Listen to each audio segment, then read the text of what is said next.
So in this video, we will be covering the basis of leetcode, which is space and time complexity. We will also be going through all the questions below. There are around 70 questions, and this is the exact same presentation I created and the exact same questions I went through in my preparation. And why you should take my advice? First of all, I have solved hundreds of leetcode and data structure style problems, which led me to my first job at a big fan company. So if you're completing these questions to prepare for an interview, I'm someone who's gone through the process as a candidate and is now on the other side hiring. I've also helped many friends and people in online communities to become software engineers and get into companies like Apple and Amazon. So hopefully all the information and tips I provide will be super useful from that point of view. I know you are here for leetcode, but it's important to remember why we are doing this in the first place. So I'll run through this section very quickly. And I don't want this to be a FANG interview type channel, so I've uploaded all the information you see here on my Patreon. Step 0 is to be able to sit down and work for at least 2 hours straight uninterrupted. I cannot stress enough the importance of this and just how much working on this has helped me in my life. Just take a look at the world today. The most viewed content in the world has camera cuts every 2 to 3 seconds. On top of that, a large number of people struggle to carry out activities without interruption on their phones or something similar, whether it be programming or taking a break with a walk. And sometimes this can be very damaging to our progress. I'm not perfect, even I fall victim to this sometimes too. But when I became aware of the problem and put steps in place to help myself work with focus, I noticed a big improvement in my progress and how far ahead it puts you. For example, this leetcode video has over 100 slides, and I'm sure 98% of people will not make it to the end completing every single question. I could talk on this topic for ages,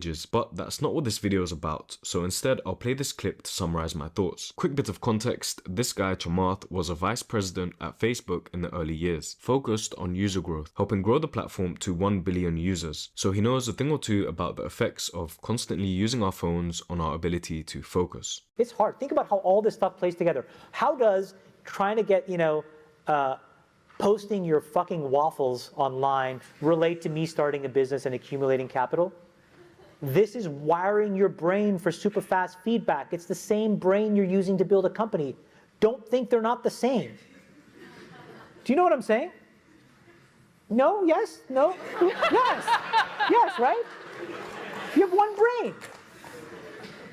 So you're training your brain here, whether you think it or not, whether you know it or not, whether you acknowledge it or not. Acknowledge that these things where you're spending hours a day are rewiring your psychology and physiology in a way that now you have to use to go and figure out how to be productive in the commercial world. So if you don't change this, you are going to get the same behaviors over here. Change this. There's a reason why Steve Jobs was like anti-social media. I am telling you I'm not on these fucking apps. I'm not him by any stretch of the imagination. But I am proactively trying to rewire my brain chemistry to not be short-term focused. I'm telling you they're linked.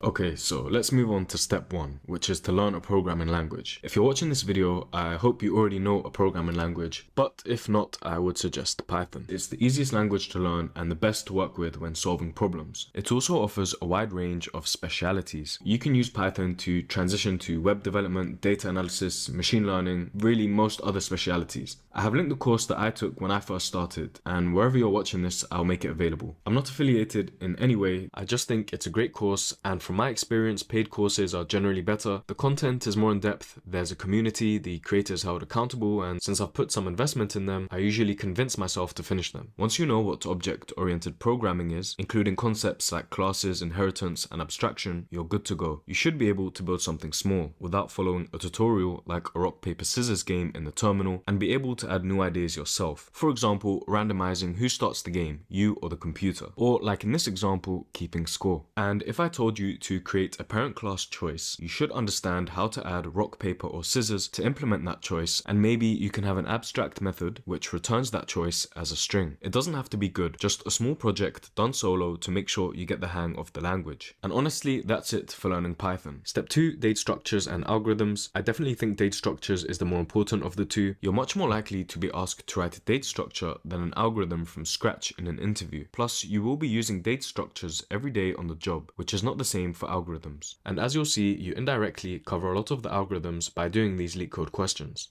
Step 3 is this video. Step 4 is super important. It's your foundations as a software engineer. There's a 20-page doc I put together covering everything from bits to the cloud using what I think is needed from the job. I always refer back to this even now and keep adding to it. It's like my personal cheat sheet and I recommend everyone have one. And steps 5 to 7 are all interview related information. And finally, before we get into the technical stuff with big O notation, I have one last message. Please do not just watch this video or other content without doing the real thing. If you want the best possible chance to do well and remember how to answer LeetCode questions and how to write out data structures, you need to make your own notes. Write out your data structures multiple times. Solve the LeetCodes. Go back and solve them again without looking at the answers. Participate in mock interviews, timed coding challenges. Do the real thing, and you'll be surprised at how much more you can remember by doing this. So now we should be ready to get into the fun stuff. Big O notation. We use time complexity to describe the amount of time it takes to execute a certain algorithm or program. Not hard time like seconds or minutes, but a mathematical generalization of the time taken. And we use space complexity to describe the amount of memory used by the algorithm.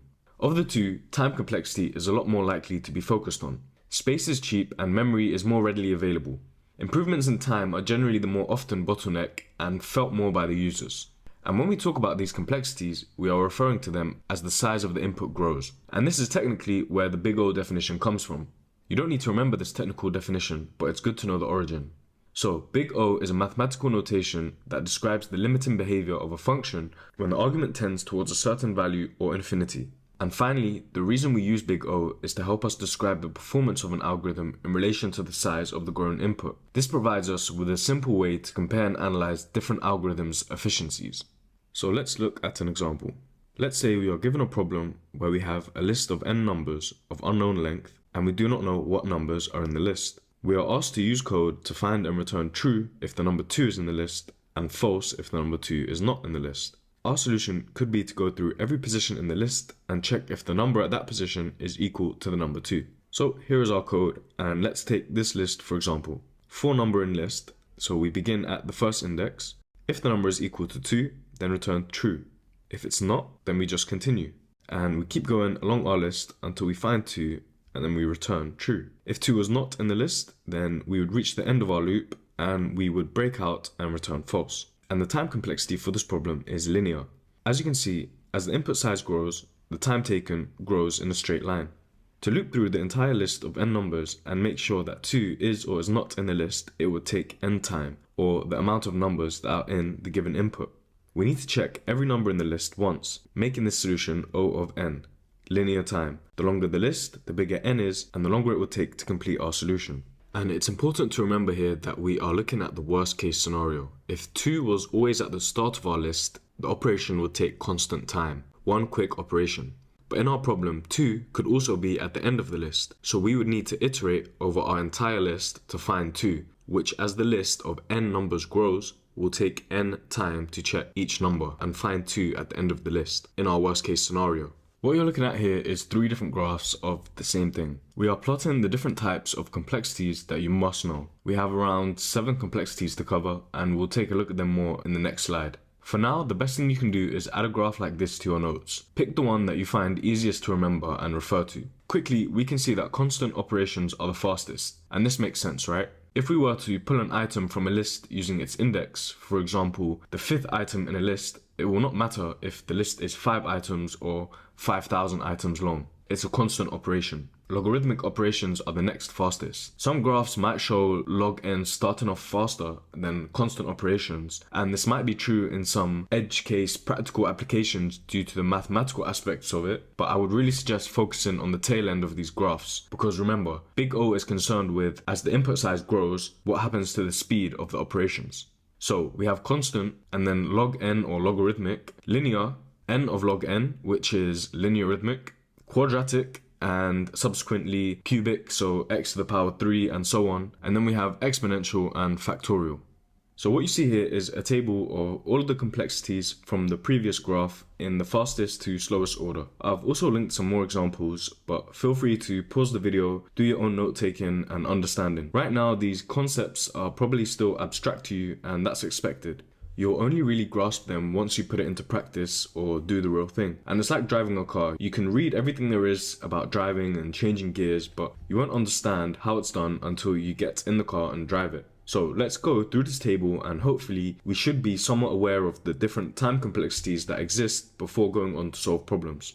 So the first one is constant time complexity. And this is where the time taken remains constant regardless of the input size. And this is the example we gave earlier by accessing an element in an array or list by the index. Next up is logarithmic, and this is where the time taken increases logarithmically as the input size grows. Operations are typically halved at each step. Time increases linearly as n goes up exponentially, and this is what gives us that curved shape which looks as if it's becoming a straight line, right? This one here. Next up we have linear, which is a straight diagonal line, and this is where the time taken increases proportionally to the size of the input. So if n doubles, the time taken doubles, and this was the first example that we showed. Next up we have n log n, and this is where the time taken increases in a linearithmic manner. So we often see this in divide and conquer algorithms, and if you're not familiar with what these are or some of these operations on the right here, it's fine, it's to be expected at this point. Next up we have quadratic, so n to the power 2, and the time taken increases quadratically as the input size grows. So each element needs to be compared with every other element, so we could have a for loop within a for loop, for example. After that we have exponential, where the time taken doubles with each addition to n, leading to rapidly growing execution times. So imagine if we had a list, and every time we added an item to that list, the time taken to complete our operation doubles. So this is extremely slow. And the slowest of all is factorial, so the time taken increases factorially with each increase in the input size. And if you're unfamiliar with what factorial is, it's something in maths where, for example, if we had 5 factorial, so 5 followed by the exclamation point, this would be 5 times 4 times 3 times 2 times 1, which is equal to 120. And so if we had 10 factorial, this equals 3,628,800. So you can see the rapid time increase going from just 5 to 10 factorial and how slow factorial operations are. So that's big O notation. There will be more material and detailed examples linked in this document, but this will definitely get easier with practice. So for now, let's move on to problem solving. We have all the theoretical knowledge in place. It's time to get practical. We need a framework for solving problems. I see many people fail in interviews because they don't have their own familiar process for problem solving.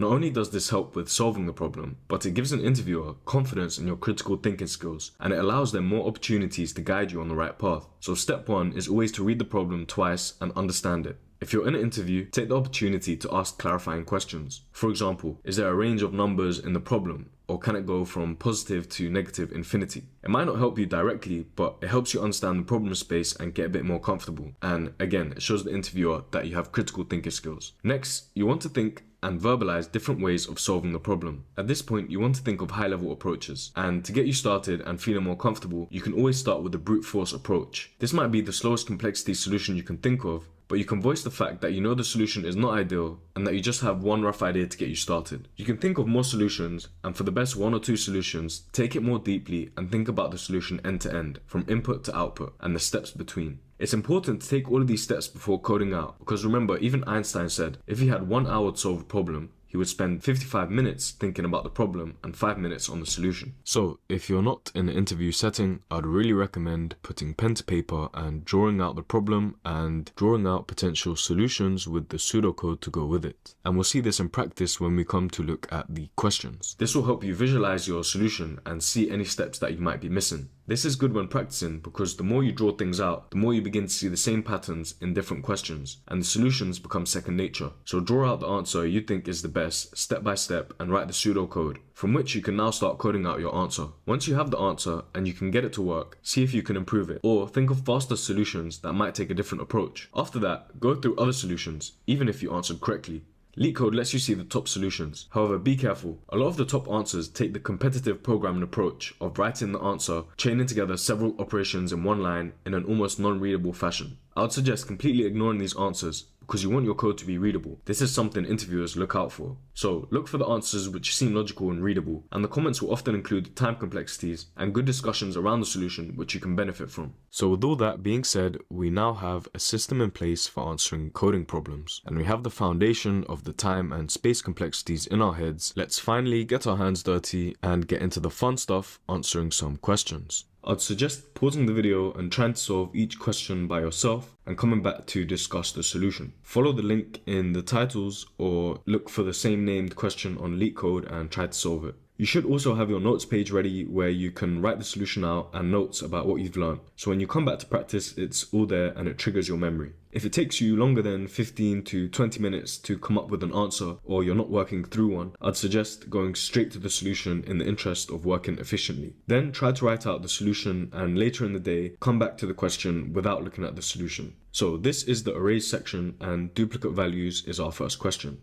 And while I was making these notes, I added this banner here as a guide where it shows the percentage of people who have passed this question successfully on the first try. It's not something to take note of honestly because anyone can look up the questions or go straight to the solution and write their answer, but it was just a good way for me to try and hit a range of difficulties in questions when working through each section. So let's take a look at this question. Given an integer array nums, return true if any value appears at least twice in the array, and false if every element is distinct. And we have some examples down here. So because 1 is in this list twice, we return true, and because there is no double or duplicate value in this list, we return false. So immediately I can think of one solution where we loop through the list and at each point we loop again to check if the number exists twice. So at 1 we would loop and we would go a nested loop to find this one, and if this one did not exist then we would go to the 2 and then we would send out another loop forward. This solution is quite slow however because we have a nested loop and it would take around quadratic time or n squared time complexity. A better solution would be to use our Python skills and use a set. A set in Python is a built-in data type which does not allow for duplicates amongst other properties. So if we take a set of the given list and we check the length of it against the length of the original list, we will know for certain that any difference in the numbers means there was at least one pair of duplicate numbers. This solution is O of n, a lot faster than the nested loops. And down here you can see I wrote some notes to myself at the time that I was practicing on how to create a set in Python and the lookup time for sets. And I encourage you to do the same. So fairly simple, and I don't think it's worth whiteboarding this solution. Next up in arrays, we have missing number, and without even reading the question, I have left a little reminder to myself as to what the question is. And this will be super useful for when you're practicing later and you keep coming back to do the same question and you don't want to come over here and read the whole dialogue. So it tells us, given an array of nums containing n distinct numbers in the range 0 to n, return the only number in the range that is missing from the array. So quite a wordy description. Here we have 301 and the output is 2. So it looks like we just return the missing number. However, we also need to be careful here because the question tells us from 0 to n. And we can see in the second example that we are looking at the length of the array. So if we have two numbers in the array, 0 to n becomes 0 to 2. And we want every number 0, 1 and 2, even though it looks like this is a complete array here from 0 to 1. Initially, I created this solution where I sorted the numbers and looped through the enumerated list. This gives us I and v, where I is the index and v is the value inside the loop. So for this example, in each loop, we would sort the list, and at index 0, we would have the value 0. At index 1, we would have the value 1. And at index 2, we would have the value 3. So next I have an if statement to check if I is not equal to v, because at some point the value would be 1 greater than the index. And at that point, we can return the value that should have been at that index, which is v minus 1. Returning the index here would have worked also. And finally, we can cover the edge case in example 2. This solution is n log n, which is relatively slow. And the reason being is that sorting in Python is n of log n. And so that slows our entire solution down. Otherwise, the rest of it would have been linear. And we can see from the submissions that I made how slow my initial solution was in comparison to others. A better solution would be to take two values, the first value being the expected sum of our list, and minus from it the actual sum of the list. And the difference will give us the missing number. And to get that first value, we take the length of the list and plus 1 to it. The reason we plus 1 is because next we take the sum of the range, and the range in Python excludes the last value. So range 3 would only give us 0, 1 and 2. If we plus 1 and take range 4, that would give us the expected range, which is 0, 1, 2, 3. So we add 1, take the range and the sum. From there we have our value and we can do our calculation to find the missing number. And this gives us an O of n answer, because you can see in my notes the relative time complexity it takes for each operation in this solution. If our list or input grows by double, for example, we only have to do double the additions. And so this summation here would be our bottleneck. I'll put on the screen a good explanation on doing more of the same operation in a linear fashion, and how we can look at multiple operations in the same solution to figure out the time complexity. So bear in mind that doing multiple of n operations sequentially, like we have here, and not nested, in the same algorithm or solution would still equal O of n. And so that's our solution for the missing number. In these next two slides, I've left some raw notes to show you guys the type of reminders I would leave for myself. Here I was playing around with the different ways to iterate through dictionaries and the difference between sorted and sort functions in Python. I also had a look at lambdas after seeing them in some solutions, and I played around with the code. I wouldn't recommend getting too far deep into lambdas because in my opinion you can do the same things using plain code like loops, and lambdas are slightly less readable. But this did make me more comfortable with the language, and the next time I saw lambdas I could rewrite the solution to my style. Anyway, on to the next array question. Find all missing numbers.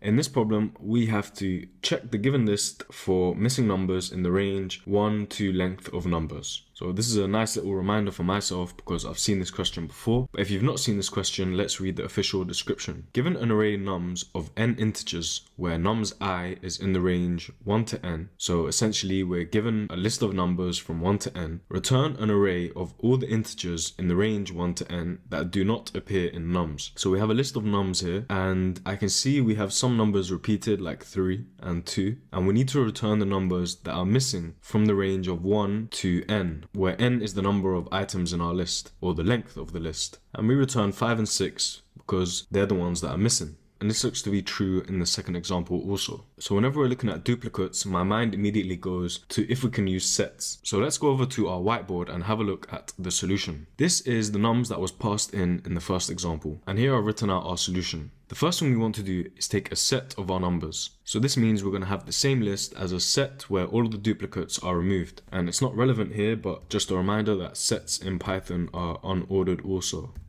So we have 4, 3, 2, 7, 8. We already have 2, we already have 3, so let's add the 1. And we're going to create a list called ret so that we can return this. And in here, we're going to put the numbers that are missing. And then we're going to loop through the range from 1 to the length of our numbers plus 1. So the first value is the first number that we will loop from. If we do not include this, the range will start from 0. But the question tells us we're starting at 1. And the length of our list here is 8. And remember that the end of the range in Python excludes that number. So we want to add 1. So this value becomes 9, and our range is from 1 to 9. And the 9 will be excluded, so it's from 1 to 8. And simply for each I, or each number from 1 to 8, we're going to check if it's in our set. And if it's not, we're going to add it to our list here, and at the end we're going to return this list. So 1 is in our set, 2 is in our set, 3 is in our set, keep looping, 4 is in our set, but 5 is not. So here we're going to add I, or 5, to our return list.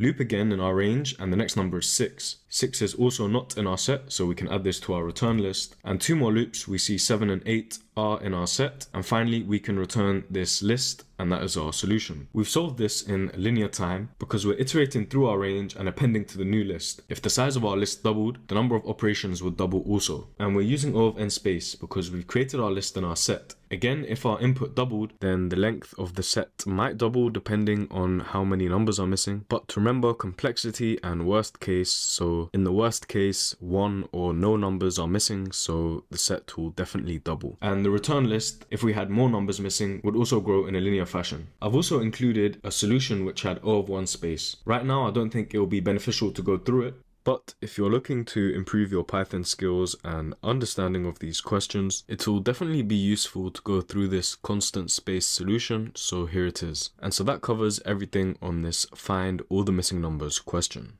Next up, we have twosum, one of the most popular questions on LeetCode. Given an array of integers, nums, and an integer target, return indices of the two numbers such that they add up to the target. And we can assume that each input would have exactly one solution. You may not use the same element twice. You can return the answer in any order. So if we have an array of numbers here, and there are some large constraints on the numbers, so pretty much the list can have any numbers inside, and we're given a target, we need to return the indices of the two numbers that add up to that target. So 2 and 7 are in position 0 and 1, and they equal 9. Let's take a look at our whiteboard. So our brute force solution could be to go through each position in the list and check against the rest of the numbers in the list if the addition equals our target. So if we started at number 2, we would then send out a second loop to check 7, 11, and 15 if they equaled our target. And if we did not find a solution, then we would loop to the next number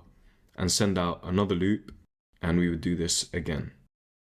So this is an example of nested loops. And in our example here, even though we would achieve this on the very first nested loop, it's important to remember that when we look at time complexity, we're looking at the worst case scenario. So if these two numbers here were not in the first two positions, there is the potential to loop through our list of length n, and for each number we would do n more loops, giving us O of n squared. So this is a very slow solution, but it's a good start. A better solution would be to pass through our array once. And the way we're going to do this is using a trick which might be difficult if you've never seen this question before. So if we were being smart about this, we could base our solution on the fact that for each number, our target minus the current number gives us the only value that works. So 9 minus 2 gives us 7, and we need to find 7 in our list to be able to return a solution. And this works for every number. If we took 9 minus 11, we would have minus 2 as our solution, and we would have to find minus 2 in our list. The best way to do this is to create a hash map, also called a dictionary in Python, of our numbers in the input array and their positions as we loop through our array one time, value and index. So I'm just going to change the order of our input array here so that we can fully understand the question and we pass through one more number before getting our solution. So our solution here would be 0 and 2.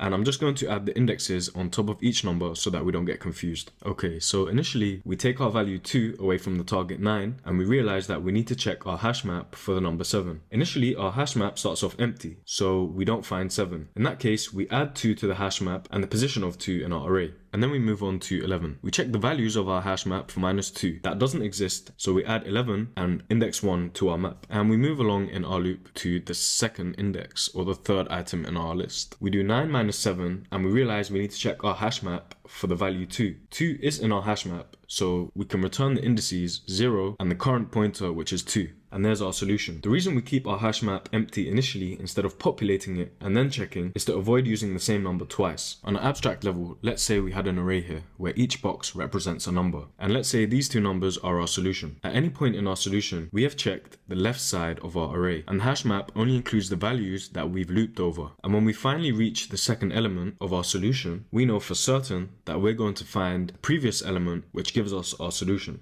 because the hash map has now been populated with the value and the index of that first element. But if we had an array which only contained the number 2, so we only have 2 at index 0, if the target was 4 and we had pre-populated our hash map, we would end up using that 2 twice. And that's why we fill the hash map while iterating over our array. Since we are only iterating once, which is linear O of n, and adding each value to our hash map, which is a constant time complexity, and looking up in our hash map or dictionary, which is also a constant time complexity, our solution is O of n. In terms of space, we are creating our hash map, and if our two values were the last two in our array, we would have a hash map of length n minus 1, which we can simplify down to O of n space. So if you've not yet looked at the code, I would recommend pausing here and giving the code a go now that you know the theoretical solution. Otherwise, let's look at the code. On the left is the solution that I first wrote out. I added a note to myself that we can clean up repeated code by creating a variable, for example, target minus v, and reusing that instead of the same operation twice. And we're doing this on the right here, creating the variable diff. So we have our hash map, and for each index and value in our enumerated array, we find the difference of the target. So for example, 9 minus 2, which gives us 7. We check if the difference is in our hash map, which initially starts off as empty, so the value 7 is not in our hash map, so we can add the value 2 to our hash map with the current index, which is 0. Eventually, we would reach 7 and find our target value 2 in our hash map, which is the difference between 9 and 7, and then we can return the current index, which would be 2, alongside a lookup in our hash map based on the current diff, which is 2 or 9 minus 7. We check the keys of our hash map for 2, we find 2 and return the value 0, which denotes the index of the second number of our solution, which adds up to the target, 9. And that is the solution to 2sum.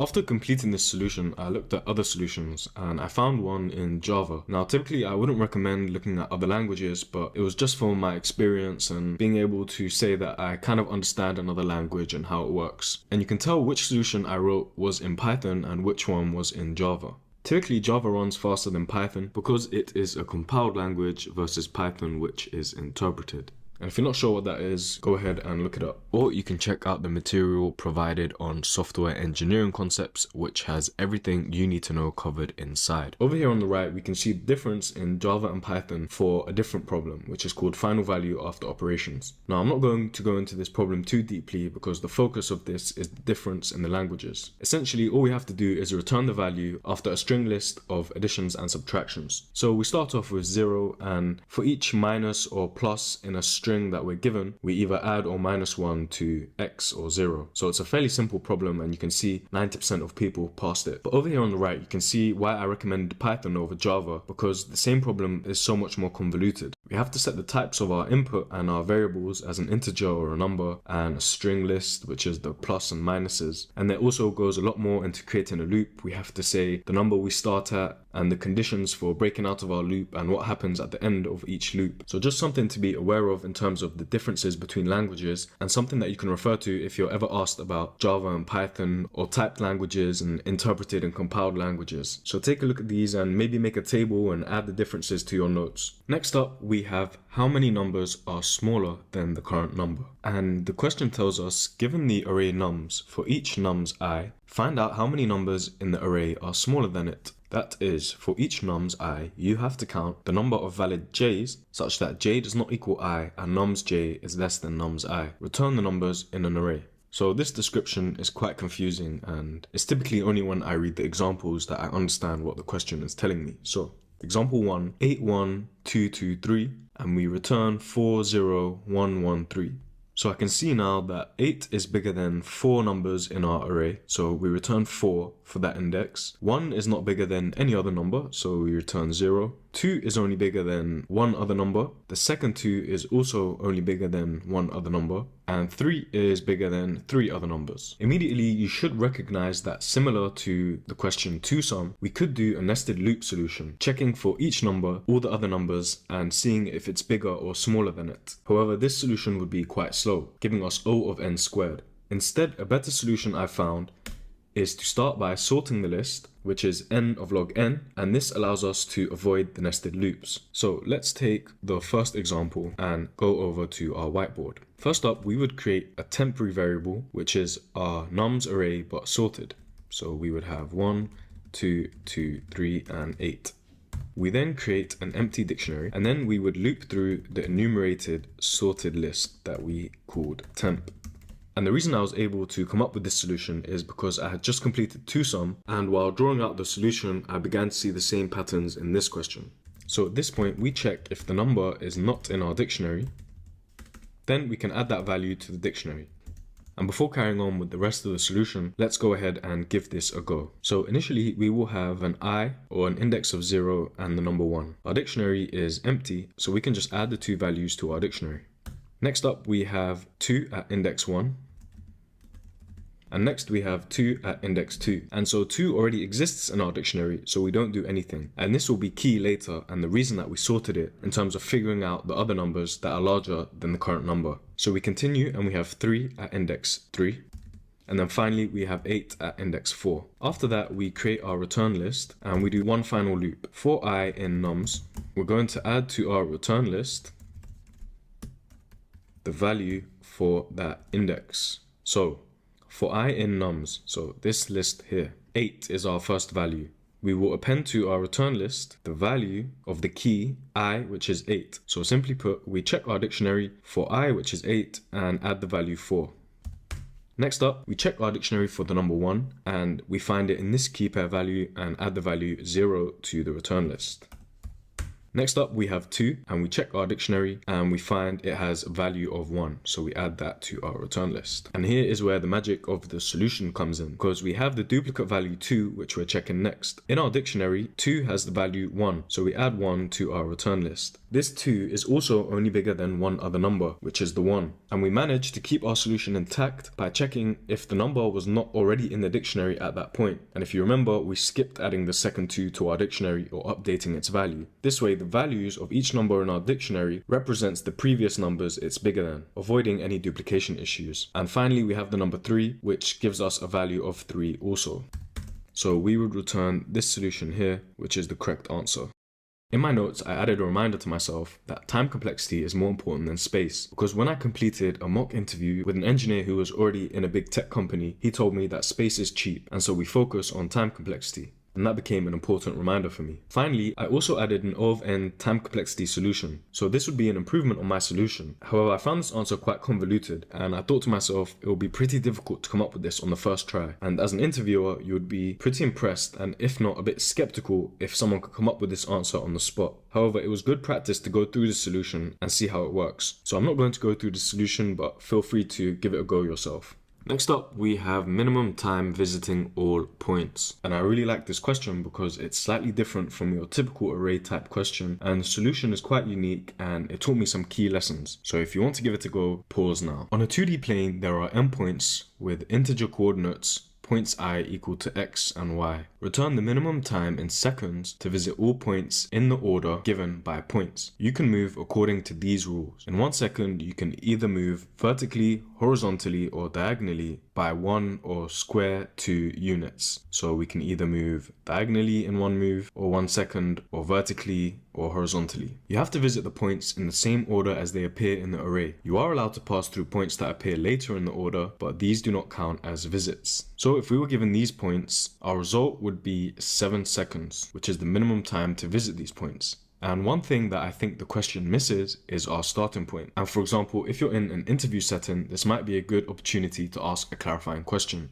Do we have to start at 0, 0, or can we start at the first point in the array that we're given? In this question, we can start at the first point. So we start at 1, 1, and we move diagonally, go into 2, 2, 3, 3, and then up to 3, 4, which is the second point in our list of coordinates. And finally, we move diagonally all the way back down to -1, 0. And each point is 1 second in our traversal, and so we have 7 seconds. If we first take a look at my notes, this was a key point in my practice or learning because I realized that coding should not be the difficult part. In this question, I spent a lot of time trying to code up the solution and working on the wrong things. And I realized that if you understand 1 or 2 things, the rest of the problem should be easy. And this is where I set the hard limit for myself on 15 to 20 minutes to come up with a working solution. And the key idea in this question was that the distance between 2 points is the maximum difference between one of the coordinates x or y. So what this means is that if the next node or coordinate is 10 units away on the x-axis but 5 away on the y-axis, it's going to take exactly 10 steps to reach that point. The reason being is that you can only move one x or y at a time, or you can move diagonally. So if you move diagonally, the difference in the y, which is the smaller of the two differences between the current coordinate and the next coordinate, this 5 units difference is made up by moving diagonally. So you move diagonally as much as you can, and during the process, the difference in the y will be covered. After that, you reach a point like this, at 3, 3, where all that's left to do is move in one direction, either vertically or horizontally, to make up the remaining difference in the x or the y axes. So if we head over to the whiteboard, this should make more sense. We start off by creating a result variable which will keep track of the length of time our solution will take. Given the points that we have to hit, we pop off the first 2 units, which is 1 and 1, and this will be our starting point. And we create a while loop which only breaks once we've visited all of the points and our points array is empty. We'll see this at the end. Next up, we pop off the next 2 coordinates in our points array. So x1 and y1 are 1, 1, and x2 and y2 will be 3 and 4. And here is the key to this solution, which I explained earlier, in that the minimum amount of moves we can make is the maximum difference between either the x's and the y's between the 2 points. So we take the absolute difference of the y values and the absolute difference of the x values, and we see which of these 2 values is bigger. For the y's, we have 4 minus 1, which gives us 3. And for the x's, we have 3 minus 1, which gives us 2. So we add the value 3 to our result. And we can see this is true by looking at how we move from 1, 1 to 3, 4. We move across diagonally as much as possible, and that takes us 2 seconds. And then we can only move horizontally to make up the final difference in the y units, which gives us 3 seconds. Then we update our coordinates, so 3, 4 is now our x1 and y1, and we repeat the same process with all of the points in the list. At the end, we'll have our result, which is the total seconds it takes to hit all of the points in optimal speed, and this is our solution.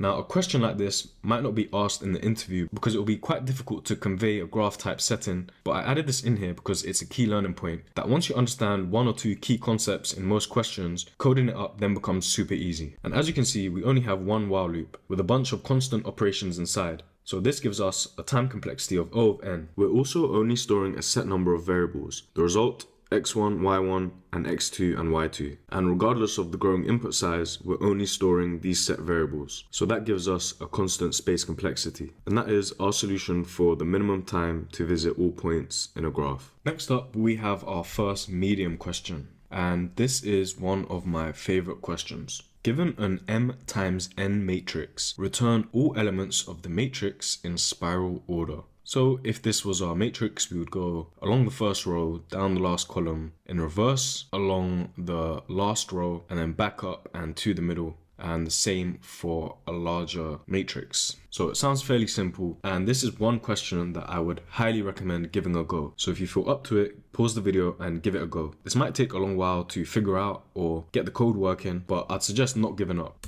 As you can see here, there's a lot to cover in my solution. On the left, I've included the working out that I did to get to my solution, and this took me quite a while. And you can see the value when I suggest to you guys to draw stuff out and work it out, because it really does work and it really does help you quite a lot. I started off with the first matrix that they give us in the question, and I put it alongside the input or the matrix array. And then I began drawing out the solution. Our first move is to go across the first row, and I saw that directly corresponds to the first array. And then I saw that going down correlates to the last 2 points in the last 2 arrays. Then the purple line going back left is the reverse order of what's remaining in our last array. And the orange line going up and the green line going across will be these two values here. So I had a basis for some sort of pattern, and I repeated it with a larger matrix to try to generalize the solution. Again, I saw the first row was the first array of our matrix, the same last 2 elements by going down. Going back left on the last row was again the reverse order of the last array minus that last value, and the orange and the green line were these 2 values here, except now we had an extra in our green line. So I repeated this once more with a larger matrix, except this time I increased n as well as m. After that, I was happy to pull some sort of algorithm from my whiteboarding, and I wrote it out at a high level, and I came up with this one here. From this, I coded up my solution, which you can see on the right. It took me a while. For example, my algorithm on the left forgets to check if the matrix traversal is complete, so I had to add this function after. And you can see how each step correlates to a section of the code on the right. So after trying to submit my solution, getting it wrong, trying to tweak it and improve it without looking at any solutions, completely doing it by myself, I finally got to a working solution that passed all of the tests. And this really increased my confidence tenfold. I completed a medium question by myself just by putting pen to paper, coming up with the algorithm and writing it out from scratch. After that, even though I was correct, I looked at the best solution I could find, and it was a much more simplified and cleaner version of my solution. But again, I was happy to see that I was on the right track.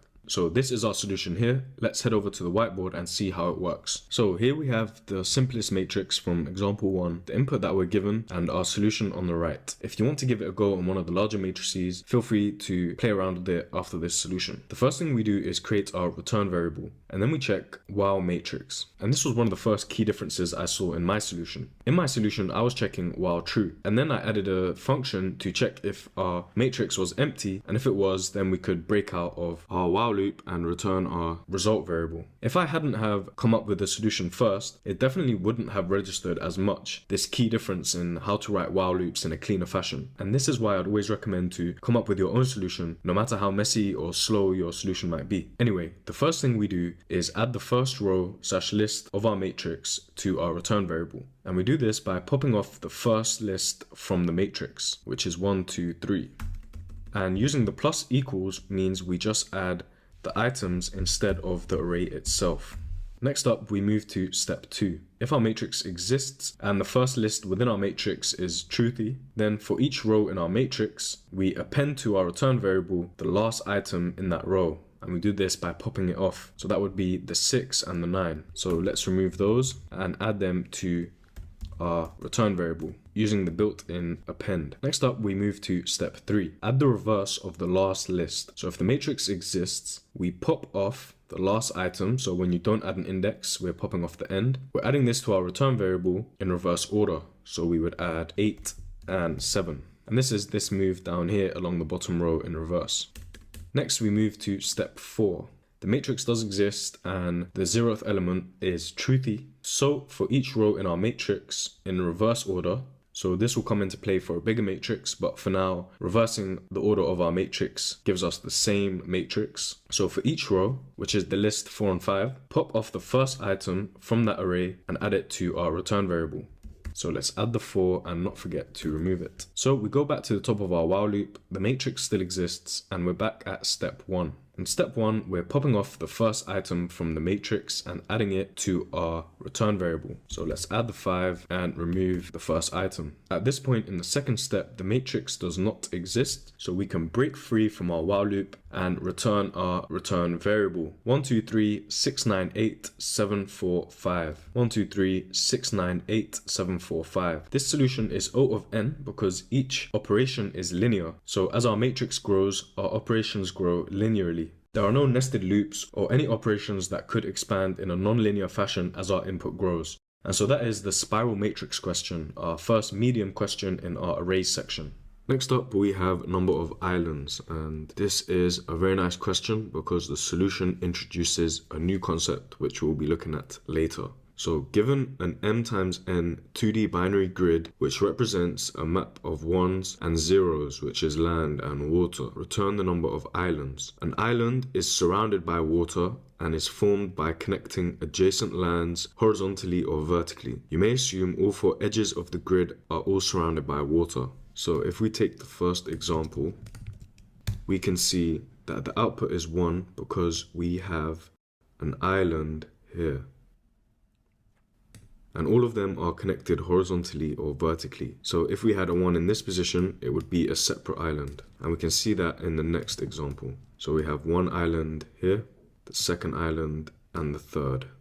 And essentially we need to iterate over this grid in some way that we can find all of the islands. And initially I can think of one very slow solution, which is to brute force it in some way by iterating over each position in the grid, and then maybe a second iteration around to check whether there's ones and zeros. And to be honest, if you're not familiar with the concept that the solution implements, then I would be very surprised if you were to get it on the first try without using some slow brute force solution. However, if you watched the data structures video, then you might remember the search algorithms that we went through, giving you a good chance. So let's take a look at our solution. We will be using breadth first search. Again, if you have completed your data structures, this will be very familiar to you. If not, I'll quickly go over it. Breadth first search is a traversal algorithm that explores nodes or elements in some iterable object like a tree. Breadth first search is commonly spoken about alongside depth first search. You can think of them like two sides of the same coin. Breadth first search explores all the neighbor nodes on the same level before moving on to the next level. And we'll cover these two algorithms a lot more in binary trees. So it's a good reminder to ourselves in this section. Typically, there are two implementations of both the algorithms, iterative and recursive. I typically don't like recursive algorithms. They're harder to read and debug, and they can take up a lot of space in memory, which can cause stack overflow, where you've gone so far deep in a call stack that there is no more available memory. So I recommend using the iterative approach. And remember from our data structures practice, a key difference is the use of a queue in breadth first search versus a stack in depth first search. So let's take our solution over to the whiteboard. This is the grid in question, and let's start off our solution. We first of all check if we have a grid, and if we don't, we return 0 because there are no islands. Let's ignore this breadth first search function for now and continue following the execution the same way the code would.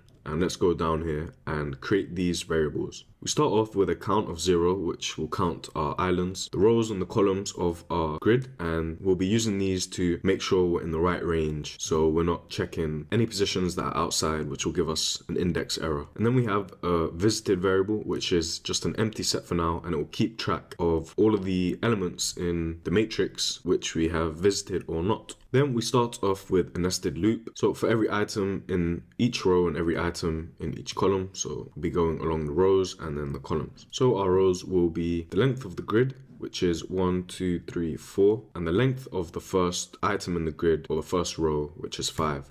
So in range 4 and in columns 5, if grid RC, which will be 0, 0 because we're on the first iteration of each range, if this equals 1 and RC is not in visited, then carry out the breadth first search function that we skipped earlier. So position 0, 0 equals 1 is true and RC is not in visited, 0, 0. So let's go ahead and jump to our function here. Let's create a queue, and I think it will be better to call it search queue because this will hold all of the positions in our matrix which are next up to be searched by our algorithm. And I've initialized it as a deck here, but a queue would work just as fine. Now let's add 00 to our visited set.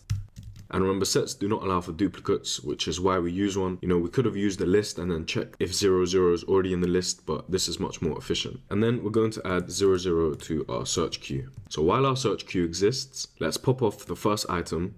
So we're going to grab this 00, and to this first coordinate, we're going to add a bunch of different directions. And remember, this is the up, down, left, right. We're going to check to see if the island exists and not the diagonal as the question told us. So we have our first coordinate, and then we're going to be adding some directions. The first one is 10. So we've added to our row and our column here, which are 00, the direction in the rows and the direction in the columns that we're going to search, which is just up, down, right, left. So inside our for loop here, the R and the C are going to be 1 and 0. 1, 0. And I think it might be good to cross off 0, 0. Even though we've not finished searching around it, it's in our visited set, and I think this will help us keep track. But it's the current item we're searching, so I'm going to draw a blue circle around that. So we're on this line now. R is inside our range, 1 and 0 is inside our range for the columns. So that's nice and easy. We just have a quick sanity check. Now, is grid RC equal to 1? So 1, 0 would be the second column because we're 0 index based in Python, and it would be the first column inside that second row. Is the value equal to 1? Yes, it is. And is it not in visited? 1, 0 is not in visited, so let's go to the next line.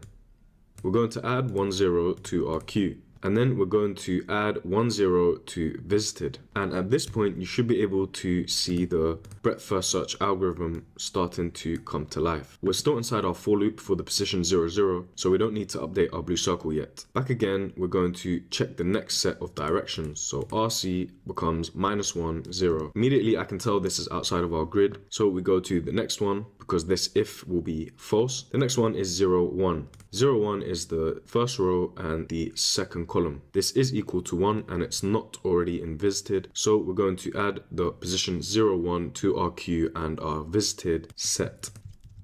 And I'm going to cross it off, adding it in here. Back in our directions, 0, -1 will be out of range, so our if statement will not execute. We go back to the top of our while loop in that case, and we start off again by popping the next item in our search queue that we are going to search. So we're going to pop off this 1, 0, update it down here, and we can move our blue circle to 1, 0. And at this point, you can tell in our traversal algorithm that we're going to search what's right and what's down of the current item. So let's give it a go. So we're currently searching 1, 0, and we're going to add these directions to it. And we're starting off with 1, 0. Our new RC will be 2, 0. 2, 0 is in the range of our grid. 2, 0 is equal to 1, third row and the 0th column. So we're going to add it to our visited set and append it to our queue so that we can search it later. So let's cross it off, add 2, 0 to our visited set and append it to our queue.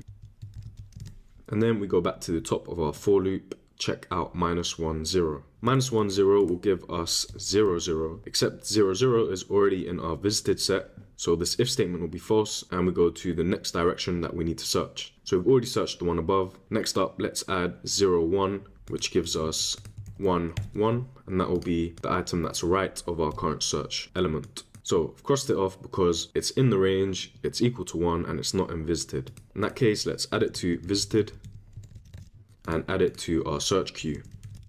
And then finally, we're going to check 0, -1. That would give us 1, -1, which is outside of our grid, and that finishes our search for this element. We go back to the beginning of our while loop, and in our search queue, we will pop off 0, 1 and repeat the whole process again. At this point, you should understand kind of what's happening. If you don't, I'd recommend continuing to carry out this algorithm by pen and paper. But essentially, at this point, we would check this one here, cross it off our search, update the visited, and repeat the process for 2, 0. At this point, we would search around, cross this one off, update our visited set, update the queue, and eventually we would cross off these two here and we would finish because our queue would be empty. So we would break out of our while loop and come back down here, update the count by 1. At this point, we are still only on 0, 0 in these two for loops. So R is still equal to 0 and C is still equal to 0. But we've visited a bunch of items and added them to our set, plus the others that we went through quickly. So back at the beginning of our nested for loop, the next item to search would be 0, 1. 0, 1 is in our visited, so this if statement would be false and we would move on to the next one, which would be 0, 2. We would continue repeating this process, and for this example, we would find that we have visited all of the ones that are possible, and if the item in the grid was not in our visited, then it is not a 1, and so the if statement would also be false. At that point, we've found the only island that we can. We break out of our two for loops once we reach the end of our grid, and we return the count of 1. So it's a super cool solution, and if you just spend a minute or two drawing out the algorithm, the traversal immediately becomes clear, and you can quickly pick up on the concept of breadth first search and how we are approaching this solution. And if you're still struggling with it, I'd recommend to give the second example a go. And finally, the time complexity for the solution is O of m times n. So something new that we've not looked at. This is somewhat similar to the n squared time complexities, except in this case, our rows and columns could be very different. So we're doing m times n. It depends on the input here. And in actuality, our solution is 4 times n, because in the worst case scenario, we could search each position up, right, left, down, and we find another one, and we search again up, right, left, down, and we continue doing this. Except when we look at time complexities, we're looking at the worst case scenario. So when our input is extremely large, this 4 becomes so insignificant that we can boil our solution back down to m times n.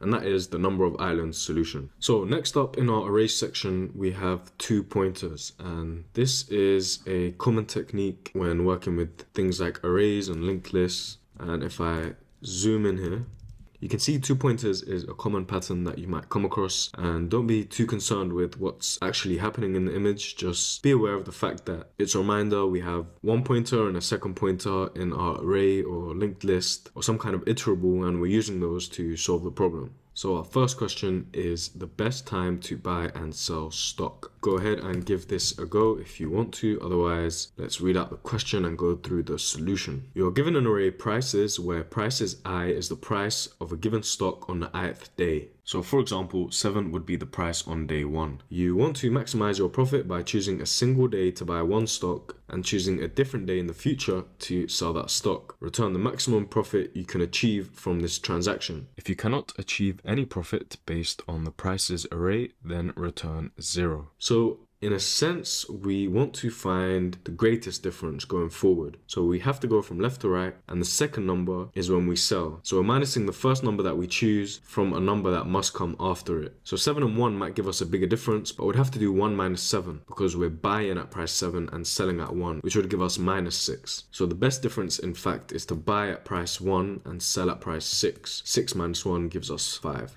And in this case, the numbers are always decreasing. So whatever price we buy at, we're going to have to sell at a loss. So in this case, no transactions are done and the maximum profit is 0. Let's give a look to the solution.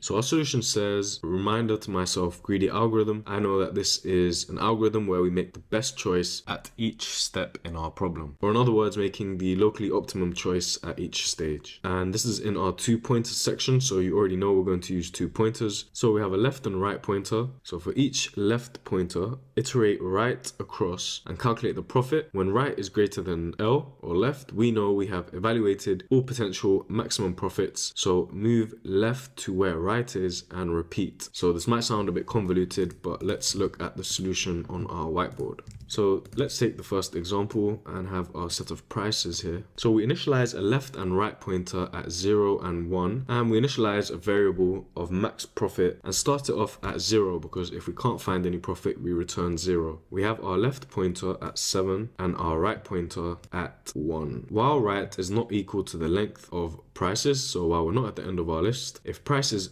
left is less than prices right, let's carry out some functionality. So first of all, is prices left less than prices right? Well, 7 is definitely not less than 1, so we can skip this if statement and head to making left equal to right, and then we plus 1 to our right pointer. So back again, we repeat our while loop. 1 is less than 5 for sure. So we can calculate our profit at this point. And you can see we're going to be calculating our profit at each point using the 2 pointers, and this is why it's a greedy algorithm. We're calculating the best possible choice at each stage of our problem. So we check, is our new profit greater than our current maximum profit? Well, 5 minus 1 is greater than 0, so we can update our max profit to be 4. And now we can update R to be plus 1. So the reason we're not moving left is because we want to calculate if there's a greater opportunity for the same buy price, our left pointer. And without going through each line of code, we know that 3 is going to be less than our current max profit because 3 minus 1 gives us 2. So we move right again in this line. Right is still less than our length of prices because it is 0, 1, 2, 3, 4,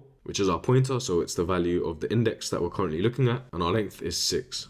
So is prices left less than prices right? Yes, it is. The profit at this stage would be 5. 6 minus 1 is 5. And we're checking our new profit against the max profit. 5 is greater than 4, so we update and move along in our while loop. Update R, so the value of R is 5 and it points to the element in our list, which is the number 4. 1 is less than 4, but the profit by buying at value 1 and selling at value 4 is not greater than our current max profit. So at this point, we would update the right index pointer by 1. Back at the top of the while loop, the right pointer is now equal to the length of the list. So we break and return the max profit. And you can see why this simple statement works now, because if we found a new value in our prices which was less than the current price, and we had already evaluated all of the options up until that price, the next best step would be to begin re-evaluating from that price. So if we had the value 0 after the 6, we know that when our left pointer is at 1, we've already evaluated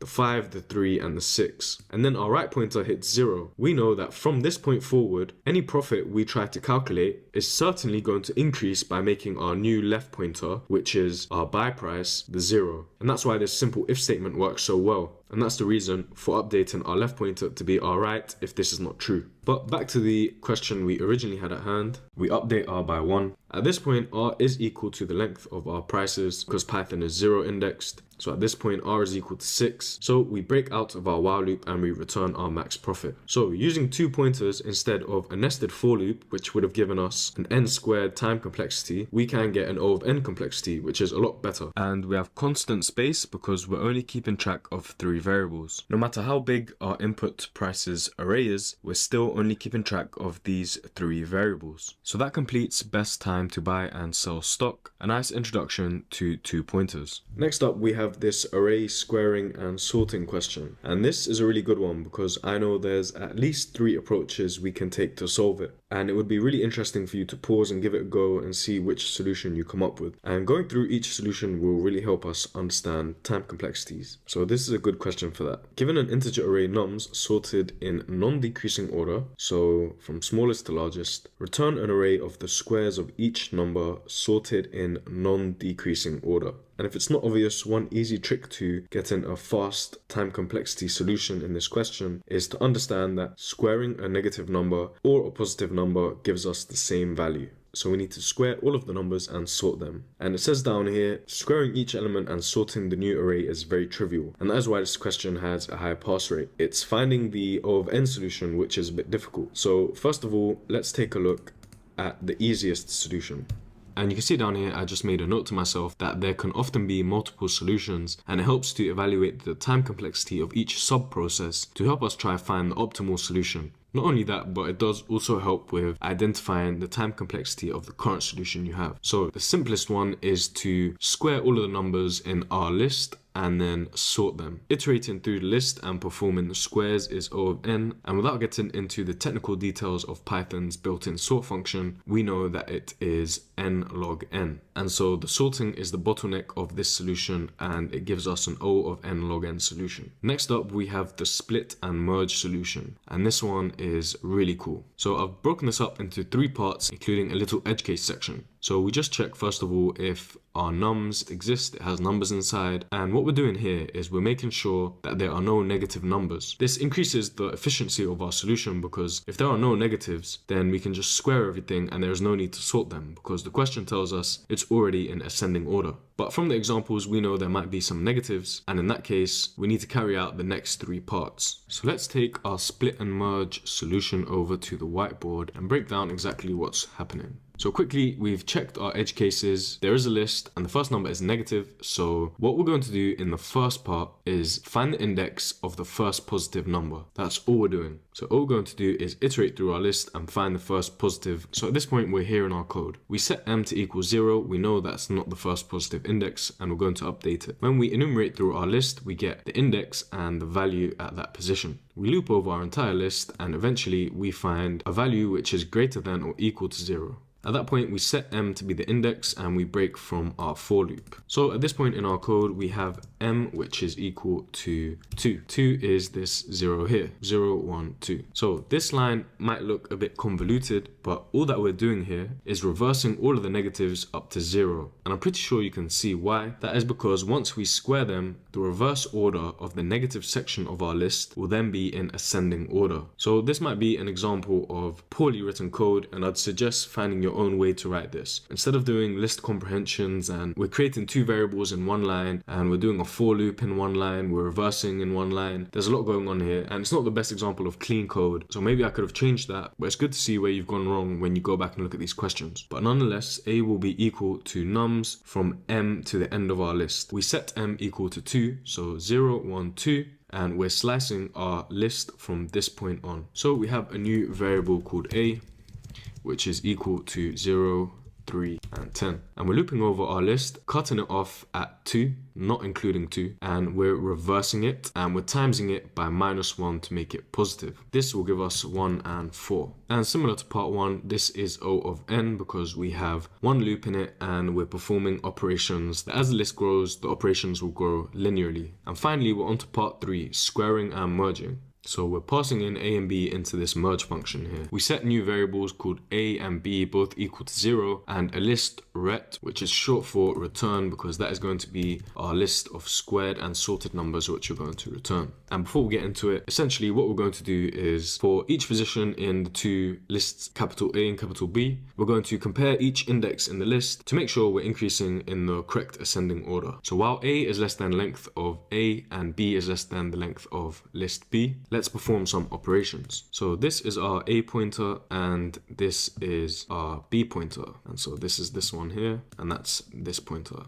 And pretty simply, we check is the 8th item, so pointer A, that's one pointer, and the second pointer B. Let's compare them. If A is less than B, so 0 is less than 1, add the item to our list which we'll be returning and update A to point to the next position. We go back to the beginning of our while loop and repeat this process. 1 is less than 3, so we can add 1 to our list, and let's not forget that we updated A to +1 to it, and then we do the same now that we've added an item from B to our list. So let's update the pointer to be 4, the second position in B's list, which is the first because we're 0 indexing, and then we go back to the top of our while loop, compare the two again. 3 is less than 4, let's add 3 to our list, update the position of A, compare once again, add 4, +1 to B, so B now has a value of 2, which takes us outside of our list. The pointer B is in fact equal to the length of our list B, which was the negative section of our original nums list. So we break out of our while loop and hit this if statement. And essentially what this if else statement does is we add the rest of whichever list we have not finished adding to our return list. In this case, all that's left is the number 10. So all of the items from the current pointer for our list A, let's extend that onto our return list. And if it was A that had gone out of scope for our list, then we would have done the same for B. So by splitting our list, reversing and merging, we have managed to sort our list in O of n time. All that's left to do at this point is the squaring, which is the easy part, and then we can return our list. And there's our answer in O of n time. Super cool way to approach the problem by splitting the list from positive, reversing it, and then merging the two. Finally, let's take a look at the third solution. Our third solution focuses on using these two pointers, except we do it on the list that is passed in, making the solution more efficient. And we call this one absolute and merge. So this third solution takes advantage of the fact that the absolute squared value of a negative or positive number will be the same. And in this solution, we use a deck. So we're going to take a look at queues later, but if you've watched the data structures video or done some practice, you should be quite familiar with what decks are and how they work. And this solution relies a lot more on the 2 pointers. So we have 2 parts here. We're going to iterate through our list, and then we're going to append. Appending is constant time, and iterating through the list is O of n. So let's create our answer, which we will return. And this is our deck, which I will represent as an empty list for now. We have our left pointer, so I'll call it left to be precise, which we start off at 0, and our right pointer, which is the length of the list minus 1. So here's the same input that we had from the last question. So our length is 5 minus 1 gives us a right pointer of 4. Because again, as always, Python is 0 indexed. So we are here, while left is less than or equal to right. Let's check the absolute values of the 2. And that should immediately let you know what's happening here. We're going to create 2 new variables on the absolute values of those 2 items in our list based off the left and right pointers. So the naming in this solution that I pulled is not great. So I'm going to call this left pointer and right pointer. And let's call it left value and right value. So our left starts off at 0 and our right starts off at 10. And in this answer, A is being passed in as the list, which is a bit different from the last example. So let's not confuse ourselves. Cool. So everything's set in place now. So the absolute value, or the nth item in our list A, the absolute value of minus 4 is 4. Same for the right pointer, that gives us 10. So we've done that, and let's move this now to this conditional statement. Left is greater than right. That's not true. So let's go to the else, and we're going to append to the left side of our double-ended queue the squared value of our right value here. So that gives us 100. And then we're going to reduce our right pointer by 1. Back at the top of our while loop, we check, is left less than or equal to our right pointer? That's true, and the reason we're checking that is because when that's not true, we would have finished iterating over our list, and we will see that in a second. So let's update our left and right values. Our right pointer is now 3, our left value is still 4, and our right value is now 3.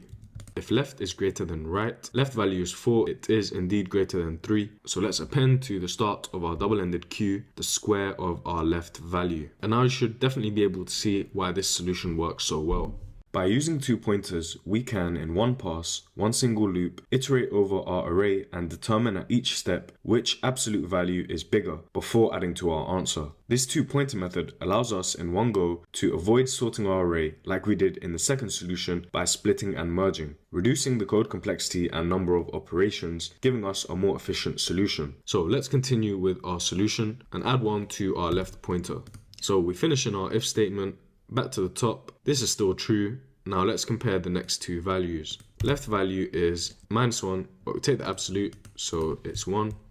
Is the left value greater than the right? No, it's not. So let's append the squared right value and minus 1 to our right pointer. So now we're comparing our last 2 values. This is still true. We're comparing 0 and minus 1. 1 is greater than 0. So we add the square of that to the start of our double-ended queue, and then we can add 1 to our left pointer. So our left and right pointers are equal now, and that is the importance of the less than or equal in our while loop. And so again, this shows the value of whiteboarding your solutions and thinking about your solution end to end, because something as small as an equal sign in a comparative operator can completely render your solution incorrect. And not just while solving LeetCode questions. This often happens in your job or production code, where something as small as an equal sign or some tiny missing value can completely break your system. But there's usually a lot of testing to make sure nothing goes wrong. Either way, make sure to pay attention to the details. Finally, we check if left is greater than right, which at this point they are both equal to 0. So we hit the else statement, and we can see this else not only covers when the right is greater than the left, but also when they are equal. And then we can append 0 to the start of our double-ended queue, and we can return our answer without forgetting to convert the data type into a list. So there's our solution, which solely relies on 2 pointers. And a quick note on the space complexity, it is bottlenecked on the answer variable where we are storing our sorted squares array and returning that at the end. So if we had a really long input, the answer array we are storing could also be really long, and this is a linear proportion. And you can see for each solution how we slowly improved our code until finally we used the two-pointer approach and came up with a super efficient algorithm. Next up is 3-sum, the successor to 2-sum, and it's a medium question. Easy questions typically have one core concept, whereas medium questions merge two concepts or two easy questions together. So 3-sum builds on 2-sum, and there is a 2-sum part 2 question in between that might help in figuring out the concepts involved for 3-sum. So it might help to solve 2-sum part 2 before giving 3-sum a go. The question tells us, given an integer array nums, return all the triplets nums I, j, and k such that I does not equal j, I does not equal k, and j does not equal k. And the sum of these three numbers should be equal to 0. Notice that the solution set must not include duplicate triplets. Remember, immediately we can always think of our brute force solution as a sort of safety net towards solving the question. So we could have a triple nested loop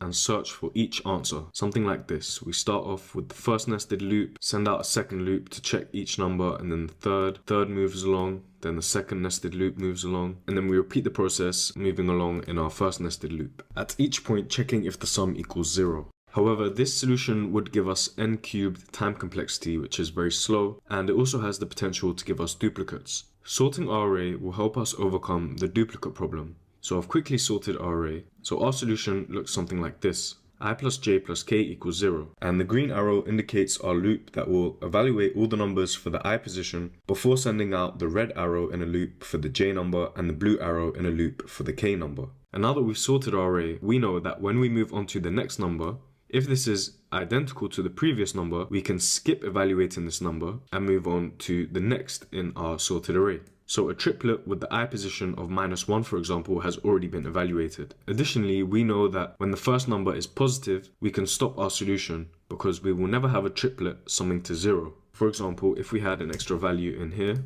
and our first nested loop began at 0, there's no point continuing. So sorting helps us overcome the duplication part of the problem and optimizes the solution a bit more. We now have a system for safely filling in the first position in our solution. After that, we only need 2 more values to reach a new target, which will be the positive value of whatever I is. So for example, if I was -4, we know the sum of j and k need to be +4 to give us a solution of 0. And now the problem has been reduced to the original 2-sum problem, 2 numbers and 1 target. So we could use the original solution with a hash map. However, now the array is already sorted, we can use 2 pointers to make this solution more efficient. So here's our sorted array, and if we begin by evaluating the first number in our array, -4, we set the left pointer to be the next value in our array and the right pointer at the end of the array. At each point in the algorithm, we check if the sum equals 0. So for this example, -4 minus 1 gives us -5, plus the 3 gives us -2. So we need to increase the value of our triplet because the sum is less than 0. And the only way to do this is by moving the left pointer up. Because of course moving our right pointer down will have decreased the sum even further. We could also have a check to optimize our solution that if it's the same number, we can just move the pointer further up again. So I've added a 1 in here to show you how to get to our solution. So if this question had a solution that included the -4 and 0 and 3 still gives us -1. So we would move the left pointer up again, and there's our solution for I and j plus k. And this method will guarantee we find our solution. There is no way for us to do this 2-pointer adjustment and need to go back on it. For example, we will never need to move the left pointer back down or the right pointer back up, because any previously unexplored combination that could be considered by reversing the pointers would have already been invalid based on our prior calculations of whether the sum was greater than or less than 0. So you can give the code a go yourself. Otherwise, let's walk through the first example now. So here's the code for our solution. The first thing we do is initialize a triplets list, which will be returned at the end and give us our solution. After that, we sort the numbers, and here is the first example from the question. Then we begin a loop over our enumerated sorted array of numbers, and that is this green arrow here. Next up, we have a check. We make sure that the index we're currently evaluating is inside of the range of our array to avoid any errors. And then we make sure that the next number we're evaluating is not the same as the previous number to optimize our solution and avoid any unnecessary operations. After that, we initialize a left and right pointer. The left pointer will be the next index along, and the right pointer will be at the end of our array. And then we begin a while loop. And this is just a conditional check to make sure our left pointer does not cross over our right pointer, because we will have evaluated every option at that point. Then we take the current sum of the three values our pointers are pointing to. So for the first loop, it will give us -4 plus -1 plus 2, which equals -3. Our current sum is less than 0, so we push the left pointer up by 1. We could also include another check at this point to push the left pointer up by 1 if it's the same as the previous value. But nevertheless, our solution will check the current sum, we'll find that it's less than 0 again, and we'll push the left pointer up again. At this point, we have a current sum of -4 plus 0 plus 2, which gives us -2. Left is still less than right in our pointers, so we evaluate the current sum. -2 is still less than 0, and we push left up by 1 again. Our current sum is now -4 plus 1 plus 2, which gives us -1. -1 is less than 0. Push the left pointer up by 1. Left is no longer less than right, so we break out of our while loop and go back to the beginning of our for loop. So we've evaluated all of the options for -4, and we found that no solution exists. I is now 1, and the value of that is -1. We check if -1 is equal to the previous value we just evaluated. It's not, so we can set our left pointer and right pointers back to their starting positions. At this point, our current sum is -1 plus -1 plus 2. That gives us a value of 0. So we finally have a valid triplet, and we hit this else block here. We add to our triplets array that we initialized earlier our valid triplet, which is -1, -1, and 2. And it's important now to keep evaluating for more solutions. And this is exactly what's going to happen. So we push our left pointer up by 1 index on this line, and then in the next line, we do another check to make sure that the left pointer is not equal to the previous left pointer value. Otherwise, we'll be evaluating the same solution. The I was already fixed. This was our green pointer analyzing all solutions for I, which was -1. We then found a solution with a number for j and some number for k. If we push the left pointer up by 1 and we have the same j number, well, this will just give us the same k number and a duplicate triplet. So 0 is not equal to -1. This while loop is false, so we go back to the previous while loop. Left is less than right, and the current sum is now equal to -1 plus 0 plus 2, which gives us a value of 1. At this point, our current sum is greater than 0, so let's -1 from the right pointer to move it down 1 value. Back at the top of our while loop, the current sum is now equal to 0 again, and we found a second solution for a triplet with the same I position of -1. So down in our else block, we're going to add the new triplet to our solutions. We add 1 to the left pointer, but that would give us a left which is equal to right, so this while loop would be false, and the same for the parent while loop. And we go back to our for loop and move along to the next evaluation, which would be -1. So I would be 2, except at this point the value is the same as the previous value we just evaluated, and that's here in line 13. So we continue, which makes us move along one more iteration in our for loop to the 0. And of course, you can see at this point, there are no more solutions. We could also throw in the checks we talked about earlier for being in the positive side of our sorted array. For example, we could check if the left pointer when first initialized is a positive number. In that case, we know there will be no solutions. 0 plus 2 positive numbers will never give us 0. And finally, our time complexity is O of n squared, because we have one main for loop which iterates through the elements in the array once, and we have our 2 pointers which also iterate through the array once. Despite the fact we have 3 nested while loops, as you've seen in the previous 2 pointer questions, our 2 pointers only iterate across the array once. The second while loop simply moves our left pointer up, skipping numbers that would otherwise have been evaluated in the parent while loop. So this makes our solution n squared, because there is effectively only one nested loop. And space is O of n for 2 reasons: the built-in sort function in Python, as well as our storing of the triplets list. And so altogether, there's our solution for 3-sum. Finally, the last question we have in the 2 pointer arrays is the longest mountain. The question says, you may recall that an array is a mountain array if and only if the length of the array is greater than or equal to 3, there exists some index I, 0 indexed, where the I is greater than 0 but less than the length of the array minus 1, such that every number to the left of I in our array is less than that number, and everything to the right of the ith number in our array is also less than that number. Given an integer array R, return the length of the longest subarray, which is a mountain. Return 0 if there is no mountain subarray. So simply put, a mountain can be defined as a sequence of 3 or more elements where there is at least one element or number that acts as the peak. This means the elements before the peak strictly increase and the elements after the peak strictly decrease. and definitely give this a go because it's a lot simpler than the previous question. And since we've gone in this order, it should be easier for you to get the solution. So looking at our solution, the question tells us the array will definitely have at least 3 items. So we don't need to do an edge case check for that. We just need to initialize our return variable. And this return variable will be the maximum mountain range that we found while iterating over our array. So we start with the main loop from index 1, the second item in our array. The reason being is that the item in the loop, the I that we're looking for, is the peak. And for the same reason, we can skip iterating over the last item, because the first and the last items cannot be peaks. Then we have this simple conditional check, which checks if we are at the peak by seeing if the numbers in the array on either side of our current index are smaller than the current number.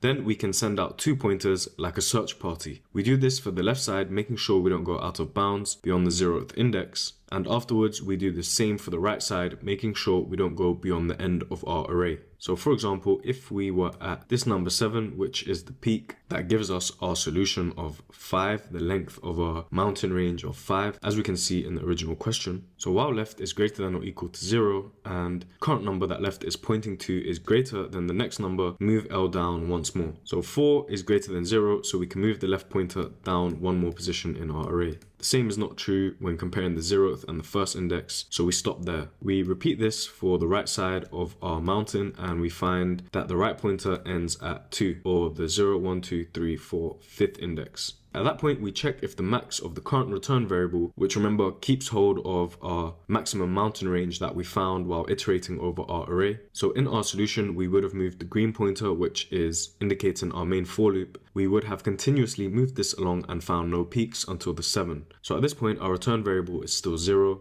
And we compare that against this calculation here. We do right minus left, which gives us the numbers of steps it takes to go from the current item the left pointer is pointing to in our array to the right pointer. And of course, we plus 1 to that to get the actual number of items in this range. So the right pointer is at index 5, the left pointer is at index 1, 5 minus 1 plus 1 gives us 5. That's greater than the current return variable of 0, so our return variable is now 5. We would then continue our original for loop, evaluating the next number to see if it is a peak until we have evaluated all numbers in the array, break from our loop and return the answer. And for this question, there will be no more peaks. Now let's break down the time complexity. Overall, on average, it is O of n, but the absolute worst case is O of n squared. Our topmost for loop is O of n, a single linear pass through all the elements in the array. And if there are multiple peaks evenly distributed throughout the array, each inner loop operation, both left and right, could theoretically cover a significant portion of the array. For example, an array pattern like this, where nearly every second element is a peak, requires the inner loops to be executed continuously to scan the mountain range each time. And of course, it is O of 1 space because we are only keeping track of our return variable and the 2 pointers. A quick note is that there is a slightly more optimized solution, although it does share the same time complexity, where instead of a for loop, we can use a while loop, which allows us to update our current iteration value, this I,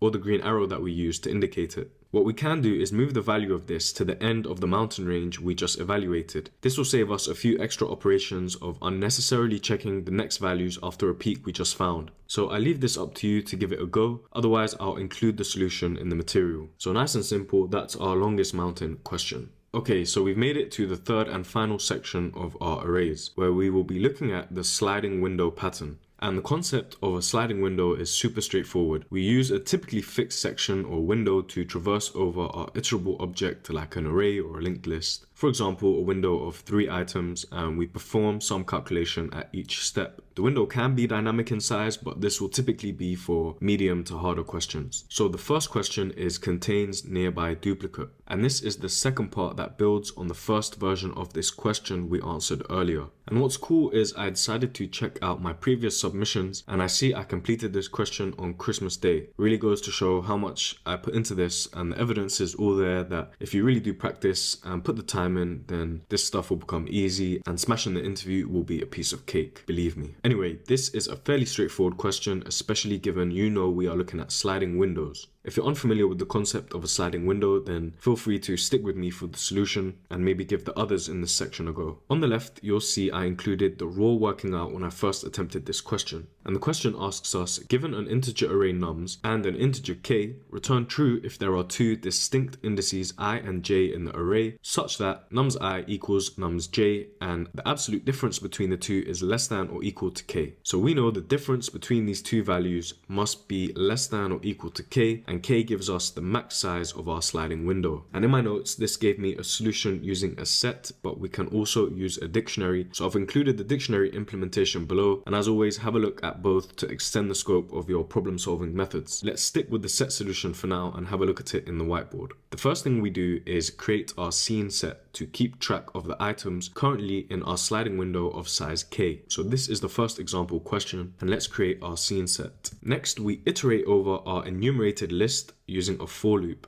And at each iteration, we check if the current number num is already in our scene set. If the number is in our scene set, it indicates that there is a duplicate within the range k indices because the set scene only contains elements within the last k indices. And we make sure of this in a second down here. So for the index 0 and the number I, let's add that to our code.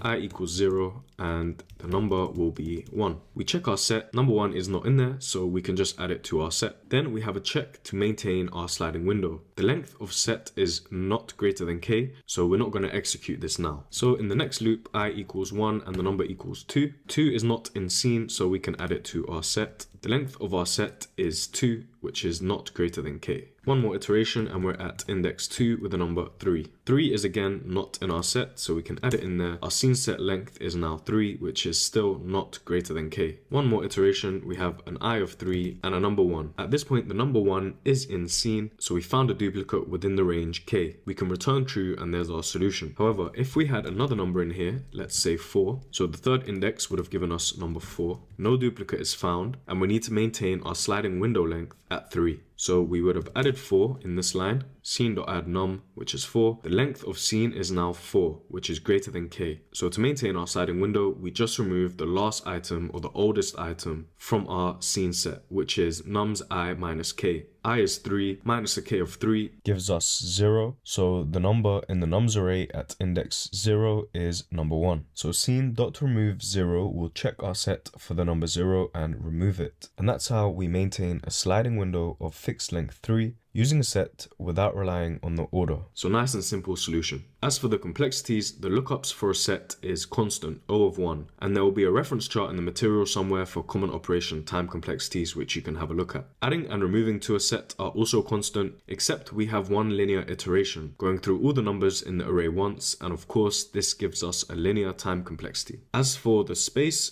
complexity is O of k, and the reason is that we store a single set which is at most size k, and this is our sliding window. And so that's it for the contains duplicate question part 2. Nice and easy. Minimum absolute difference, and let's get straight into the question here. Given an array of distinct integers R, find all pairs of elements with the minimum absolute difference of any two elements. Return a list of pairs in ascending order with respect to pairs. Each pair A, B follows. A and B are from the array. A is less than B and B minus A is equal to the minimum absolute difference of any two elements in our array. So essentially we need to return all the unique pairs of numbers with the smallest possible difference in the list in ascending order. Now you could absolutely brute force this with nested loops and get a solution, but no surprise, we're going to use a faster solution with a sliding window. So pause now if you want to give it a go. So our solution is super clean. We have 3 parts. We sort the array, and this will allow us to evaluate the array in a sliding window, which is 2 elements large, in order to find the pairs. In part 2, we find the minimum absolute difference in one linear iteration. And then in part 3, we have our sliding window, iterate across the array, and if the difference equals our minimum difference, we add it to the answer list. And naturally, this will give us the answer in ascending order as the question asks, because we sorted the array earlier. My original solution had 1 loop. It still had similar operations, but at each point we would check if the new minimum pair difference in the sliding window for the current pair was less than a pair we previously evaluated by checking the minimum difference and updating it if the new difference was smaller. And while it had the same time complexity, it was very messy. So it's good to see how you can go back and make your code more readable, and this applies of course to real world code. If you can extract some of the responsibilities of a section of code and modularize it, this will help with debugging, readability, and maintainability.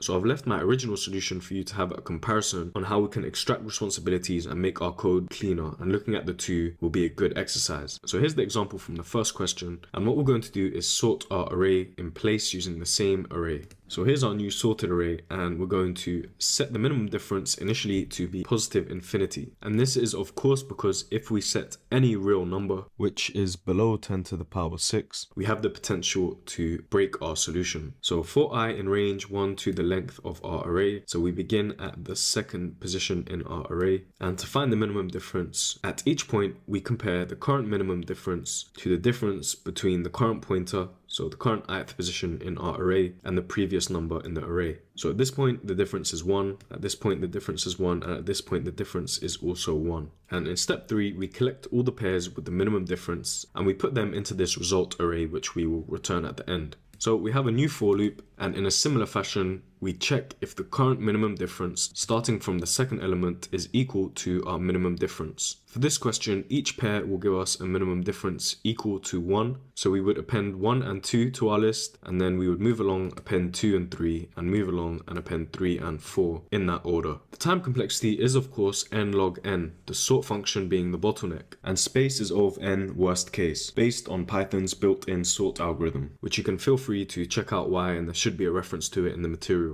But we are also storing the pairs of the answers in a list, and if every pair is an answer, like in this example, then our result array will be n length, and so there's our minimum pair difference solution. Finally, our last sliding window and our last arrays question, a medium question where we are given an array of positive integers nums and a positive integer target. We are asked to return the minimal length of a subarray whose sum is greater than or equal to the target. And if there is no such subarray, then we return 0. And if you want to give it a go, pause now, or I can give you a hint and tell you that our solution will implement a sliding window using 2 pointers. Another example of how medium questions merge 2 concepts or 2 easy questions together. So let's take a look at the solution.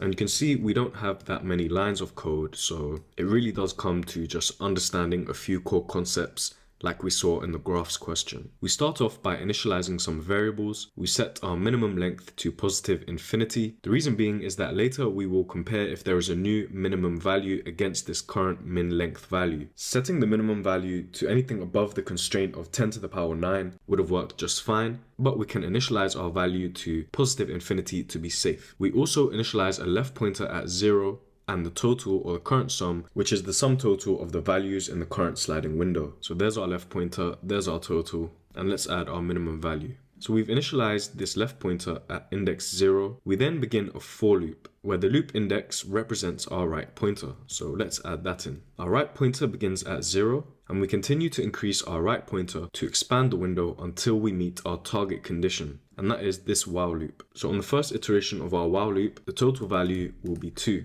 The total is not greater than or equal to our target yet, so we move right up again. We add 3, the total will be 5. We do this again, the total will be 6, and we do this once more, and our total becomes 8. At this point, we enter into our while loop, because the total, 8, is greater than the target, 7. And we update the variable which we will return, indicating our minimum size subarray. Right, so comparing the minimum of infinity against r minus l plus 1, which gives us the number of items in our minimum subarray. Our right pointer is at the third index, our left pointer is at index 0, so 3 minus 0 plus 1 gives us 4 items in our minimum subarray. So let's update our return variable to be the number 4. At this point, we begin moving the left pointer up, so we begin decreasing our sliding window. And the reason being is that we might be able to find a smaller subarray which hits the target value by moving our left pointer along. So we move it to the second item in our list, and we find that the total is now 6. So our total has now dropped below our target, and we can continue moving our right pointer along.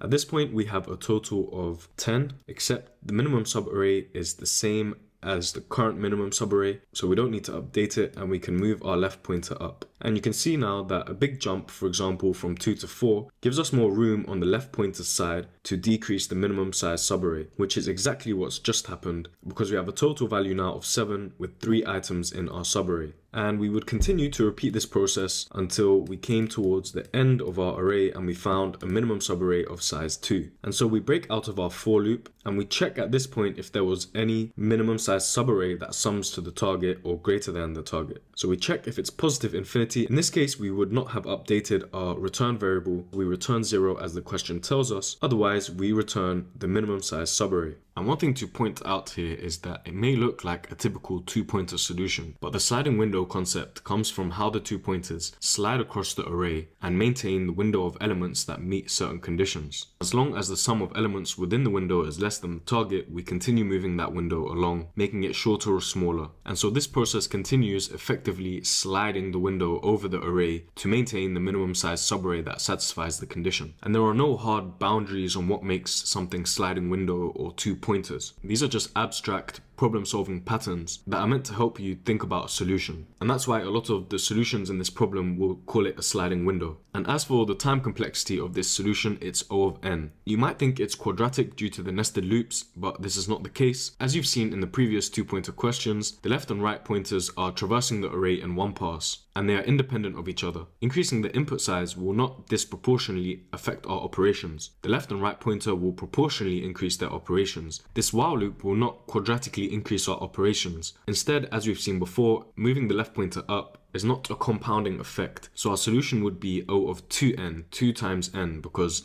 the left and right pointers are each iterating over our array in one pass, independently. And our 2 times n solution boils down to O of n. As for the space, it's of course constant because we're only keeping track of a few variables unaffected by the input size. This question also offers a follow-up asking us to get the solution in n log n, which is a worse time complexity, but it's definitely a useful exercise, and the technique is based on prefix sums and binary search. In my opinion, this is overkill right now and definitely wouldn't be judged in an interview if you don't know the techniques I just mentioned, but it's definitely interesting to see how it works, and if you can understand it, you know you're doing well. So that's it for our minimum size subarray sum question and the array section in our LeetCode. Next up, we have a section on bit manipulation, and while this may seem like a low-level computing concept, may be irrelevant to you if you're going for a software role or web development, this was actually one of the questions I faced in my software interview. So let's understand bit manipulation before looking at the question. If you have the material, you will have looked at the essential core computer science and programming concepts provided, which includes detailed walkthroughs on bits and lower-level mechanisms.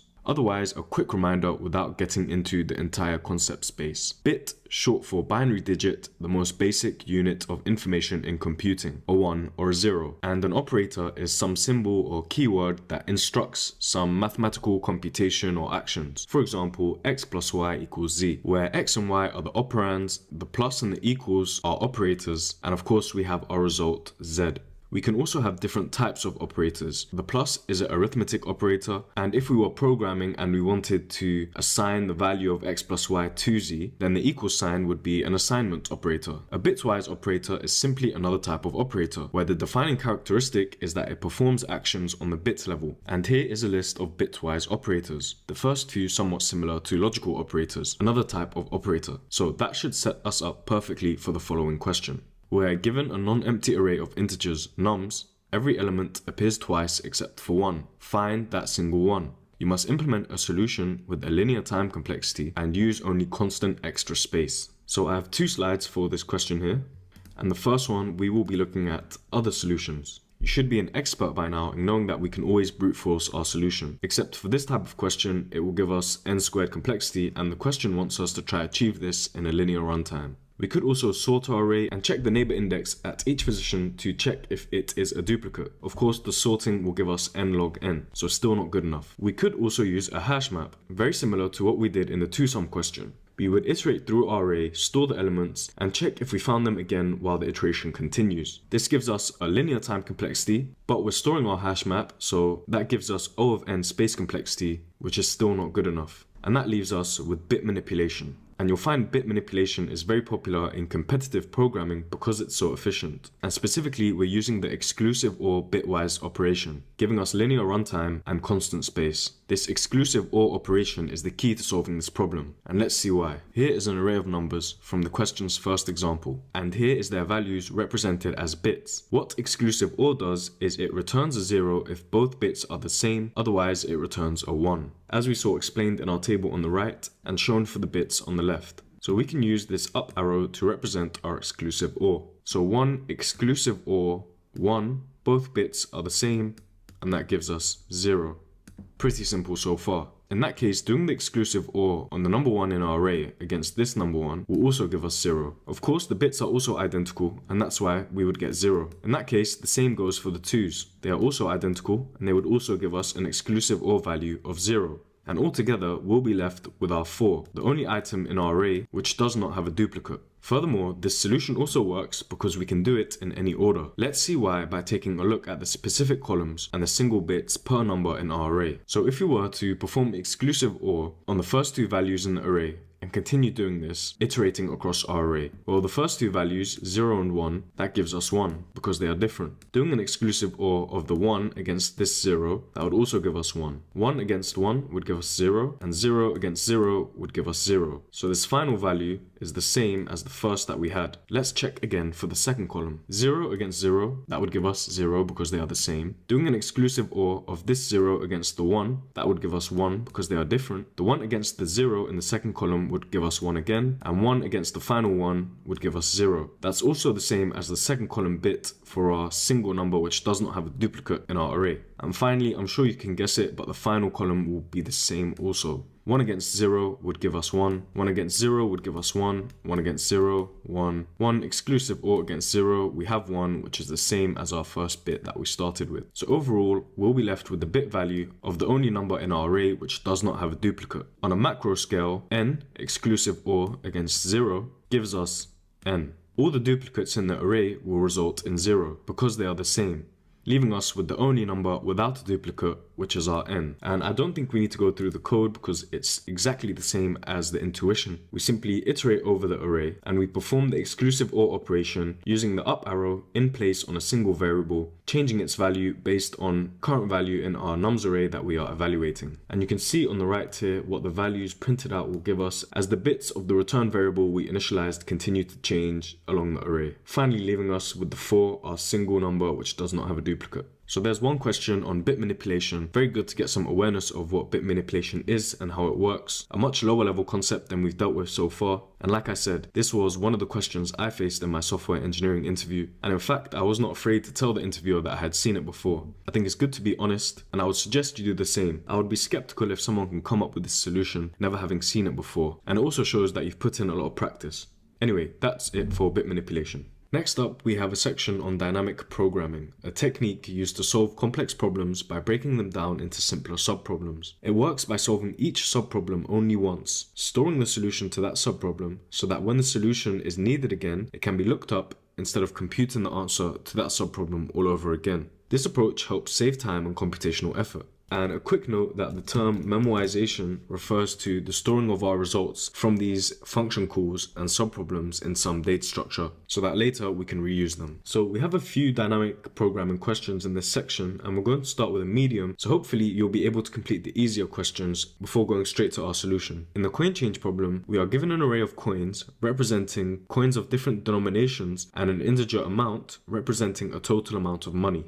So here are our coins, and the amount we want to reach is 11. Return the fewest number of coins that you need to make up that amount. If that amount of money cannot be made up by any combination of the coins, return -1. You may assume that you have an infinite number of each kind of coin. So before diving straight into our dynamic programming solution, I'm going to try work our way up to it. We could try a greedy algorithm, like we've seen before in the best time to buy and sell stock question. Our greedy algorithm could be to continuously use the biggest coins we can find at each stage while remaining below our target. 5 is the first biggest coin we can take and remain below our target. So that gives us a current value of 5. We can't use 5 or 4 or 3 because we'll be above our target for the next coin. So the next biggest we can take is 1, giving us a value of 6. And if we repeat that process, we can only use the 1 coin again, and that gives us a value of 7, which is our target, and we used 5 once and the coin 1 twice, and overall we used 3 coins. Except we know this is not the right answer. Using the 3 and the 4 coin is only 2 coins, and that gives us a target of 7. So trying to go for the best choice at each stage by going for the biggest coin will not work. We need to evaluate all the solutions, and we can do this with depth first search, which will lead us nicely into the dynamic programming solution. So here's the first example from the question. We have a target of 11. So we could use the 1 or the 2 or the 5 coin. And seeing as we're going for depth first search, we're going to use every coin.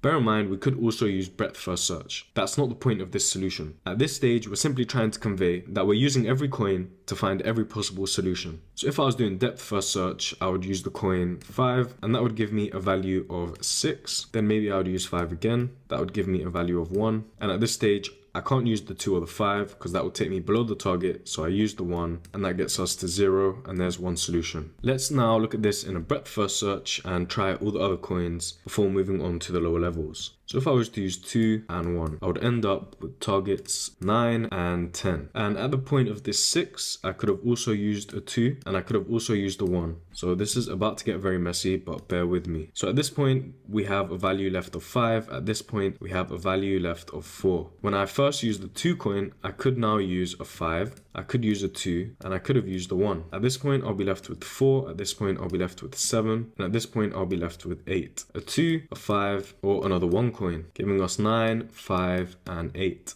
And let's go one more level down before taking a step back. 1, a 2, or a 5. So we started at 11, and at each stage we're testing every coin we can possibly use before ending up at 0 or going negative and realizing we can't use this combination of coins. Eventually we will evaluate every combination and find our minimum amount of coins to reach our target. Except this is of course very inefficient. We end up with the same subproblem repeated over and over, which is leading us to unnecessary repetitions. At this point we have the target 8 that we need to evaluate all combination of coins. We also had to evaluate the 8 target here after using the 1 and the 2 coin. The same subproblem reappears when the target 4 comes up, and the same for the 9s and the value 7. And we see this again and again with the 5 and the 6s. And remember what I first defined dynamic programming as. Dynamic programming is a computer programming technique where an algorithmic problem is first broken down into subproblems. The results are saved and then reused to find a solution efficiently. In this search solution, we approach the algorithm top down,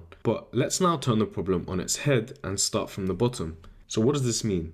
What we're going to do is start with the smallest target possible, 0, 1, 2, 3, all the way up to 11, and check the minimum number of coins for each target along the way. This will help us avoid repeating the calculations for each subproblem that we see reappearing, and that will come to life in the form of this array. And what I'm going to do is put the code alongside the intuition because they are identical. So this blue arrow is going to represent where we are in the code. And the first thing we do is create this array up to the length of the target value, plus 1 because we are 0 indexing. The value of each position is the minimum number of coins we need to get to the target, which is our index of the array. At this point our target is 0, at this point our target is 1, all the way up to our target of 11, which is the answer we are looking for. And eventually each box is going to contain the minimum number of coins we need to reach the current target, which is the index. And for all of the subproblems, we pre-fill the value with some arbitrarily large value like we have done before with the positive infinity, but in this case we can simply add 1 to the target, and you'll see why this works in a second. And then in the next line we can set the index of 0 to have a value of 0 because of course we need 0 coins to reach the target of 0. And the question tells us this in example 3. Then we begin the bulk of our work with a for loop across the array, starting from the second position up to our target. Inside, we iterate across our coins. So let's track this with our green arrow. And inside our for loop, we're going to have a nested for loop to iterate over our coins. The reason being is that we have to check every solution to find the minimum number of coins. There is no getting around this. Then we have a simple check to skip evaluating the current coin if using that coin takes us below the current subproblem target. That's just common sense. And finally, here is the important part. We set the minimum number of coins, that's what the value inside the array represents, to be the minimum of the current number of coins versus 1 plus dpi minus c. Let's break down the minimum comparison's second value. 1 plus dpi minus c. 1 is the current coin we are evaluating, and we are adding to that the value of the dpi minus c index. I is the current subproblem target, and c is the current coin's value. So what we are doing is checking. If we are using the current coin to reduce our target I, we will then get some new value, some new subproblem target. For example, in the top-down problem, we use the value 5, and then we have a new subproblem target of 6. 6. And at that point, we check what is the best possible solution, which we would have already evaluated previously in our array because we are going bottom up. So this will definitely make more sense as we work through the solution. So for C in coins, we are looking at coin number 1 for the index I of 1. So let's keep track of that also. Index of 1 and the current coin is 1, which is this red arrow. 1 minus 1 is greater than or equal to 0. So we can use it to get to our target. At that point, we compare what is the current minimum value. Well, we pre-filled it to 12. And this is why I said earlier that adding 1 to the target will work just fine, because we're comparing 12 against 1 plus dp I minus c, 1 minus 1, dp of 0. Well, that's 0 because we need 0 coins to get to 0, which will indicate that we've reached our target. So 1 plus 0, the minimum between 12 and 1 gives us 1. Next, we iterate to the next coin, which is 2. 1 minus 2 is less than 0, so we can't make this comparison, and the same goes for 5. So we go back to the top of our first for loop and go to the next subproblem. At this point, I equals 2, and we go back to evaluating the first coin. 2 minus 1 is greater than 0, and we have a new comparison to make. So we're using our first coin, which is 1, so we're adding 1 to the combination of coins to get to our subproblem target of 2. And I minus c, well, 2 minus 1 gives us 1. So using our coin 1 to get to the target of 2 leaves us with a sub-target of 1. I2 minus 1 c leaves us with a target of 1. So we've already solved the minimum number of coins we need to reach our target of 1. So we're looking back and we're using that value. We know that it's 1 coin. So using 1 plus the value which we previously calculated, 1 plus 1 gives us 2. 2 is less than 12, so we have a new minimum value. Great. At this point, we go back to the top of our second for loop and check out the next coin. 2 minus 2 is indeed equal to 0, so we can go to our minimum check. We are now comparing 2, which is the current minimum value, against our dp of I minus c. 2 minus 2 gives us 0, and so we have a value of 1 and a new minimum value of coins to reach our sub-target of 2. And we can't evaluate 5 because that will give us a value below 0. So I've filled in some of the values, and now let's look at a bigger sub-problem to make this more interesting. We start off with coin 1. That gives us a value of I minus c, which is 6, 7 minus 1. That's okay, so let's do a comparison of the current minimum number, which is 12, against our dp of I minus c, which is 7 minus 1, or 6. 1 plus the dp of 6, which we calculated earlier to be 2. 1 plus 2 gives us 3. And we have a new minimum value. And we knew at 6 the minimum coins were 2 because we calculated that earlier in the same way, and we figured out that the 5 and the 1 coin were the minimum number of coins we could use. We then iterate over to the 2 coin. 7 minus 2 is 5, and we have a new comparison of 1 plus our dp of 7 minus 2, which is 5. And at 5, we figured out we only need 1 coin, which is the 5 coin. 1 plus 1 is 2.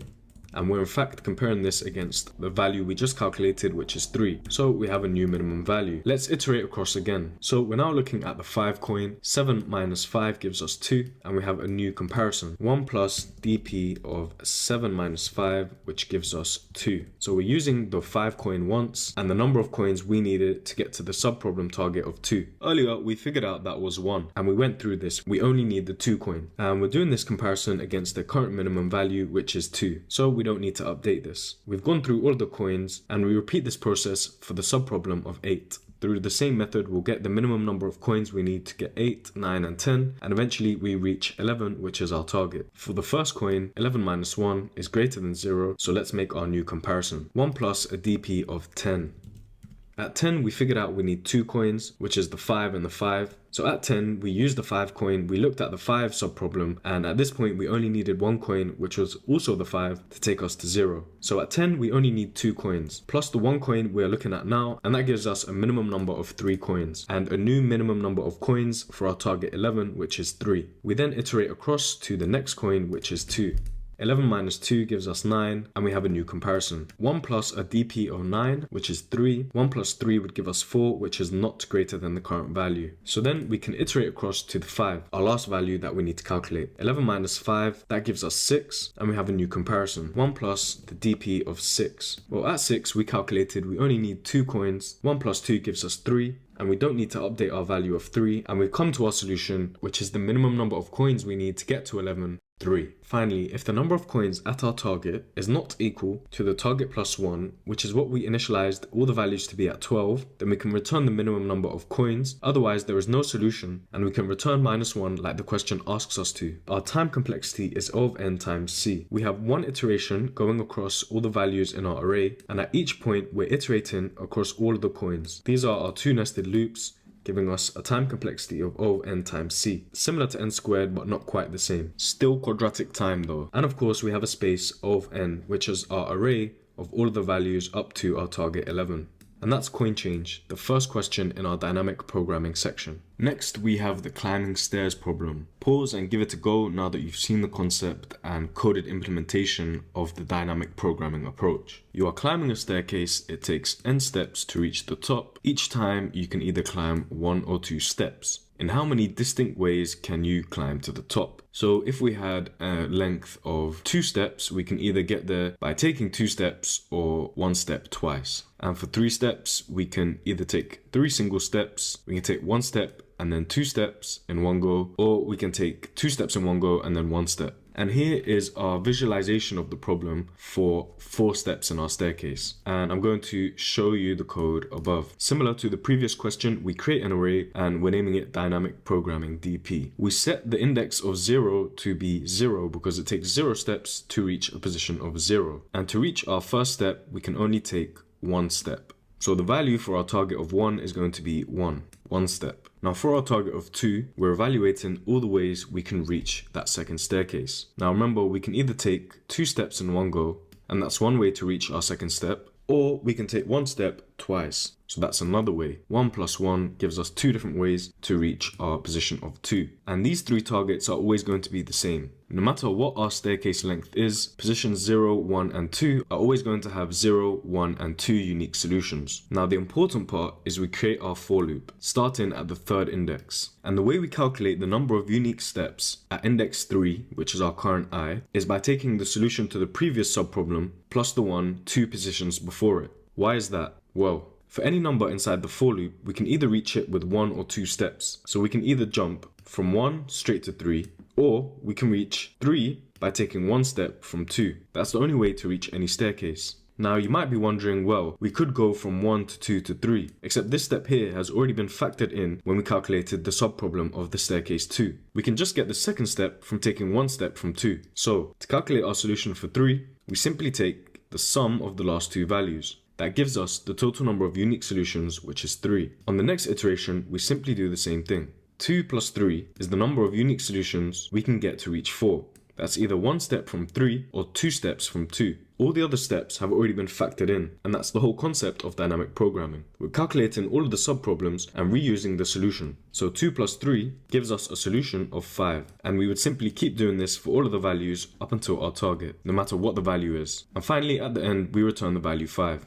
So a super simple solution to a nice problem. As for the time complexity, we have O of n, since we have this for loop. And the space complexity is O of n because we're storing this DP list here. Alternatively, we could have a constant space solution. Because if you've noticed, we only need to keep track of the 2 variables inside our orange box to be able to calculate the value of the next step in our staircase. So for example, we could start off with these 2 variables. To calculate our value for 3, make the first variable the value of the second variable, and make the second value the sum of the 2 variables before changing the first variable. To get to our value of 4, just repeat the same process and get our new value of 5. And we would simply repeat this until we reach our target. And so that's it for climbing stairs. Our second medium question inside dynamic programming is max subarray. We are told, given an integer array nums, find the subarray with the largest sum and return its sum. And they give us a definition of what the subarray means. Essentially just a continuous set of numbers inside our array, which is non-empty. And this is a medium question, but given what we've gone through so far, it's not that difficult, so definitely give this one a go if you can. Otherwise, let's look at the solution. So this one here we can definitely solve with brute force, and initially I was drawn to some kind of sliding window solution. And given what I've said before, these are just problem solving techniques, so they can blend together. But given the way this works out, I put it in the dynamic programming section. And the reason is, at each stage, we're solving a subproblem. Specifically, at each point of the array, we're solving what is the largest sum. And this simply comes down to looking at the max of the current value versus the max of the previous value inside our DP list. And the previous value will, of course, be the solution to the same problem. So ignore this second solution for now. And let's look at our classic solution where we create our DP list. For the 0th index, we only have the value -2. So that is the largest sum subarray we can find. When we move across to the next index, the largest sum is going to be the current value or the current value plus the sum of the previous subarray. At this point, 1 is greater than 1 plus -2. And then we move along. And in blue, you can see we've made some changes. When we're evaluating -3, the largest value is either -3 or -3 plus the previous index. -3 plus 1 gives us -2. So we've taken into account a previous subarray, and at this point our largest subarray is this one value here. Moving on to 4, of course 4 is going to be larger than -2. And there's no need to include the previous subarray value. So we have a new max subarray which gives us a value of 4. On the left here you can see adding -1 will decrease the value, except at that position in our array, -1 is better off including the previous 4. 4 is still our max subarray,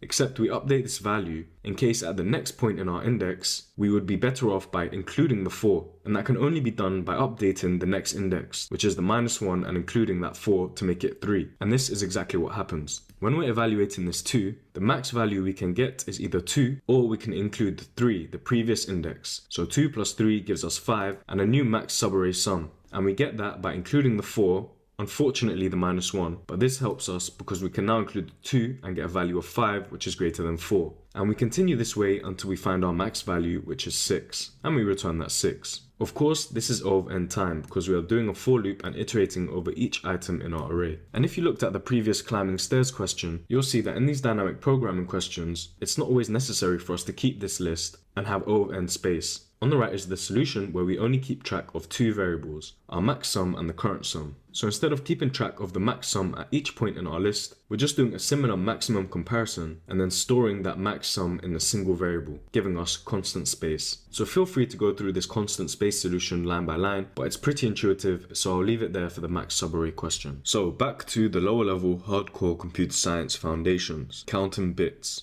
And let's get straight to it. If you haven't yet familiarized yourself with bits, let's take a closer look than the previous bit manipulation question. In front of you is a table comparing the numbers in our base 10 system versus the bit system on the left. Each column represents a value which is derived from 2 to the power of some number, which is a single digit linear increase. So 2 to the power 0, which is 1, 2 to the power 1 equals 2, 2 to the power 2 is 4, 2 to the power 3 is 8, and so on. For the number 0, we have 0 bits. Simple. For the number 1, we have a single bit in the first column, the 2 to the power 0 column, giving us a total value of 1. For the number 2, we need a single bit in the 2 to the power 1 column, giving us a value of 2. So we have shifted columns now. And for the number 3, we need a bit in the 2 to the power 1 column and in the 2 to the power 0 column, giving us 2 plus 1, which is equal to 3. And last one, let's look at 4, where we shift columns again because we need a bit in the 2 to the power 2 column, giving us a value of 4.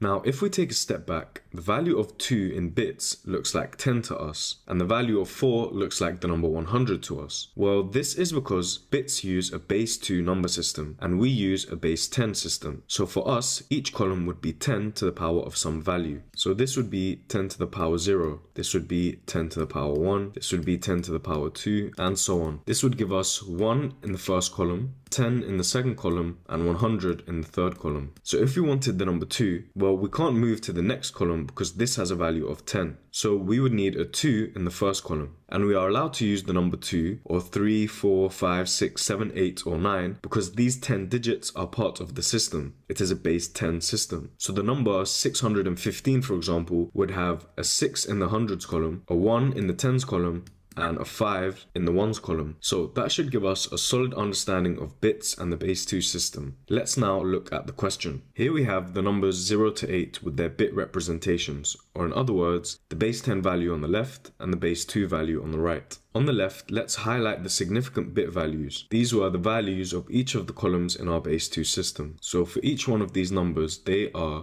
the value of 2 to the power of some x. So for the first one, x is to the power 0, x is to the power 1, x to the power 2 gives us 4, and x to the power 3 gives us 8. This will come in handy later. For the first 4 numbers, let's quickly jot down the number of ones inside the bit value. This is what the question wants us to find. So here we have 0 ones, here we have 1, and here we have 1. And you'll notice the columns begin to shift at each significant bit. For example, at 1, we had a 1 in the first column. At 2, the column shifted again, and we had a 1 in the second column. At 4, the column shifted again, and at 8, the column shifted to add a 1 in this fourth column here, similar to what we saw in the table above. If we look a little bit closer, every time the column shifts, the previous bit values repeat. So when the column shifted for the 4, the first 2 bits look like a repeat of the 0. For the 5, we still had the extra 1 in the third column, but this 0 and 1 looks like a repeat of the number 1. For the 6, we still have 1 extra bit in the third column, except the first 2 bits look like a repeat of the number 2, and the same goes for 7. And it looks like when we reach 8, this is similar to the 4, which was similar to the 0. And this is the same in the base 10 system. When we go from 10 to 11 to 12 to 13, this is just the same as 0, 1, 2, 3, except now we have an extra 1 in the tens column. So the value of whiteboarding wins again. We are beginning to notice a repeating pattern. So the pattern we're beginning to notice here is that every time we reach a number which is equal to 2 to the power of some digit, we have an extra bit value in a new column. For example, the 1 in the third column for 4 to 7, or the 1 in the fourth column for 8. And we plus to that the number of ones in a previous value. So for example, for 8, we had 1 in the extra column plus the value of ones in 0. For the number 7, it's this extra 1 in the third column plus the value of ones in the 3. For 6, it was 1 in the extra column plus the value of ones in the 2. So we're beginning to notice a pattern. Let's check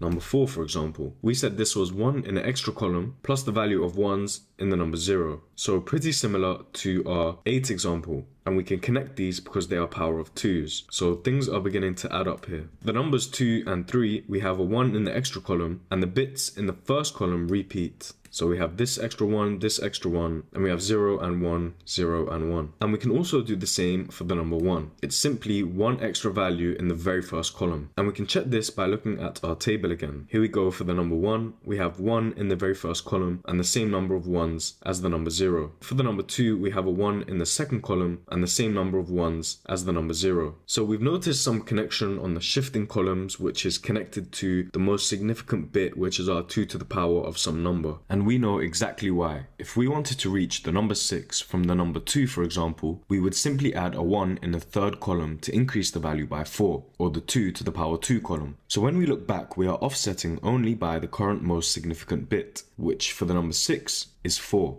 And in the base 10 system, for example, if we wanted to go from 5 to 15, we would just add a 1 in the tens column. It's the same concept. Great, that's step 1. The next step is to generalize our solution. And if I change the wording of our solution to be more programmatic, let's say we had this value of 1s in some previous number by checking a list we create, and if I call this list dp, then this value of 1s in 3 can become the dp of 3. And this value of 1s in 2 can become the dp of 2. And let's quickly change the rest to follow this pattern. Okay, so we're getting closer, but we're not quite there yet. We need to generalize even further to get to our programming solution. And one thing I've noticed by looking at the 4 is that this previous lookup value is increasing digit by digit linearly, 0, 1, 2, 3, until we go back to 8, which is 0. At the power of 2 value, we have 0. We're looking up the bits in the 0 number. So we can change these values to be I, representing the current index that we are on,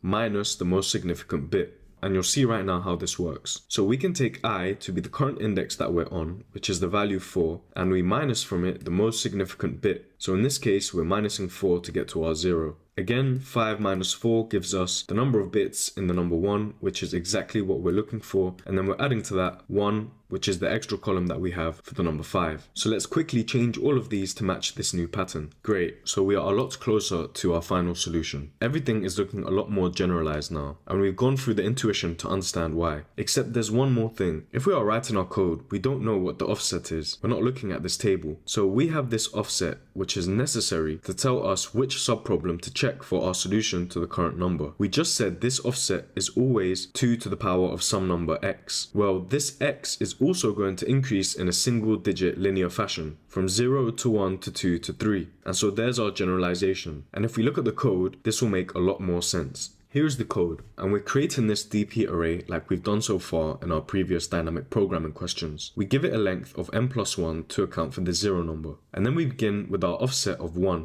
which is the first of our 2 to the power x. And then we begin our for loop, skipping the 0 because we know that has 0 ones inside. And let's ignore this if check for a second. dp of I, which is the current number we're on in our for loop, dp of 1 equals 1 plus the dp of 1 minus 1. Exactly what we had on our whiteboard. That gives us a value of 1. Now on the next loop, we have to check if the offset times 2 is equal to our current I. And this works perfectly, because whenever this is true, we will have hit a new 2 to the power of some x. So on our next loop, we check if the offset, which is 1, times 2 is equal to our current I. Our index is 2, and this will be our most significant bit and the offset we are looking for. And the same will be true for the index value of 4 and so on. So we iterate across our array, updating the offset and looking backwards for the previous values we solved at each stage before finally returning our array list as asked, completing our bottom-up dynamic approach to the counting bits question. And of course, I'm sure you're becoming experts at this now. The runtime is O of n. We have one single iteration across our array and some operations which will grow linearly as the input grows, and a space of n due to our DP list. So that's it for counting bits. Our last dynamic programming question,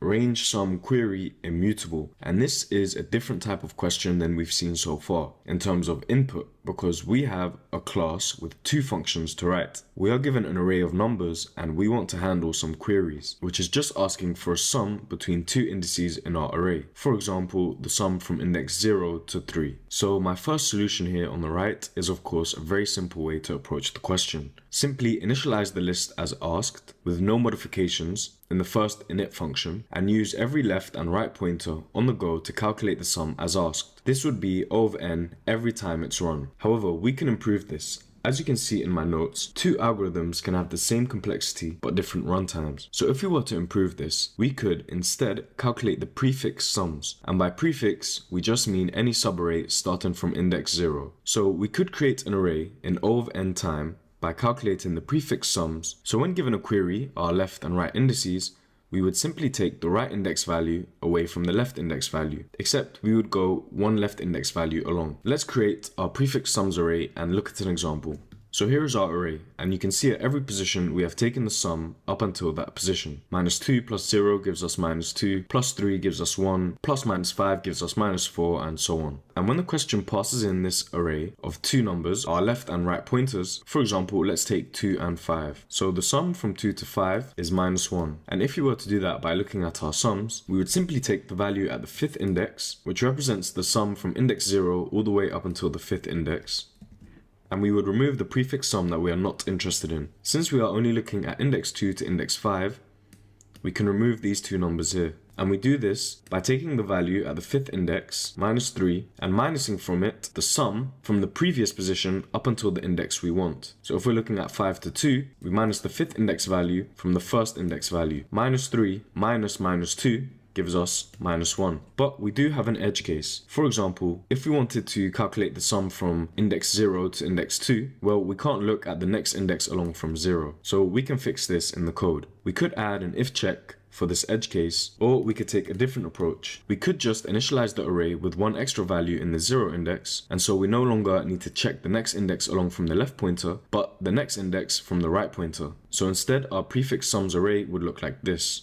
And for the same example, we would take the next index along from the right pointer and minus from it the left pointer that we are given. -3 minus -2 gives us -1. And carrying out this modification in the initialization of our class is O of n. Of course, because we are iterating over each number in the array and creating our sum. However, this is an improvement on the last solution because we only carry out this O of n operation one time. After that, every query is constant. We are just looking up 2 values and performing a quick operation. And you can definitely see a big time improvement between these 2 solutions. And this might look quite different from the previous dynamic programming questions we've seen so far. However, a lot of the solutions will tag this as dynamic programming because in a sense, we are looking back and reusing values from a previous subproblem or calculation that we had. And so that's it for our range sum query question and dynamic programming section. Next up, we have backtracking questions. Backtracking is an algorithmic technique where we try to solve a problem by building a solution incrementally, finding different paths, and if one does not work, we backtrack and try another path until we find the right one that satisfies our problem constraints. Think of problems like Sudoku.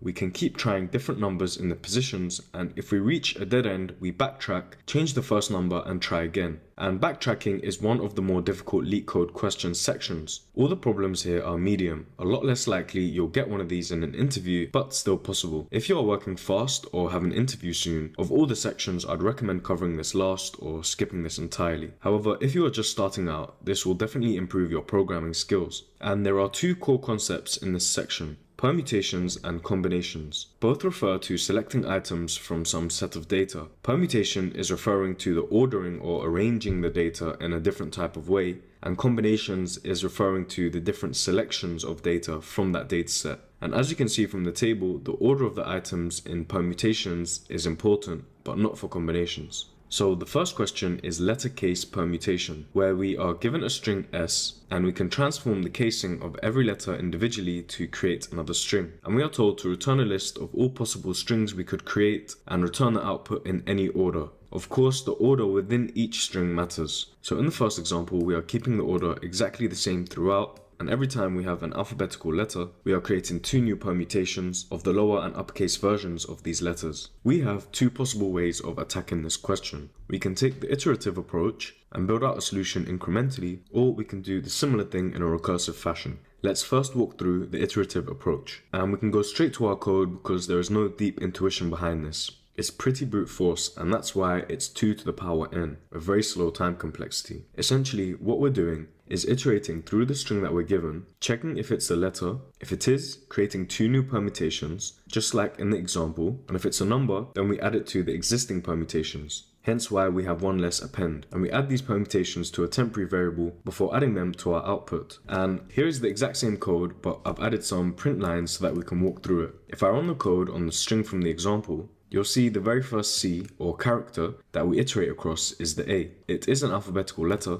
so we hit this for loop. Contained within these two dash lines, we add to our temporary variable the upper and the lowercase versions of this character, and at the end we update our output to equal this temporary variable. Pretty simple so far. So next we iterate over to the 1. This 1 character is not alphabetical, so we hit the else block contained within these two dash lines here. At this point we have two permutations in our output, which is what this O is representing. We add to each output, the smaller and the uppercase A, our number 1. Then we update our output to equal this temporary variable, ending up with A1 lowercase and A1 uppercase. Next we hit our character B. It is alphabetical, so we go to this for loop, and for each current permutation or O in our output, we append the upper and lowercase versions of this B character. Except at this point we have two permutations in our output, the uppercase and lowercase versions of A with the number 1. So first of all, we loop over the lowercase a and the 1, and we add to that the lowercase b and the uppercase b. Then we go to the second iteration of this loop, we find the second permutation which is currently in our output, the uppercase a1, and add to it the lowercase b and the uppercase b.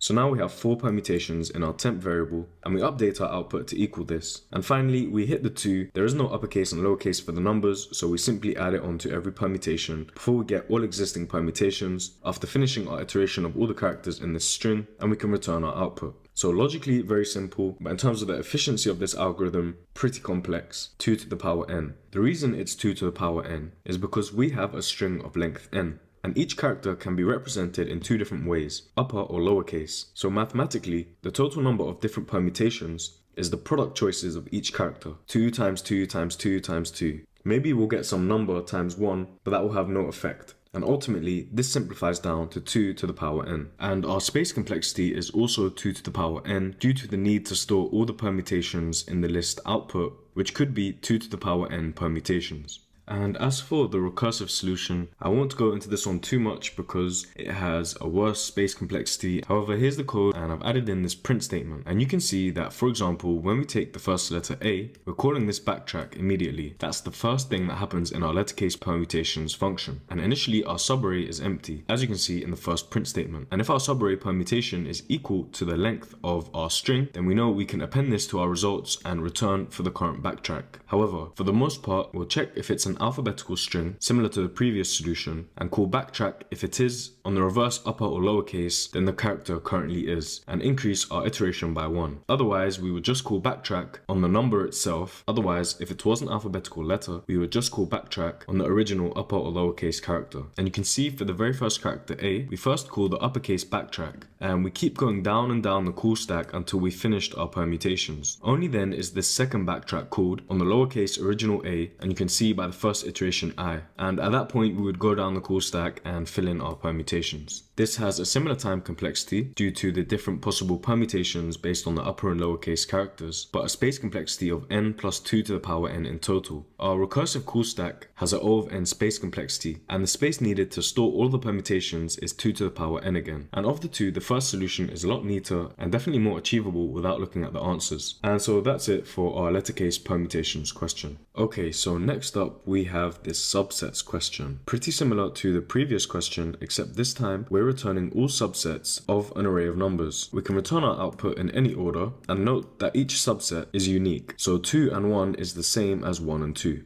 And the question is slightly easier for us because all numbers are unique. So there's a lot going on in this solution. So again, I'm going to head over to the code instead of the whiteboard. So here's our code, and similar to the previous question, we initialize a result variable, which is our list, that we will return at the end. And then we begin our recursive backtracking solution on the very first iteration on an empty list. So I've added these print statements in here underneath our very first operation to help us understand what's happening. On the very first call of our function backtrack, we pass in the empty list and the start number 0. And the very first thing we do is append our current path to the result. And this syntax here appends a snapshot of the current path, creating a shallow copy. We use shallow copies in backtracking because they efficiently capture the current state of the path when dealing with simple immutable elements like integers. We could have used a deep copy, except that would make our solution less efficient. Deep copies are only needed when dealing with nested or mutable objects. Creating a shallow copy creates a new list object that contains references to the same elements as the original list. And since path typically contains simple immutable elements like integers, any changes to path, such as adding or popping elements, do not affect the elements that have already been appended to the results list. If the original path list changed an element, the previous reference would remain for the shallow copy, and a new reference in memory would be made for the changed element in the original list. This is because integers are immutable, and that is why we would use deep copies for mutable objects, like nested lists. So in a sense, appending a shallow copy of path to the results list effectively freezes the state of path, appending a snapshot of our path. If we were to use the original path object, then appending this to our results will lead to the elements inside our results changing when we change the path variable later on.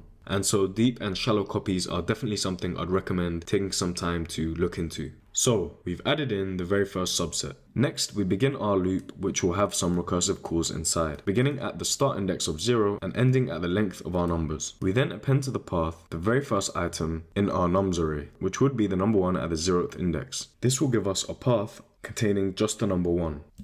And it might help if I print the path here. So we can see the path before our recursive backtrack is 1. So next, we're recursively calling backtrack on the next iteration along, passing in our current path. So we go back to the start of our function, and our new result is going to include this 1, plus the empty list we added earlier. And then we go back to the start of our for loop, from now the index 1 to again the length of our numbers. We now append the next number in our array, using the start index, which is now 1. This gives us the number 2, and our new path is now 1 and 2. So we call backtrack again on the next iteration along, passing in the new path of 1 and 2. So calling backtrack again will add the new path to our result, giving us the empty list, the 1 and the 1 and the 2. And of course, if we do this again, we'll end up with 1, 2, 3. Recursion is quite difficult to follow, so I've screenshotted our code and headed over to the whiteboard. At the very start, we called backtrack on the 0 and the empty list, which is exactly what we had here. And then we had our result, which was an empty list. Then we began a for loop, which is what this purple line is indicating, starting off at the index of 0. Then we added to our path the number 1 and began a backtrack on the next index along, which was also 1.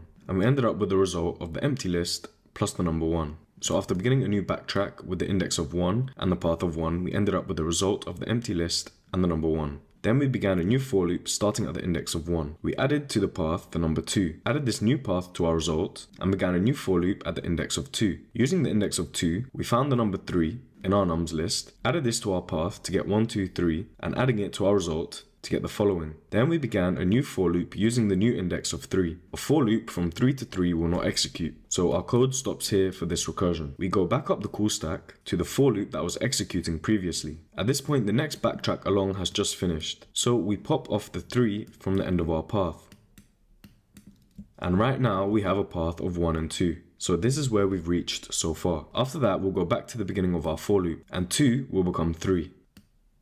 That will also stop our code because we've reached the end of our range. So we go back up to the for loop that was previously being executed. At this point, we had just called the backtrack on the next index, which was 2 on the path 1 and 2. So the next line along, based on the current path that we have, we pop off the last item. So right now we just have a path of 1. Then we go back to the top of our for loop and the next index along, which is 2. Following the code, we append to our path nums of the index 2. This will give us 3. So our new path is 1 and 3.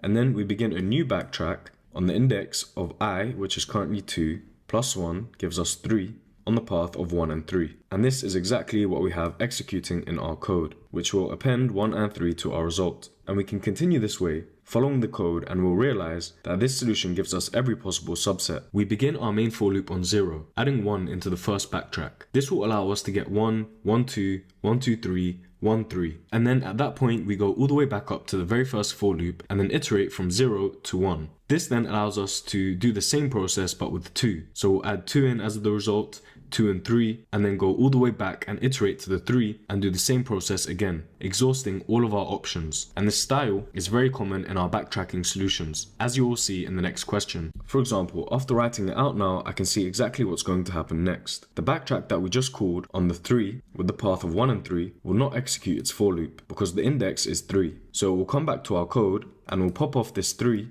and our path is now 1. We'll go back to the top of our for loop and iterate to the next index along, which is 3. This will also stop the execution of our code, and we'll go back to the very first for loop. At this point, we'll pop off the 1, our path is now empty, and we'll jump back again to the beginning of our for loop, and we'll iterate to the next index along, which is 1. To the empty path, we'll append nums of the index 1, which is 2. Call backtrack on the index of 2, and the path, which now contains 2, and we'll end up appending to our result the number 2, which is exactly what we have in our code after the 1 and the 3. And so that's our solution. So with these backtracking questions, if we are implementing with the recursion, there will typically be some constraint in the question that we are looking for that limits the depth of our recursion stack, stopping the code execution and allowing us to go back up the call stack and find all the permutations or combinations that we are looking for. And the time complexity for this is n times 2 to the power n. N is the number of elements in the input list, and each element doubles the number of possible subsets, giving us 2 to the power n. And the cost of copying the current path to the results list is proportional to the size of the subset. So in the worst case, we have a full subset size of n. The cost operation would take n time. So the total time complexity involves all 2 to the n subsets, and for each potentially copying up to n elements, giving a worst case of n times 2 to the power n. And the space complexity is also n times 2 to the power n. We need to store all 2 to the power n subsets. In the absolute worst case, each subset can have up to n elements, leading to the total storage of 2 to the power n times n. And so that's it for our subsets question. Now we reach combinations, the next type of core concept in our backtracking section. And the question tells us, given two integers n and k, return all possible combinations of k numbers chosen from the range 1 to n. So if they gave us the number 4, we have a range of 1, 2, 3, 4, and we want all possible combinations with a size of 2. So 1, 2, 1, 3, 1, 4, 2, 3, 2, 4, and 3, 4. So the question sounds pretty pretty simple. If you'd like to give it a go, pause now. Otherwise, let's look at our solution. Here is our code, and you can see again we're following a similar style to the previous questions, where we kind of have a function inside of our main function that we're calling after creating our result variable, which we will return at the end. So let's take the example from the question and start with our n of 4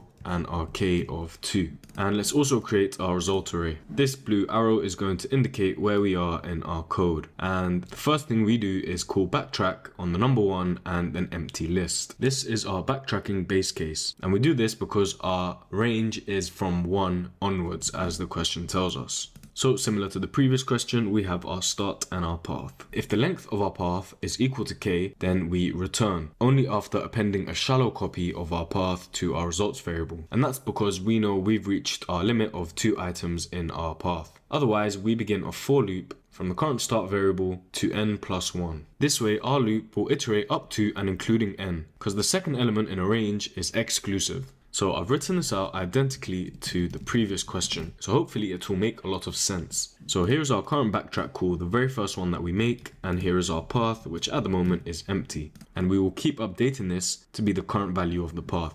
Our length is not equal to k yet, so we hit the for loop and begin. And I'm going to indicate a for loop with this purple line here, and I'm going to add the I, which at this moment is equal to 1. Then we append to our path the I, which is 1, and we call backtrack yet again, iterating one value along, passing in the start value of 2 and the path which contains 1. So we've called backtrack again and we're at the top. The length of our path is not yet equal to k, so we hit this new for loop. Except at this point we begin with an I of 2. Then we append 2 to our path, and we call backtrack once more, iterating up one number and passing in the new path. So now things begin to get interesting because the length of our path is indeed equal to k. So we can append a shallow copy of our path to the result variable, 1 and 2. And after that we return, so the code can stop executing here. This takes us back to our backtrack call, and we go to the next line, popping off the 2 from our path. After that we head back to the top of our for loop and iterate to the next value along, which is 3. Appending this 3 to the path gives us 1 and 3. And we call backtrack again on the next iteration along. So we pass in a value of 4 and the path 1 and 3. At the start of our new backtrack call, the length of the path will be equal to k, so we also append this to our results list. And you can already see that this backtracking gives us the same solution as the answer in the question, indicating that we're likely on the right path. So after appending, we return, and the code execution for this backtrack stops here, leading us back up the call stack where we can now pop the last item in our path. We go back up our for loop and iterate to the next value along, which is 4. And now we can append the value of 4 to our path, which contains 1. Then we call backtrack once more, and you can also see why it was important to add the +1 to our n at the end of our range. Otherwise we wouldn't have looped over to this 4 and we wouldn't have included the 4 in the path, passing it down to our backtrack down here and eventually appending it to our results. At this point the backtrack will return, the code execution stops here, back up our call stack, we go to the next line and pop off the 4 from our path. At this point the for loop has finished because we've reached an I of 5, and at that point our backtrack function has finished, so the code execution stops here. Back up the call stack we were at this point, and we can go to the next line along and pop off the 1 in our path. And so we finished all of the combinations beginning with 1. At that point we iterate along to the 2, and the whole process starts again with 2 at the beginning of our path. And we will avoid duplicates this way, for example including 1 again, due to the fact that every time we call backtrack we're adding 1 to our I value, dictated by the main for loop at the beginning of our recursion stack. So after we finish adding 2 to our path, the next iteration along will add 3, and we should have 2 and 3 being the next combination, which is also what the output has in that order. And so writing out our code for this backtracking solution in this way, almost identical to the previous question, helps us develop some problem-solving memory, giving us a familiar solution for permutations and combinations. The time complexity for this solution looks a bit messy. O of k times n factorial divided by n minus k factorial times k factorial.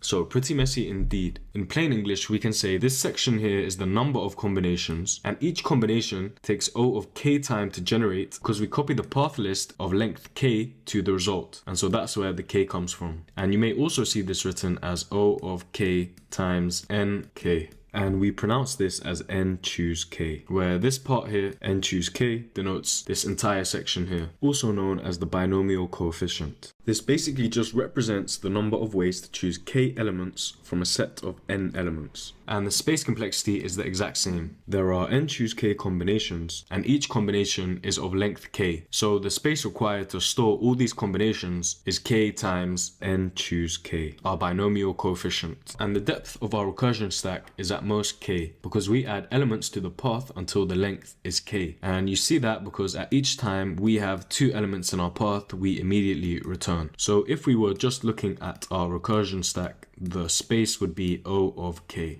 And the storing of our path is also O of k, except the recursion depth and this path list are not the dominant terms here. It's the storing of our combinations in the results, and that's where our space complexity comes from. And so that's it for our combinations question. Next up is our final question in the backtracking section, which is called permutations. So we've just done combinations and now we're doing permutations, where we are given an array nums of distinct integers. So all the integers are unique. We want to return all possible permutations in any order. Of course, the order for each list inside of our return list matters. And you can clearly see we have every possible permutation. And again, our backtracking solution is going to be pretty similar to all the questions we've seen in this section so far. So I'll definitely give it a shot now, otherwise let's go through the solution. So here's our code and the first example from the question. And you can see, of course, it's pretty similar to the previous questions. We begin by initializing our results array, which we will return at the end. Before that, however, we call backtrack, passing in 0.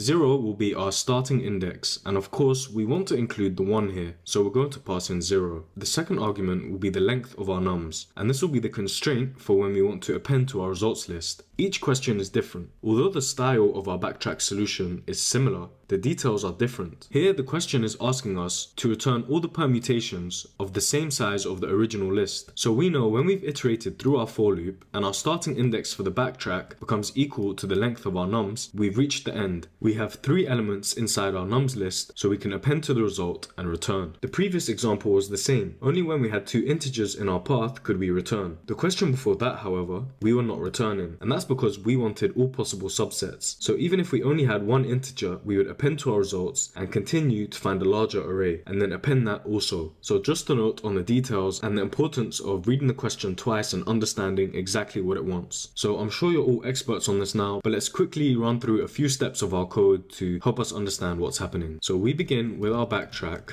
on an index of 0 and the length of our nums, which is 3. At the beginning, our start is of course not equal to our end, so we jump to this for loop, which again I'll show with a purple line and the current index that we are on. We begin by looking up our numbers array and switching the start index with the current I index. So at this point, our start is equal to 0, as is the I in our for loop. So switching these 2 numbers across keeps the current order in our nums the same, allowing us to append the original order in a second. So we're going to call backtrack again, as always, iterating up to the next index, and we're keeping our ending condition the same throughout. At this point, our start is still not equal to our end, so we'll reach our for loop, switch numbers over, and call backtrack again. So we have a new for loop starting at an I of 1. Our start and our I are still equal, 1 and 1. So our nums list order stays as the original and we call backtrack yet again. 2 is still not equal to 3, so we reach our for loop, switching over the second index with the second index, keeps the original nums list order the same, and we call backtrack once more. At this point, our start is equal to the end, so we can append to our results list a shallow copy of our nums. So there's the very first permutation in our results, and here's where things begin to get interesting. Our code execution stops here, and we go back up to the call stack to where we just called backtrack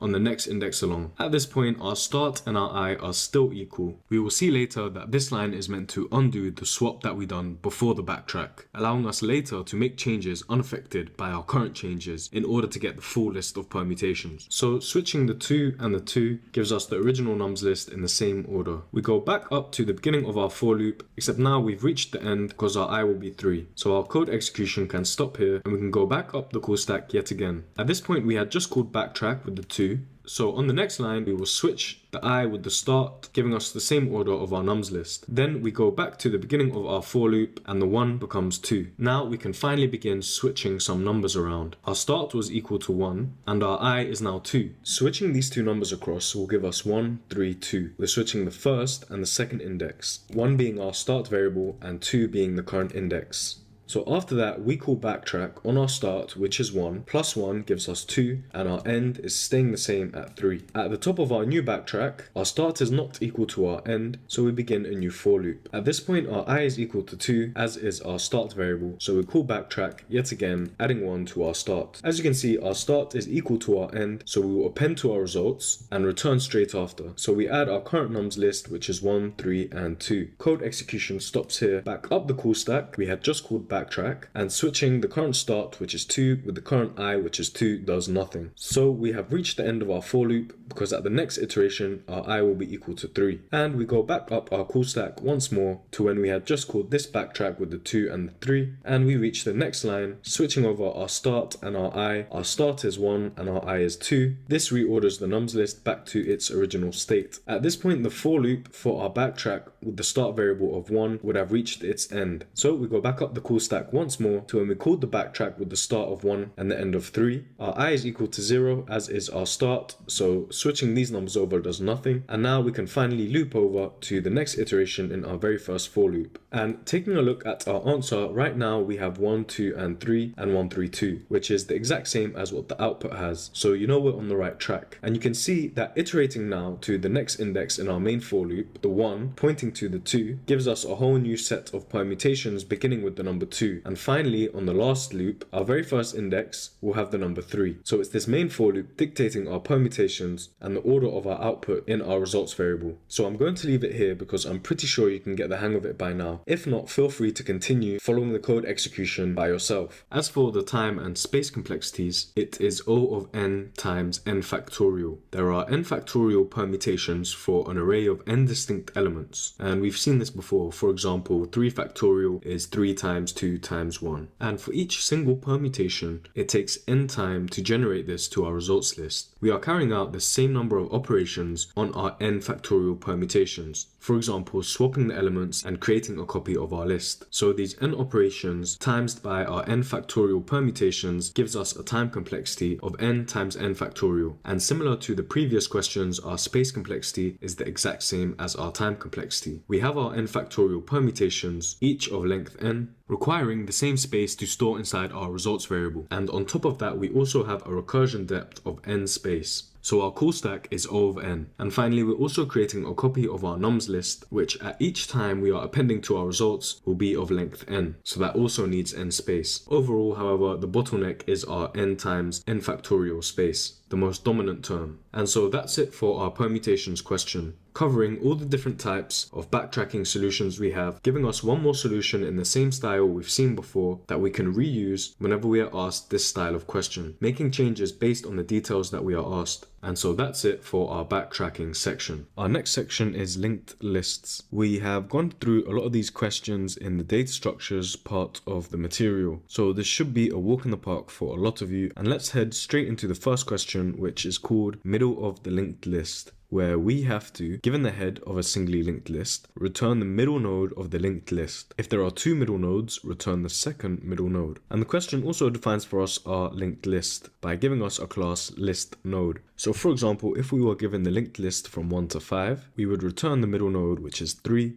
and our output shows 3, 4, 5 because 3 is pointing to 4, which points to 5. So it is a bit misleading because in fact we will just be returning the node itself. And we've already gone through this in detail in our data structures video. We simply have a while loop which will push along our slow and fast pointers as long as the node the current fast pointer is pointing to exists and has a next node. So in the first step of our while loop, the slow pointer will move along one node and the fast pointer will go to the next node. The condition for our while loop is still true, so we move along 1 more in our slow pointer and 2 more in our fast pointer. At this stage, the node that the fast pointer is pointing to does not have a next node, and so we break out of our while loop and return the node that the slow pointer is pointing to. And let's quickly see how this will work for an even length list. Our slow pointer will move along 1 node and our fast pointer will move along 2 nodes. The condition for our while loop is still true, so our slow pointer will move along 1 and our fast pointer will move along 2 nodes. At this point, fast is pointing to none, so while fast is not true, and our slow pointer is pointing to the second of the middle 2 nodes, so we break out of our while loop and return the second middle node, just as the question asks in the second example. So a pretty nice intro into linked lists, and we can do this in O of n time because it's just one while loop with operations that increase linearly as the input grows. And of course we have constant space because we're just keeping track of our slow and fast pointers as we iterate across our linked list no matter how big it is. And so that's it for our introduction into linked lists with the question where we have to find the middle of the linked list. Next up we have linked list cycle. And we are given the head of a linked list. We should determine if the linked list has a cycle in it. And this is just defined as some node in the list which can be reached again by continuously following the next pointer. The question also says that internally, pos is used to denote the index of the node that the tail's next pointer is connected to. Pos is not passed in as a parameter. So in this example, the tail, which is -4, is connected to the node of index 1, our pos of 1. And we need to return true if there is a cycle in the linked list, otherwise return false. And in our constraints, we see that pos is -1 if it is not a cycle, otherwise it's a valid index. And as a follow-up, we want to try answer this question in constant memory. So let's have a look at our solution. So here's our linked list, and again we're going to use a slow and fast pointer. And the trick is that if there is a cycle, eventually the 2 pointers will meet. So as the question shows us, let's imagine that -4 points back to -2. Both our slow and fast pointers are initialized on the head of our linked list. So while the fast node and the fast.next nodes exist, let's move them along like we did in the last question. So at step 1, we're going to move the slow pointer up 1, and my fast pointer in red is going to move up 2 nodes to 0. Let's repeat this again. The slow pointer moves to 0 and the fast pointer follows the loop in the linked list back to the value 2. So let's clean this up a bit. Back at the top of the while loop, our condition is true, so let's move the slow pointer up to the next node in our linked list and move the fast pointer to its next node. So our if condition, slow is equal to fast, is true. So we can return true, and that's our solution. Nice and clean. If we had a situation where we didn't have a cycle, eventually the fast pointer would be none, or it wouldn't have a next, and we would break out of this while loop and return false. And of course it's O of n time due to the fact that we have one iteration. In the worst case scenario where the tail points back to the first node, both pointers will meet after n iterations of the slow pointer. This is of course because the fast pointer moves twice as fast, so it will meet the slow pointer within n steps. So the slow pointer would take n steps and the fast pointer would take n divided by 2 steps. And if you're interested in looking a bit more at this algorithm, search up Floyd's tortoise and hare algorithm. And of course we have constant space, we're only keeping track of our slow and fast pointers. And so that's it for finding a cycle in our linked list. Nice and simple. Next up, we have another question which we have gone over in our data structures practice for linked lists, where we are asked to reverse a linked list when we are given the head of a singly linked list. So pretty simple, if we have 1, 2, 3, 4, 5, we want to reverse the list. So the head is now 5 and the tail is 1, so 1 points to none. If our list is empty, then we just return an empty output. And if we didn't have this example, it might be a good clarifying question to ask if you're in an interview, shows that you're paying attention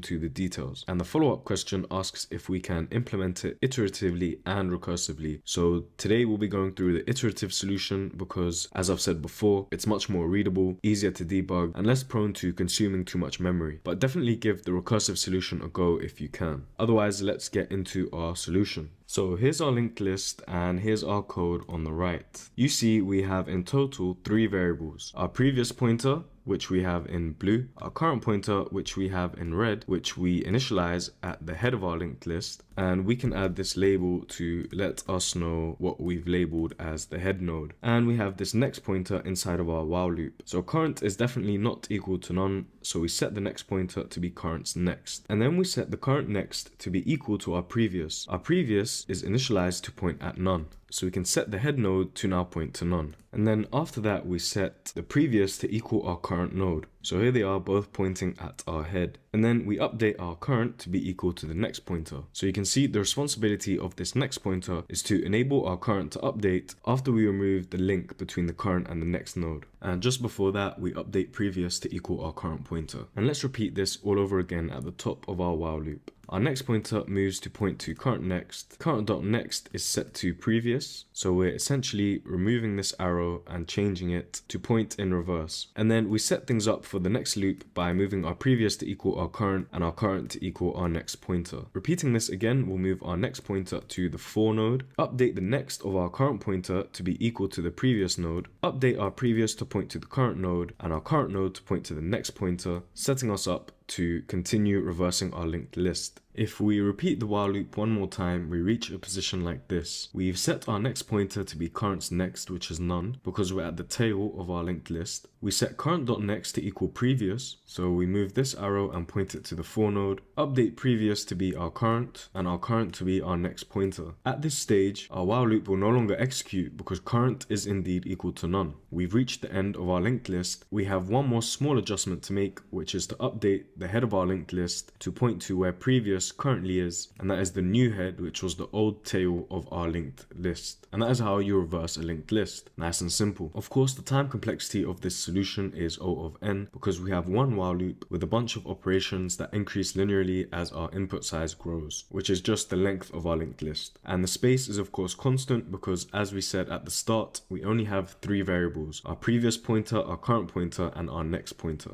And so that's it for reversing a linked list. Next up in our linked list section, we have another easy, but the pass rate has dropped significantly, so we're doing a bit more here. The question asks us, given the head of a linked list and the integer value, remove all the nodes of the linked list that have that value and return the new head. So essentially what we're going to do is loop through this linked list, checking the next value of each node. If we find a node with the current value that we're looking for, we kind of want to bypass the current node, and we can delete it or not. It doesn't matter as long as we remove it from our linked list, and take the arrow that the 2 is pointing to and send it straight to the 3, and then continue traversing our linked list. So a fairly easy concept, and let's get into our solution. On the left, I've copied the linked list from the question, and before we look at the code, let's look at my note, which is try to find workarounds and a complete solution to allow all edge cases to be solved by the same function. So when I first solved this question, I had a lot of if statements. For example, what if it's an empty list? What if it's a head node? What if it's the last node that needs deleting? So all of these edge cases, and looking at the solutions, I found one that is a complete solution in that every single type of edge case could be solved by the same function. And so let's take a look at that code now. The very first thing we do is create a dummy node which points to the head, and we do this in case it is the head that needs updating, and we can set the value to -1 because the problem constraints tell us that the value will never be below 1. So let's label this our dummy head, and that's how we begin our solution. And the next step is we initialize a current node pointer at the dummy head, and then we begin a while loop where the condition is as long as the current node.next exists, continue to traverse our list and check if the node needs deleting. And this is because we know that when the current node doesn't have a next, we're at the end of our list, we finished our traversal. And now you might ask me, but wait, if our current node is pointing to the last node, for example, well, our while loop would stop while current node.next is not equal to none. But it's okay because we are checking if the current node's next is equal to the value that we need to delete. So at this point, we would have already checked and deleted the 6 because our current node checks at the node before whether our node's next value needs deleting. And this can save us some complexity, for example, keeping multiple pointers to check what our previous and our next or our next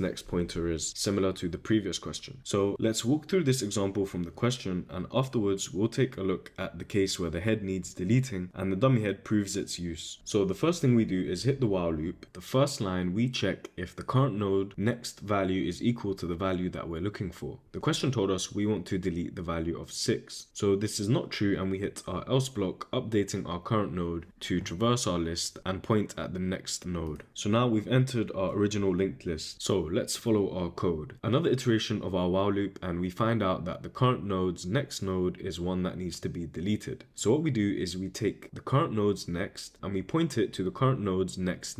And what this would look like is taking this arrow and pointing it to the 3. Now at this point, we don't need to remove this 6. Once we return the head like the question asks us to, the 6 will be removed from our linked list. For example, traversing the linked list would go 1, 2, 3, 4, 5, 6. But again, it might be a good point to bring up in your interview that you've noticed this potential issue in failing to clean up the deleted node. And it's important here not to update our current node, because we need one more while loop and one more if check to make sure that after updating our 2 to bypass the 6, the 3 does also not need deleting, because if the 3 was a 6 value, we would have to repeat the same process. Except in this case, it's okay. So we update our current node to point to the 3, and a few more while loops over, and we end up at the 5. The if statement tells us that the current node's next value is equal to the value we're looking for, so we can set the current node's next to point to the current node's next, which is none. At this point, the current node's next is equal to none, so our while loop has finished, and we return the dummy head's next, which is in fact the head. And let's quickly go over a case where the head needs deleting, so we can see the value of this dummy head. So let's imagine we have a linked list which looks like this. The very first thing we do is set the current node to point to the dummy head. In our while loop, our current node's next value will need deleting, and let's remind ourselves that in fact this is the head. So we do the same thing we've done before and point our dummy head to the current node's next,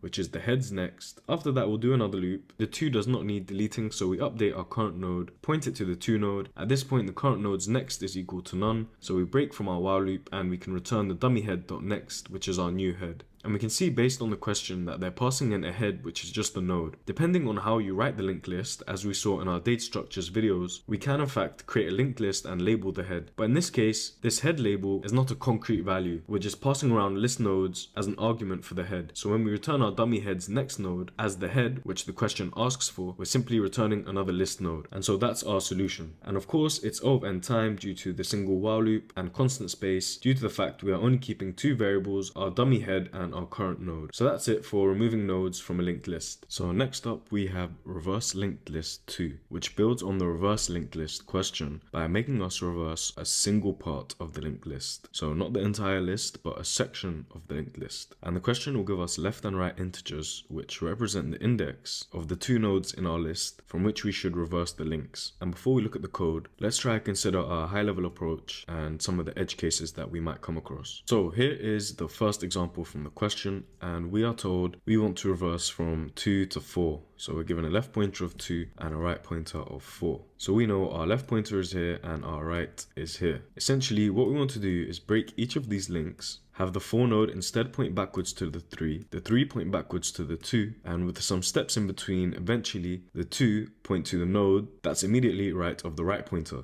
So that's how we can identify that. And all that's left now is to make the node left of the left pointer point to the node that is defined by the right pointer. And so at a high level, there's our solution. We have 1, 4, 3, 2, 5. 1, 4, 3, 2, 5. So as you've seen in our quick walkthrough, that we are using the node left of the left pointer. And in the case that we need to delete the head, so our left was 1, this could cause some difficulties. And similar to the previous question, we could check for this with an if statement, except it will be a lot easier to introduce a dummy head. So previously, when we were reversing from the second node, we had the head or the number 1 node point to our right. In this case, if we are reversing from the very first node, we would break this and have the dummy head point to the right instead, making the node 4 our new head. And we know this because whatever our dummy head points to is the head of the original linked list. So let's begin our solution, and we're going to do this in 3 parts. The first part is reaching the node at the left position. So in this stage, we just want to set things up before we begin breaking links and reversing things. So we've created our dummy head and set it to -1. Based on the code, this could be any value, but seeing as the question tells us the value of the node is between -500 and +500, then maybe it's a good idea to change this to be positive or negative infinity or outside of this range. But based on the solution, it's not going to be a problem. Then we begin by creating 2 pointers, our left previous and our current node. Current node is going to drive our traversal, so it's always going to point to the current node that we're on and we're making changes to. And the left previous is the node that's directly left of the left that's given by the question. So the question tells us the left that we want to begin reversing from is the 2, and the right side that we want to finish our reversal is the 4 node. And so by the end of this first stage, we want the left previous to point at the head and our current node to point at the left. And how we're going to do this is we begin with our left pointer at the dummy head and our current node pointing at the head. And we begin a for loop in the range of left minus 1. Left minus 1 will give us exactly the number of loops or iterations of our current node to reach the left pointer. So for example, 2 minus 1 in this case, the current node will reach the left pointer and the left previous will reach our head. If left was 3 for example, then we would do 3 minus 1, current node needs to move twice, and our left previous would move 1, 2 to the second node, setting us up perfectly. And we do this simply by updating the two variables at once. Our left previous becomes what our current node was, and the current node simply becomes its next. So for this example, we will do one iteration. Our current node is now pointing at the left, and our left previous is pointing at the node left of the left pointer. And so that's it for the first part. In the second stage of our solution, we begin by creating a new variable called previous and setting it to none. So there's our previous pointer. Then we begin a for loop in the range right minus left plus 1. And we can do this because right minus left gives us the number of links or the number of steps between those two nodes, 1, 2. And then we plus 1 because actually we want the number of nodes that we should be taking action on. So each iteration of our for loop corresponds to a node that we are taking action on. So in our example, we're going to have a range of 3. And then finally, we create one more variable, our next pointer. And we need this next pointer to be able to update links after breaking them, which we're going to see right now in a second. We set our current node.next to equal previous. So in the very first case, our previous will be equal to none. And we'll do some changes at the end to fix this. So what that means is breaking this link and setting 2 to point to none, which is what we set previous to equal originally. And then in the third line of our for loop, we set things up for the next iteration of our loop. We do this by setting previous to equal our current node and our current node to equal our next pointer. And we've seen this next pointer in action in the previous questions. As we've just seen, it lets us update our current node. So on the next iteration of our for loop, our next pointer points to the 4. Our current node.next is set to now equal our previous, which is the 2 node. And then we update everything again. Our current node points to the next pointer and our previous is now the 3 node. And we have our final iteration of our for loop, update our next pointer, update the current node's next to be the previous, and update our previous to be the current node, and our current node to point to what the next pointer is currently pointing to. And so that's it for stage 2. We've reversed all the links between the left pointer and the right pointer, and you'll notice this part of the problem was pretty much identical to the entirety of the very first reverse linked list problem. Now all that's left to do is some cleanup. We need to set our left previous to point to the node directly after where we finished making our changes, and we need to update the left, which we set to none, to point to the last node we changed, which is the right. So let's have a look at that. So here's where we left things. So there's 2 things to clean up, and we can do this in 2 lines. Finally, using our left previous pointer, we take the next of that and set it equal to our current node. So the next of our 1 node is the 2 node, and the next of that is pointing to none. And this will always be the case no matter where left is. So we're going to take this arrow and point it to the current node, which is the 5. And then we take the left previous's next, which is referring to this arrow, and point it to the previous, which is the 4, this arrow here. So let's clean this up. You see now if I remove all the pointers and the arrows, and I've not changed any of the links, I've simply moved them around, we have our 1 pointing to the 4, our 4 pointing to the 3 pointing to the 2, and the 2 node pointing to the 5th node, which points to none. 1, 4, 3, 2, 5. 1, 4, 3, 2, 5. And so that's our solution. And finally, here's our notes, our reminder for how to answer this question, broken down into 3 parts. And the time complexity is of course O of n. We're doing one single iteration over our linked list, which as the length of our linked list grows, so will the number of operations proportionally. And it's constant space because we're only keeping track of these 4 variables here, which is a nice reminder that when I come back to this slide, I can check. Immediately I can see these 4 pointers, and I know how to answer reversing a linked list 2, where we reverse part of the linked list. So that's it for this question.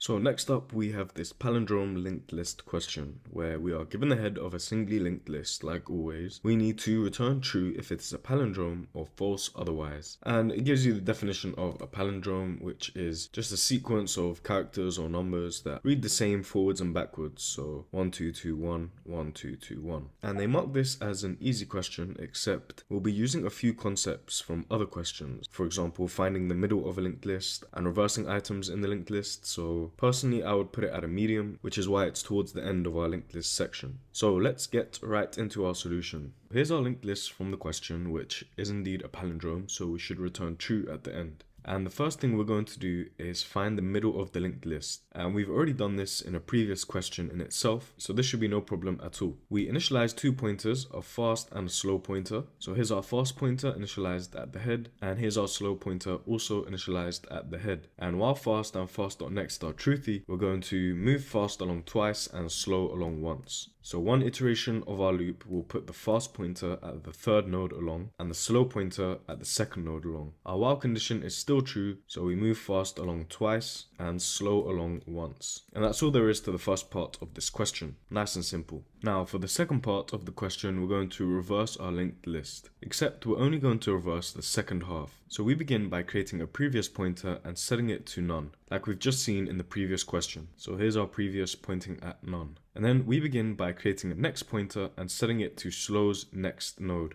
So here's our next pointer pointing at the last node in our linked list. And then again, as we've seen before, we update slow.next to equal our previous. So we're breaking this link here and pointing the two to none. And then we set previous to equal our slow and our slow to equal the next pointer. Slow is still not equal to none, so we repeat the process one more time, updating our next pointer to equal now none, which is the last node's next. We set our slow.next, which is this arrow, to point to our previous, which is the node to the left. So there's our new link. And then we set previous to equal slow and slow to equal our next pointer. At this point, slow is equal to none, so we finished reversing the second half of our linked list. And finally, the third stage of our solution. We create 2 pointers, our left and right. And we have no need for these 4 pointers anymore, so we can get rid of those. We now have our left initialized at the head and our right initialized at our previous. Our previous had finished at the very last node of our linked list. So there's our right pointer. And essentially what we're going to do is use the right pointer to iterate across the linked list and use the left pointer to do the same and check if they are equal. So we begin a while loop, which continues as long as our right pointer is not equal to none. And this is the only way we can know that we finished our traversal, because we did not update the first half of the linked list. So the end of our linked list on the left side still points to the second half of the linked list. And that's fine based on what we're trying to achieve in this question. So if our left.data, or value as it is in the question, is not equal to the right, then we know it's not a palindrome. In this case, 1 is equal to 1, so that's fine. And we now update our left pointer to be the next node along and our right pointer to also be the next node along. Repeat the process again, and 2 is indeed equal to 2, so we can update both of our pointers again. Left.next and we're at the third node, and right.next and we've reached none. At this point, our while loop no longer executes because right is now equal to none. So we know we've traversed both sides of our linked list, and we know during both traversals, each node was identical to the other half. So we can break from our while loop when right is equal to none and return true at the end. And so that's our solution. So similar to the middle of the linked list question, we use our slow and fast pointers to find the middle. And then we reverse a section of the linked list, similar to the previous question, using these 4 pointers. Except based on the details of the question, we don't need to do all of the updates. So it's fine for us to still have this link from the first to the second half, as long as we check if the right pointer is equal to none. And then in the third and final section, we use 2 pointers to traverse both halves of our linked list, checking at each stage if the values of the nodes are equal. And of course it's O of n because all of the operations are linear in time complexity. Each of the 3 while loops are independent, so there's no exponential growth of our operations as the linked list grows in size. And it's O of 1 space because we're only keeping track of a set of variables. For example, our fast and slow pointers, our next pointer, and our left and right pointers. And so that's it for our palindrome linked list question. Nice to see how we can bring in previous concepts and adjust them based on the current question. Now we have our final question in the linked list section, which is merging 2 sorted linked lists. So this is quite a nice question, especially if you've completed the sorted array squares question in our 2 pointers section. So we are given the head of 2 linked lists, list 1 and 2, and we want to merge them into one sorted linked list. The list should be made by splicing together the nodes of the first 2 lists. Return the head of the merged linked list. So in this example, we have 1, 1, 2, 3, 4, 4. And based on the order of the 1s and the 4s, we can see it doesn't really matter which node comes first if the values are the same. And based on the definition of our list node, programmatically there will be no difference. So let's go ahead and give this a go. Here's our solution. So the very first thing we do is create a current pointer, our dummy head, and make them both equal to a brand new list node. This is going to be the beginning of our new sorted linked list, which we will return at the end. So here's our dummy head, and we don't need to give it a value because we're not going to include it in our final linked list. Then we begin a while loop, while list1 and list2. Remember from the question, list1 and list2 are the heads of the two sorted linked lists. So let's create some pointers for those. And the main function of this while loop is to compare their values. And after the comparison, we can begin linking to our new dummy head, whichever value is smaller in the correct order. And we don't need a separate if statement for if the values are equal, saving us some code complexity. And you'll see why this is the case in a second. So for the very first comparison, the two are equal. So we hit our else block and set current.next to equal list2. At the start, we set current to equal our dummy head. So the next node in the linked list is going to equal this list2.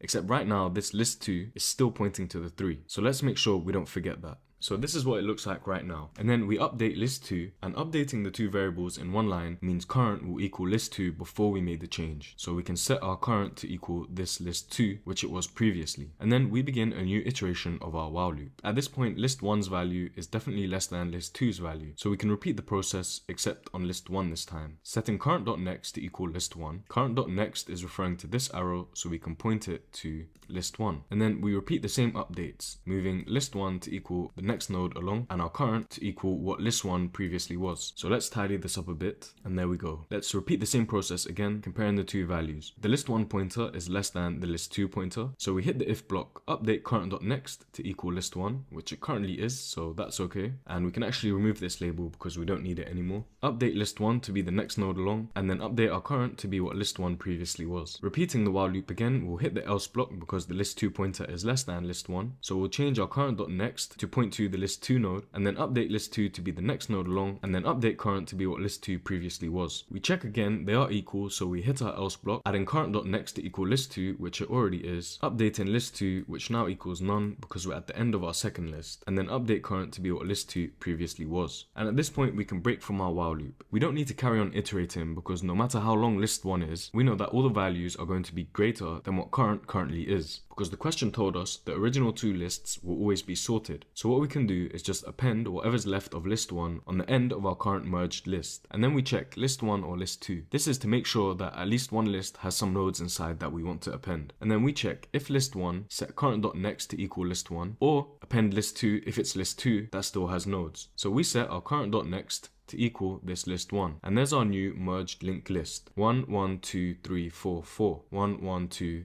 3 4 4, and we return dummy.next because the question was the head of our new merged list. So that's it for the solution. We're just creating a new merged list using two pointers like we saw in the array section to compare the values of the two lists at each point and add them onto our new merged list. So we can do this in O of n time because even though we have two iterations on list1 and list2, they are independent, both occurring in our single independent while loop. And of course it's constant space because we're keeping track of 3 pointers, list1, list2 and our current pointer, as well as our dummy head. So that's it for merging two sorted linked lists. And that's also our linked list section complete. Our next section is stacks. And if you've gone over the essential software foundations, then you'll know, for example, we use this data structure in call stacks, a crucial concept in JavaScript's runtime environment, representing the mechanism by which the JavaScript engine keeps track of function calls in a program. So a nice reminder that these data structures are not just for practicing interview questions, but all of them have crucial applications in real-world programming. So let's get into our first question, which is the min stack question. And if you've watched the data structures video, you'll know that this is essentially implementing a priority queue using a stack, which we've seen before. So it should be fairly familiar and definitely not a medium question in my opinion. So with that in mind, go ahead and give it a go. Otherwise, let's take a look at our solution. We are asked to design a stack that supports push, pop, top, and retrieving the minimum element in constant time. And we are given a class min stack with the 4 functions that the question wants. And of course, each solution must be O of 1 time. So let's get right into our code. And on the right, you'll see we initialize a stack in our initialization function. Now, some solutions you'll see might initialize 2 stacks, one to keep track of the minimum and one to keep track of the values. Except I think it's a lot cleaner to keep track of one stack, and inside our stack, the way we keep track of the minimum value is really neat. So let's play around with the code of our solution. So when we instantiate our class, we're creating the min stack, and inside we're initializing this empty stack. And let's push the three numbers that the question pushes, -2, 0, -3. And before we print the result, let's take a look at what's actually happening. Our push function is the most difficult of the three, so once we've got that down, the rest will be a walk in the park. First of all, we check if our stack exists. For the very first case of adding -2, our stack does not exist. So our current min is set to x, which is the number that we pass in -2. After that, we append to the stack -2 and the current min, which is also -2. So at this point, our stack looks like this. And in actual fact, under the hood, our stack is just an array of tuples. The first element in each tuple is going to be the value that's passed in, -2, 0, -3. The second element is always going to keep track of the minimum number up until that point. So when we push 0 onto our stack, we're going to have -2, -2, and 0, -2. Because at the point of adding this 0, -2 is still the smallest value that we have in our stack. And the way we do this in the code is we check what the current min is before appending. And we do this by using the built-in min function and checking the x, which at this point is 0, against the most recent minimum. Self.stack -1 gives us the element at the end of our stack, the rightmost element. So we've not yet added our 0 in yet, so our stack at the index -1 gives us this tuple, and the first element in that is going to be 0, 1, -2, the second element, because we're 0 indexing in Python, so that gives us -2.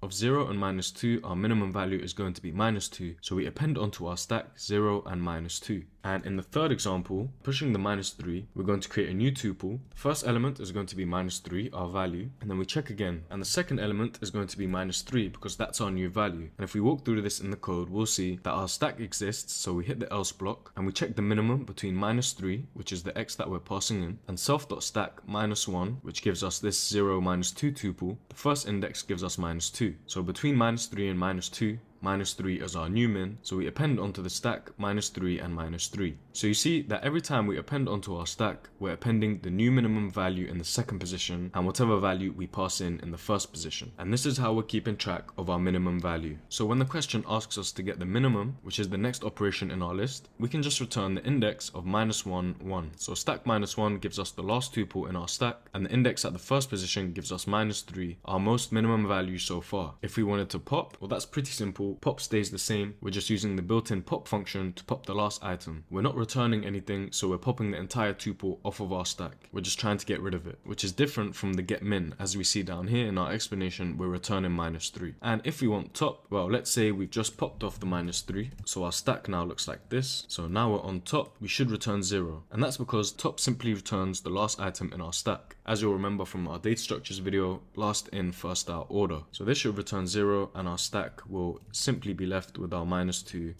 -2. And at this point, if we get min, well, we only have one more value left, so of course we'll be returning the -2. So that's it for our code, and of course each solution is constant as the question asks for. We're not iterating over our list, we're not doing anything complicated. Each function, we're either returning something based on the index, and if we know the index, then it's a constant operation. We're just grabbing whatever information's at that memory address. When we do our min, for example, we're comparing two values which we already have, our x, which is being passed in, and the exact position of our most recent minimum value. To append is just to add on the end, and to pop is just to pop off the top. Of course, however, our space will be O of n because we're keeping track of our stack. So if we pushed onto our stack n times, our stack would be of n space. And so that's it for this min stack question. Next up, we have the valid parentheses question, and this is a nice one because it's a little look into how language parsers work, a fundamental concept in programming. You'll be familiar with this if you have gone through the software engineering material or have done your own learning. Compilers and interpreters need to ensure code has the correct syntax before beginning to process it. Otherwise, it will break. So they use language parsers. And without getting into the low-level specifics, this generally means making sure the syntax rules of the programming language are upheld. Things like checking for balanced symbols, such as the opening and closing of brackets, which is exactly what this question, valid parentheses, is asking of us. Given a string S containing the characters, and we see three types of brackets, curved, curly, and square brackets, determine if the input string is valid. And it's valid if the opening brackets are closed by the same type of brackets in the correct order, and every closed bracket has a corresponding open bracket of the same type. And we see from the 3 examples below exactly what the question is asking of us. So let's get into our solution. So here's our input from the first example of the question, and here's our code. The very first thing we're going to do is initialize a stack and a hash map, or as we call it in Python, a dictionary. And our dictionary is going to have the keys of the closing of the brackets and the values of the opening corresponding brackets. And then we begin a loop across our S string which is passed in. So let's make this bigger and add an arrow to show where we are. In our if statement, we check if the stack exists. At this moment in time, it does not, so we'll come back to this later. So instead, let's append into our stack the element that we're currently pointing to, which is this open bracket. So here's what our stack looks like at this moment in time. And then we go back to the top of our for loop and move on to the next symbol. At this point, the stack does exist, so we check the second half of our conditional in our if statement. If the element is in the hash map, so we're checking the keys of our map, and it is definitely in our hash map, it's this one here, and stack minus 1, so the element at the end of our stack is equal to this hash map element, then we pop from our stack. Well, this stack minus 1 is pointing to this open bracket here, and is it equal to the hash map using the element that we're currently iterating over to check the value in our dictionary, this one here? Well, they're definitely equal, so we can pop this open bracket from our stack. And so you can kind of get the gist now of how our solution is working. Anytime we see an open bracket, we add it to our stack, and anytime we find the corresponding closing bracket, we remove that open bracket from our stack. And at the end, if our stack is empty, we know we have a valid solution. And if we repeat this for the square and the curly brackets, the exact same thing will happen again. So let's consider instead a nested version of our question. On the first iteration of our for loop, we're going to append this open bracket to our stack.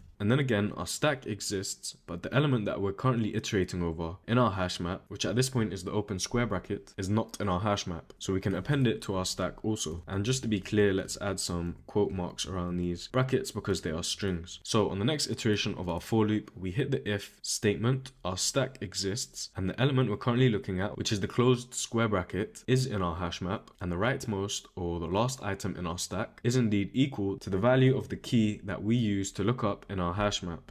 So we can pop this square bracket off from our stack, and then we iterate along and repeat the same process with the last open bracket in our stack. And at the end, of course, we return not stack. Because for example, if we had one more bracket in here, we would append this into our stack. There would be no corresponding closed bracket, so we know our solution is not valid, and that's why we return the opposite of our stack. If it has items inside, returning not of our stack will return false, and if it's empty, then returning not on our falsy value, which is the empty stack, will return true. So that's our solution. And another quick reminder in our notes that looking up in the dictionary checks the keys, which is this element in hash map. It's O of 1 lookup constant, and it's faster than using dict.keys, which in a sense creates a view of the keys and then requires O of n time to iterate and find the key that we're looking for. The time complexity is O of n because we're iterating over the string s that is passed in with this for loop. So if our string doubles, then the amount of operations we have to do doubles, either in our if or else statement with popping or appending. And of course, the space is also O of n because we have our stack which we're keeping track of. If we have a valid solution, the stack could be n divided by 2, which also simplifies to O of n because every time we find a corresponding closed bracket, we'll pop the open bracket off from our stack. But again, because of the simplification, it goes back down to O of n. And on top of that, we also have our hash map, but that's constant space, keeping track of the 3 bracket types the question tells us. And so that's it for our valid parentheses question. Next up, we have this question called evaluate reverse Polish notation. And if you're unfamiliar with what it is, the naming will have no meaning to you at all. But this is a nice question because I've seen it in university level education as a project, so it definitely holds some value. We are given an array of strings called tokens that represents an arithmetic expression in a reverse Polish notation.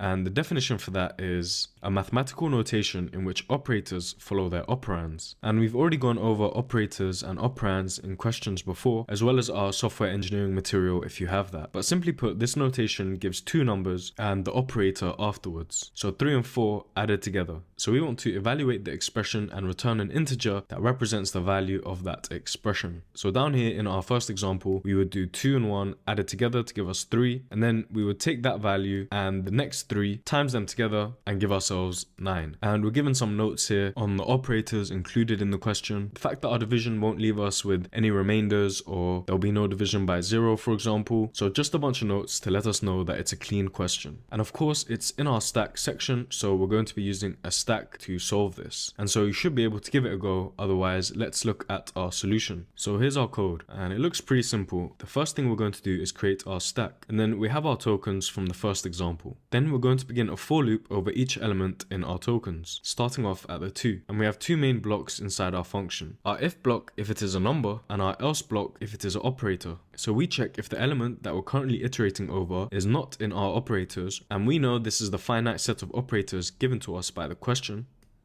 Then we can append it to our stack, making sure we convert it to an integer because it's given as a string. So we can add 2 to our stack. If we loop over to the 1, we'll do the same. One more loop and we've reached our operator. At this point, we pop off the last 2 items in our stack, 2 and 1, and we check which kind of operator it is using if and else statements. So nothing too complicated there. In this case, it is a plus sign, so we can append to our stack the addition of our left and right. The reason we add it back to our stack is because this new number will be the next operand in our calculation. So in this case, we'll append the addition of left and right, which gives us 3. So we continue our for loop, hit the 3, append it to our stack, loop again to the asterisk, and in our else block, we hit this else if statement and append to our stack the multiplication of our last 2 items inside the stack, giving us 9. At that point, we finished our for loop and we can return the last item in our stack, which will always be the only remaining item, giving us 9. So let's quickly take a more complicated question to see how this would work. So in example 3 in the question, we have multiple numbers followed by an operator, and it's best to see what this means by walking through the code. We would add each number to our stack as we loop through our for loop and hit the if block in each case. Then we would loop again and hit the addition sign. This would lead us to our else block and the very first if statement. In this case, we still pop off the last 2 items in our stack. 9 add 3 would give us 12, so we can add this back to our stack in this line here.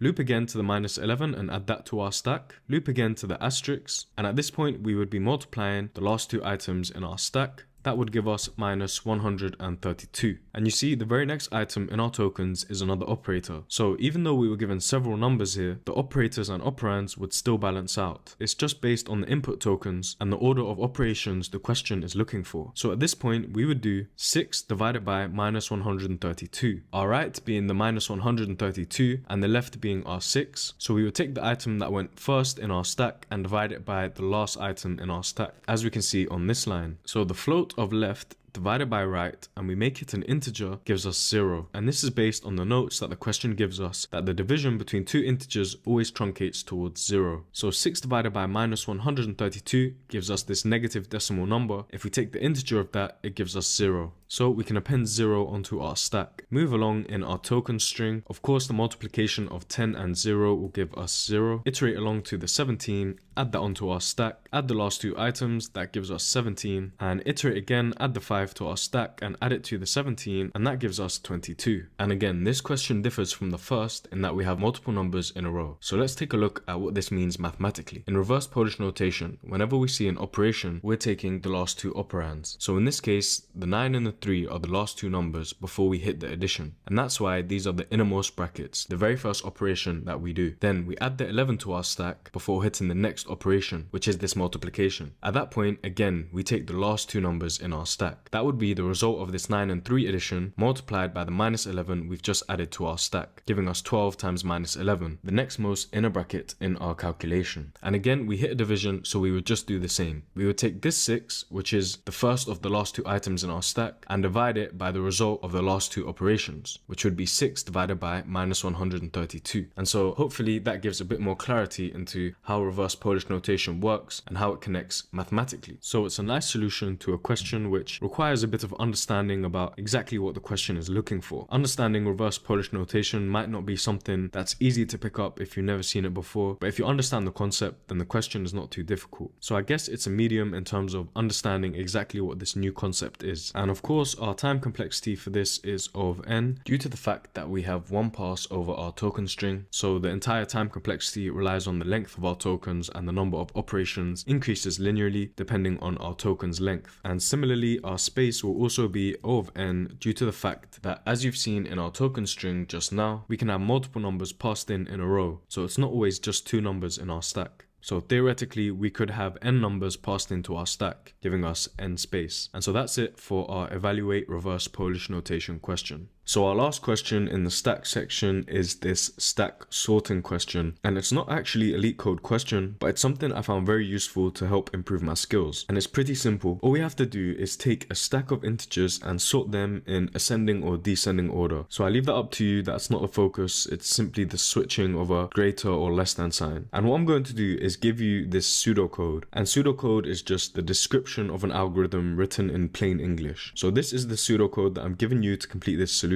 So it should definitely be doable. Pause and give it a go. Otherwise, let's walk through the code. So here's our code on the left, and let's walk through it. Our input stack that is given in is just an array of numbers. In the question, we're told it's a stack, and also based on the pseudocode, we're going to use a temporary stack to sort our input stack. So the first thing we do is create our temporary stack, and then we begin our while loop. Pop off a number from our input stack. And don't forget, because these two data structures are stacks, we can only stick to stack operations. So for example, we can't append to the start of our stack, only the end. So popping from our stack gives us this 23. And while our temporary stack exists, and the last number in our temporary stack, which as we've seen in our stack data structure is similar to the top or peak function. If this number is less than our current number, then we do some operations. Well, right now there's nothing in our stack, so this while loop doesn't execute, and we go straight to appending our number to our temporary stack. Back at the top of our while loop, which is iterating across our input stack, we reassign num to be the next item we pop off from our stack, which is this 92.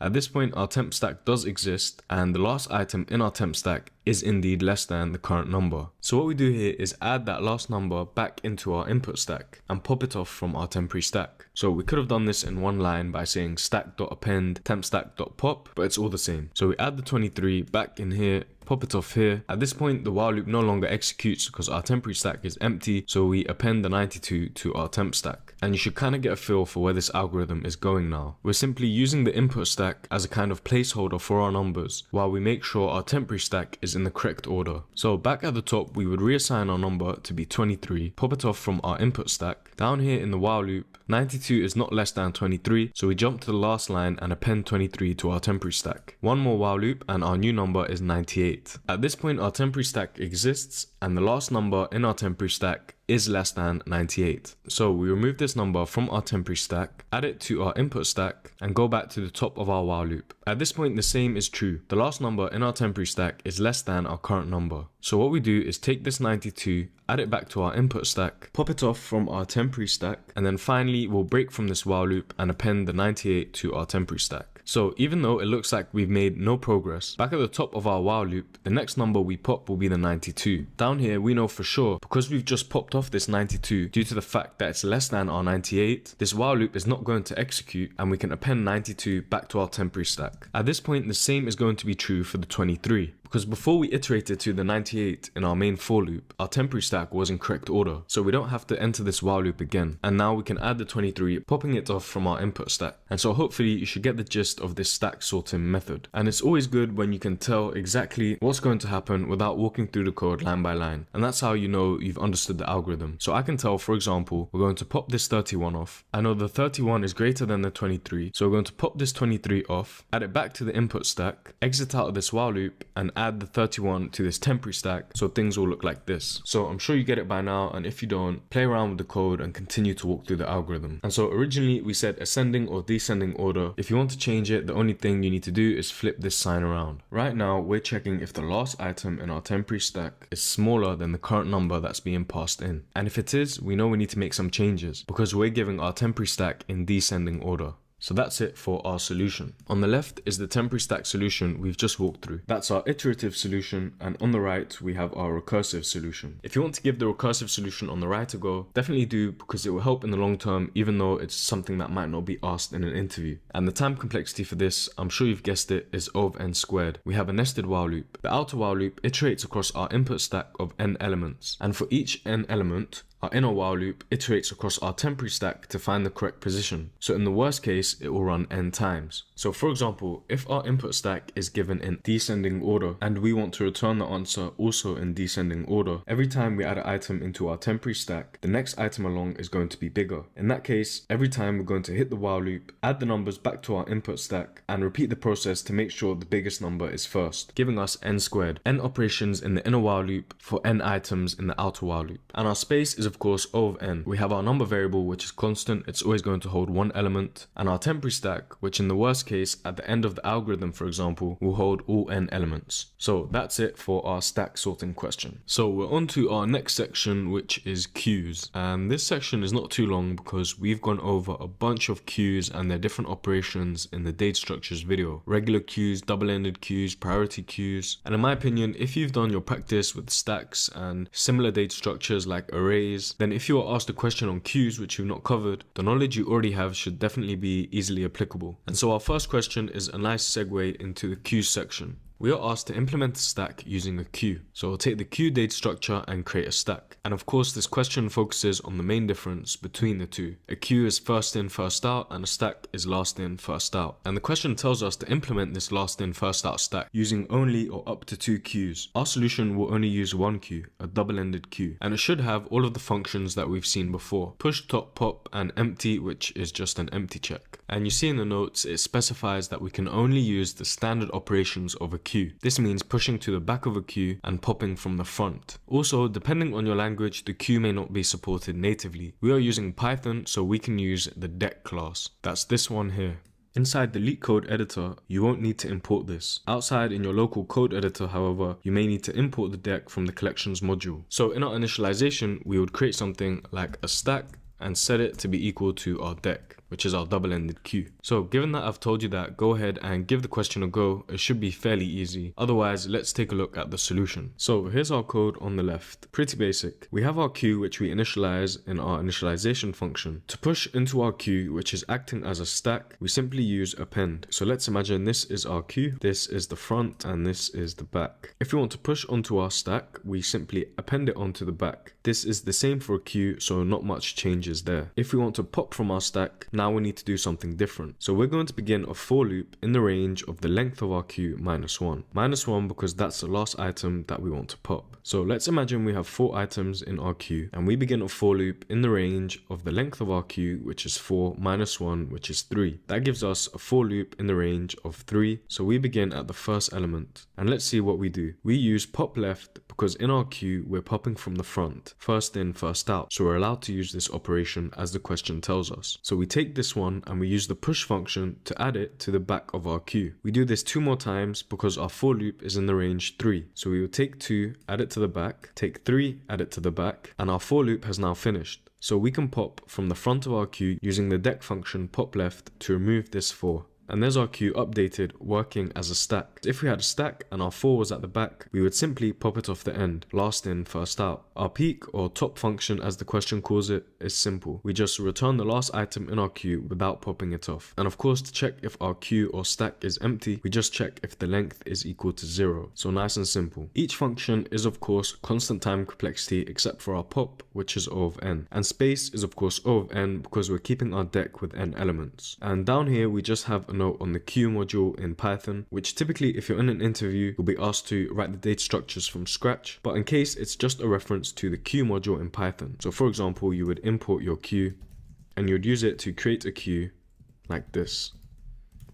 So if you're interested in playing around with this module and the deck a bit more, I'd definitely recommend giving it a go. Anyway, that's it for our first question in the queues section. Next up, we have this time needed to buy tickets question. And I really like this question because the answer can be so simple if you figure it out. No clever coding tricks needed, just pure logic and problem solving. Definitely try this one out because even if you don't get it or you get a suboptimal brute force solution, seeing the linear solution will be a nice light bulb moment. The question is a bit verbose, but essentially we are given this array of integers called tickets. The array represents people in a queue and each person I, so the person at the ith index, wants to buy that position's value in number of tickets. So person at the index 0, or the first person in the queue, wants 2 tickets. The second person in the queue, or the person at the first index, wants 3 tickets. Each person can only buy 1 ticket at a time, and this ticket buying transaction takes 1 imaginary second. Once the person buys their ticket, they go to the back of the queue and have to queue up again to buy their ticket. And you see, we can handle this queuing by minusing 1 from everyone's ticket value per pass. The question wants us to return the time it takes for a given index k to finish buying their tickets. So that's the question. The brute force should be relatively easy to get, and if you want to hint at the 1 pass linear solution, I'd suggest revisiting your notes on the minimum time to visit all points question in our array section. It's not an exact copy of the solution, but the idea behind it is similar. So pause now if you want to give it a go, otherwise let's get into the code. Here on the left is the brute force solution, quadratic in time, but let's instead focus on our linear solution. We have a single for loop iterating over the length of our queue tickets, and we split the logic into 2 parts, every person before k and every person after k. For every person before k, if they want to buy less tickets than k, then we know we can add their exact amount of tickets to the time. 1 ticket purchase is 1 second. So for example, we would add 2 and 2 to our result because it's less than our amount of tickets at index k. This is because these people before k will finish buying their tickets while k still has tickets to buy. When they finish, they will not take up any more time. So for example, after 1 iteration of our queue tickets, the values will be 1, 1, 4, 1. That's 1 second for each 4 seconds. 1 more iteration and we have 0, 0, 3, 0. 1 more second for everyone and that's 8 seconds. After that, the first 2 values are both 0. So because they had less tickets to buy, we would add the exact amount of tickets that they had to buy, which is equal to the number of seconds. If instead they wanted to buy more tickets than k, then we know we can add the amount of tickets or time it will take k to buy their tickets. This is because they will each take up 1 second until k has finished buying their tickets and we can stop. So for example, after 1 iteration, we will have 4, 4, 1, 1. On the second iteration, we will have 3, 3, 0, and the algorithm can stop. Notice how the first 2 took the exact amount of time that k took, and the algorithm will stop there. So in that case, we can add the amount of time or tickets that it will take k to buy their tickets. Now, it's the exact same concept for the people after k. If they want to buy less tickets, we know they will finish buying before k and go to 0, so we can simply add the amount of time it takes for them to finish buying their tickets. But the only difference here is if they want to buy more tickets than k. In that case, we will still add k's time to buy, but we minus 1. We minus 1 because the question asks for the time for k to finish, and at that point the algorithm finishes, and of course we don't need to count any more time. For example, if this was our input, after 1 pass, the amount of tickets left would be 1 and 2. 1 more pass and we would have 0 at k. You see how we added k's time minus 1 for the second person.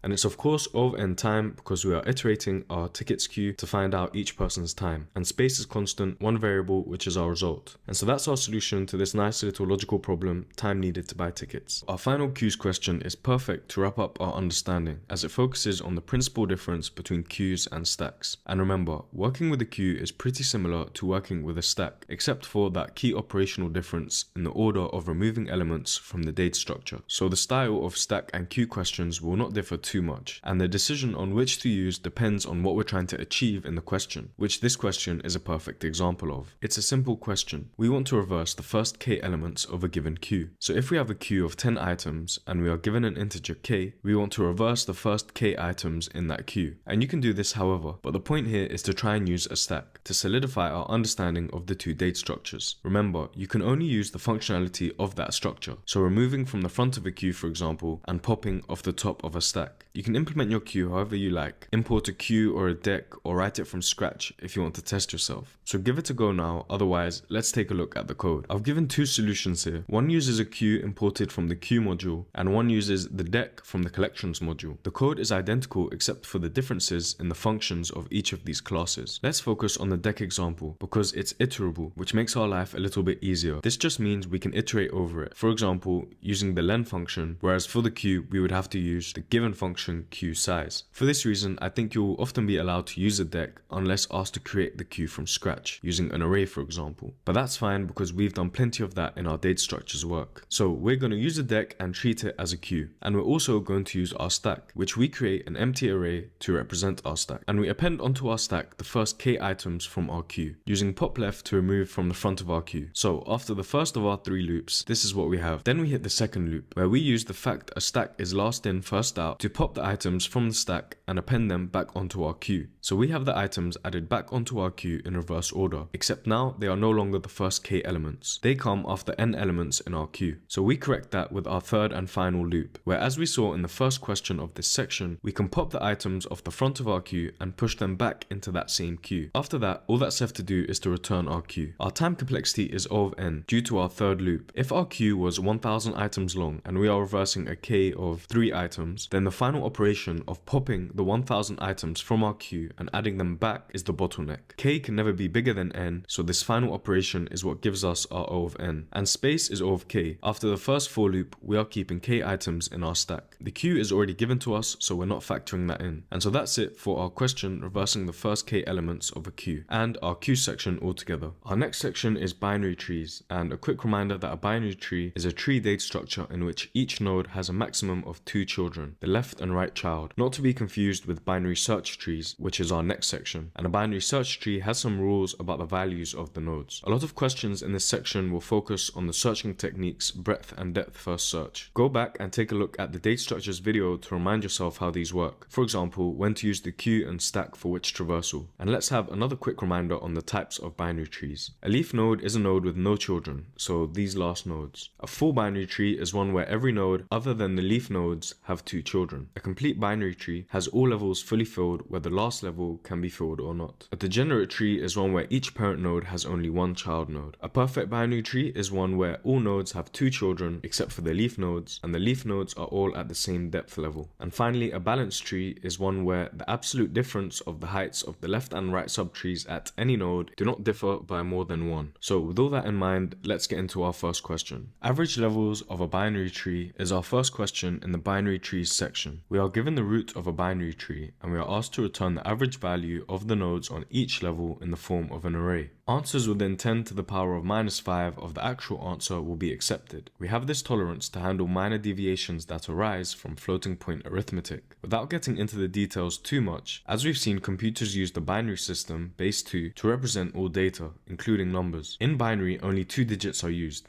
0 and 1. So when it comes to storing decimals, there are some approximations. So that's the question, and we see we have the tree node class, which is identical to the tree nodes we were working with in our data structures. So let's take a look at how we can work this out. Here is the code, and get used to this pattern for these tree questions, because you'll be seeing it often. This code performs breadth first search. That's why I've added this orange badge here to remind us which one we're using, breadth or depth. Most of these tree questions will involve depth or breadth first search, which as the note tells us is better coded out using stacks and queues over recursive, because it better demonstrates our practice and understanding of data structures. And we know of course this question will use breadth first search because we want the average value per level, so we want to evaluate each level at a time. So we begin by initializing our queue using a deck, and inside we give it the root node. Breadth first search, we use a queue. Depth first search, we use a stack. Why? Well, because a queue means we traverse all nodes in the same level before going to the next level, by nature of the way we pop items first in, first out. We then also create our results array, which we will return at the end. And then we begin a while loop, which will iterate over the entire tree of n elements. We continue looping as long as our queue exists, because every time we reach a node, we check its children and add them to the back of the queue. So at the end of the traversal, there will be no more tree nodes in our queue,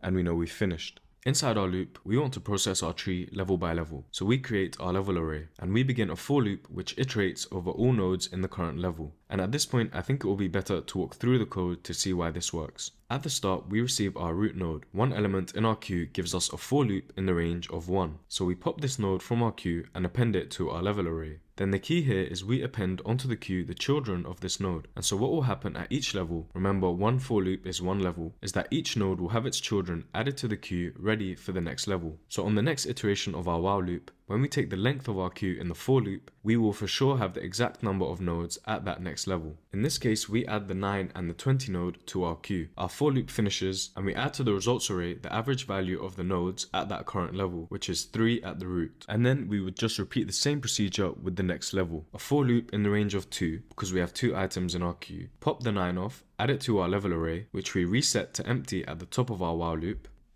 And then we would add 9's children to the queue, 15 and 7. Pop the 20 off and add it to our level array. No children, so next our for loop finishes and we calculate the average of 9 and 20 in our level array and add it to our result. The time complexity for this is of course O of n. Our search is iterating across the entire tree to calculate the average at each level. And space is also O of n. Remember, we want the worst case. Let's think of the last level in a perfect tree. The last level will have exactly half the nodes of the tree. And we know O of n divided by 2 simplifies to O of n. So there's our solution for calculating the average value of nodes per level in a tree. A nice intro to walk through in our trees section, setting us up to answer later questions with more ease. Our next question tasks us with finding the minimum depth of a binary tree. Pretty basic question, so shouldn't take too long. Even though we are asked to find the depth, don't be misled into using depth first search. We want the minimum depth, so instead of using depth first search and potentially wasting a lot of time exploring a very long subtree before moving on to the next subtree, it might be preferable to use breadth first search, where we can terminate the algorithm as soon as we find the first leaf node. So let's see how to implement this. Here are 3 solutions. Our recursive, give this one a go if you want to practice and expand your skills. Otherwise, for now, we'll stick to the iterative. And typically, we use a while loop for these breadth first search patterns. To me, it's cleaner, and it helps us stick to one framework, making it more memorable. But the for loop version is there to help us understand that we can approach it differently and see how that's done. So, for the while loop version, we're going to accept the root node as always, return a minimum level depth of 0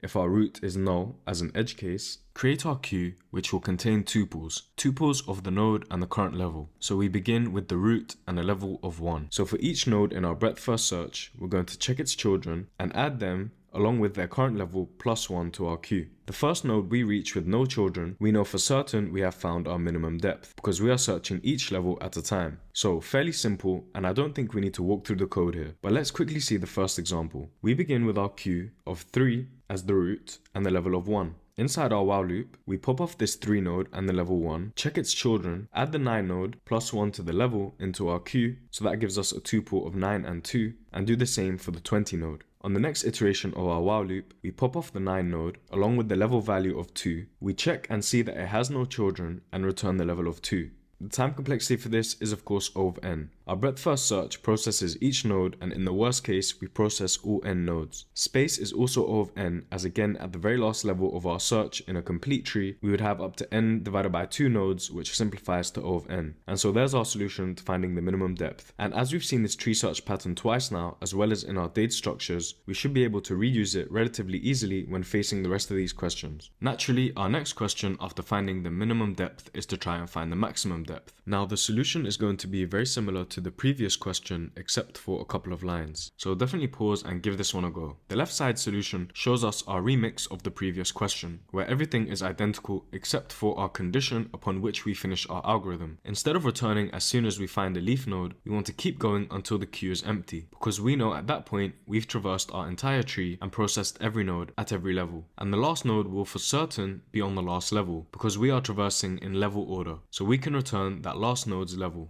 Because this solution was relatively easy due to the previous question setting us up nicely, let's instead take a look at the recursive solution. We have 2 ways of doing our recursive solution. Both are valid and essentially do the exact same thing. The second solution is just written out in more depth to make it easier to follow, and it also follows the same patterns we saw in our data structures. But let's take a look at the more concise recursive solution for now. And if you're having trouble catching on, then you can walk through the more detailed version. In one sentence, what we want to do is recursively compare the left and right subtrees at each node to find the maximum, adding 1 at each depth level. You see, we begin by calling max depth on the root node. From there, we want to find the maximum value of the 2 children. We do this by taking the max of the max depth of the left child and the max depth of the right child. And at each level, we plus 1, representing the current level. So this plus 1 represents the root level 3 node. On the left side, we take the max depth of 9. Again, we take the max of the 2 children. 9 has no children, so for both function calls, we hit our recursive base case and the max depth call will return 0. We add 1 to account for the 9 nodes level, and so 1 will be returned back up to this max calculation, and that's the left side of our subtree. On the right side, we do the exact same thing on the node 20. We take the max depth of the left and right child. Max depth of 7 will return 1 because it has no children, and the 1 comes from adding 1 to account for the 7's level. On the left side, I've added the 4 so we can see exactly how it works when we have uneven uneven levels. We take the max depth of the for node and the max depth of the right child, which is none. This will give us 0. On the left side, calling the max depth on the for node will return 1. So the max between 1, which is returned from max depth on the for node, and 0, returned from max depth on none, will take a max of 1, add 1 to it, and return 2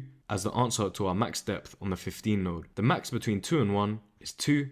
We add 1 to that and return 3. And finally, the max between 1 and 3, we take 3 and add 1 to it for the root level node, giving us a maximum depth level of 4. 1, 2, 3, 4. And so that's our recursive solution. And the complexity in both cases for time and space is O of n. For the time complexity, we are iterating over n elements in both cases. For the space, in the iterative case, we need n space for our queue, and in the recursive solution, we need n space for our call stack. In the worst case, equal to the maximum height of our tree. And so that's how we find the maximum depth of a binary tree. Okay, so our next question is not directly a LeetCode question, but more of a core operation you should know. And it could easily be part of another bigger scoped question. We should know how to find the max and min node in a binary tree. Remember, a binary tree is not ordered in value like a binary search tree. So the solution is not as simple as going to the end of our right and left subtrees. We need to traverse all the nodes. So give this a go because it shouldn't take too long. Here is our code.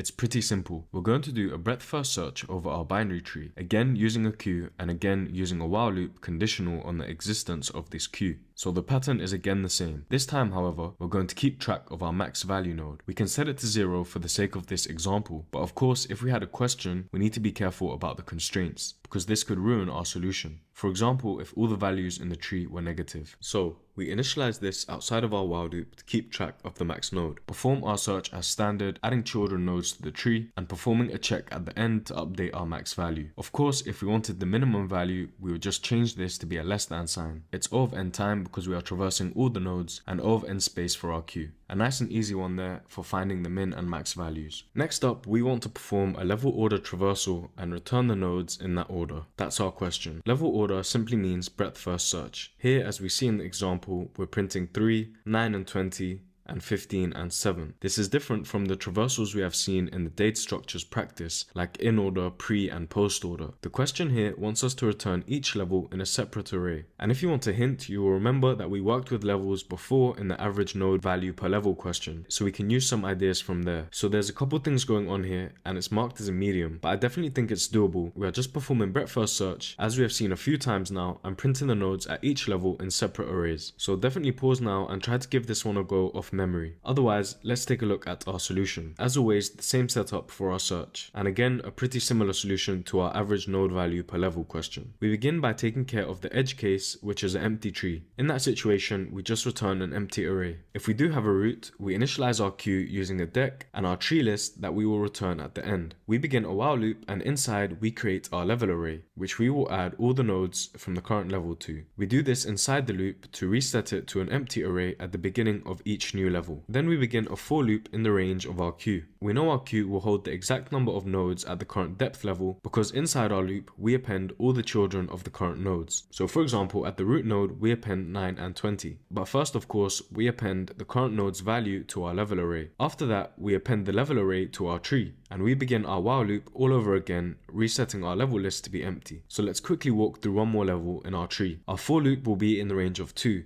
Because we have two nodes, 9 and 20. So it will execute twice, I being 0 and 1, but we don't need to use the loop index this time. We pop off the 9, append it to our level array. It has no children, so we iterate to the next node, which is the 20, append the 20 to the level array, add both its children to our queue. At that point, the for loop has finished, so we append our level array to the tree and move on to the next level. And no doubt, I'm sure you've guessed it, O of n for both space and time. We are once more iterating over all the elements and storing them in our queue. But this time, it will be our tree array that will take up more space towards the end of the solution when it contains all n elements. And so that's how we traverse in level order and return each level in an individual array. A good question to see if you're getting the hang of breadth first searching over trees, especially given all the previous questions we have answered. Wrapping up nicely before our first depth first search question. This next question, same tree, gives us the root nodes P and Q of two different trees, and we are asked to return true if they are identical, meaning the same value for all the nodes in all the same places. Give it a go now, otherwise I will tell you a few hints. Same same tree is our first binary tree question, which we're going to answer with depth first search, although it's definitely doable with breadth first search. Implementing depth first search iteratively follows the exact same pattern as the iterative breadth first search implementation, although we initialize a stack instead of a queue. It's a fairly straightforward question, and one final hint is not to confuse your left and rights. Take a look at example 2. It's not identical because the root nodes have a different left and right child. So let's take a look at our solution now.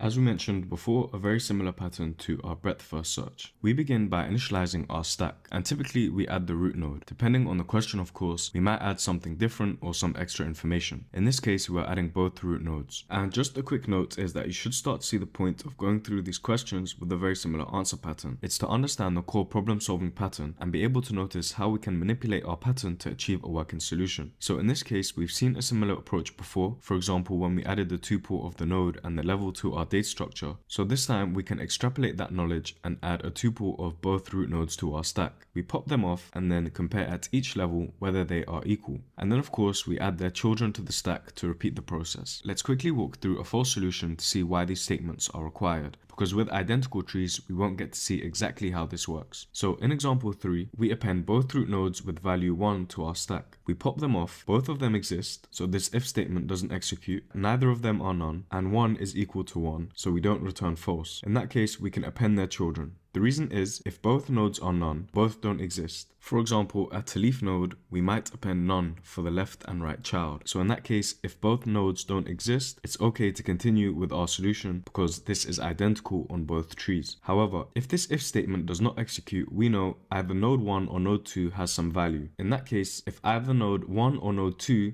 is none, then we know one node is none and one node has a value. So we can return false because this is not identical. And finally, if both nodes exist but the values are not equal, of course we can return false. In this example though, we take the children of the root nodes and add them back to the stack. Whichever node we append second will be first to pop off. Remember the fundamental rule of a stack, last in, first out. And that will be the subtree we fully search first. So in this case, we've appended the right children, the 1 and the 2 in a tuple, and the left children, the 2 and the 1 in another tuple. We pop off last in, first out, so the 2 and the 1, and the values are not equal, so we return false. So that's our solution, nothing too complex. Time is O of n, linear, because we have one loop traversing all the nodes in the tree. Worst case, for identical trees, we process all n nodes of both trees, giving us O of 2n, which simplifies to O of n. Space is O of n or O of h, where h represents the height of the tree, or in other words, the maximum height of a subtree, because we go all the way down our subtree in depth first search. For example, here on the left, we will continue appending and searching down the left subtree, so we will initialize our stack with the root nodes 1, and then in our depth first search, we will then search the 2 nodes, then the 3 nodes, then the 4 nodes, before going all the way back to the 12 node. And at the last point of the maximum height of the subtree, we would have O of h space used in our stack. We can still call it O of n, because if we had a degenerate tree, for example, one single subtree with 1,000 nodes, our space is n. H at most can be equal to n. And so that completes our solution for checking if two binary trees are identical. Our next binary trees question is path sum, and this is a cool one because on a very high level it reminds me of pathfinding in applications like Google or Apple Maps. Given the root of a binary tree and an integer target, return true if the tree has a root to leaf path such that adding up all the values along the way equals our target integer. So in our real world maps example, this could be a case where each node is a checkpoint like some junction and our leaf node is our destination. Of course this is a very high level comparison, you wouldn't want any leaf node destination, but it's a cool comparison to make and remind ourselves that these are not just frivolous questions but we are learning skills, so give it a go now, otherwise let's take a look at our solution. We immediately take care of our edge case and return false if there is no root node. Don't forget your edge cases, very important. Next is our standard procedure, and based on the question we decide to add our root and the value of the root in a tuple and put this in our stack as the initialization. You might think, but wait, the value is accessible via the node anyway, but there is a reason for appending it to the stack that we will see later.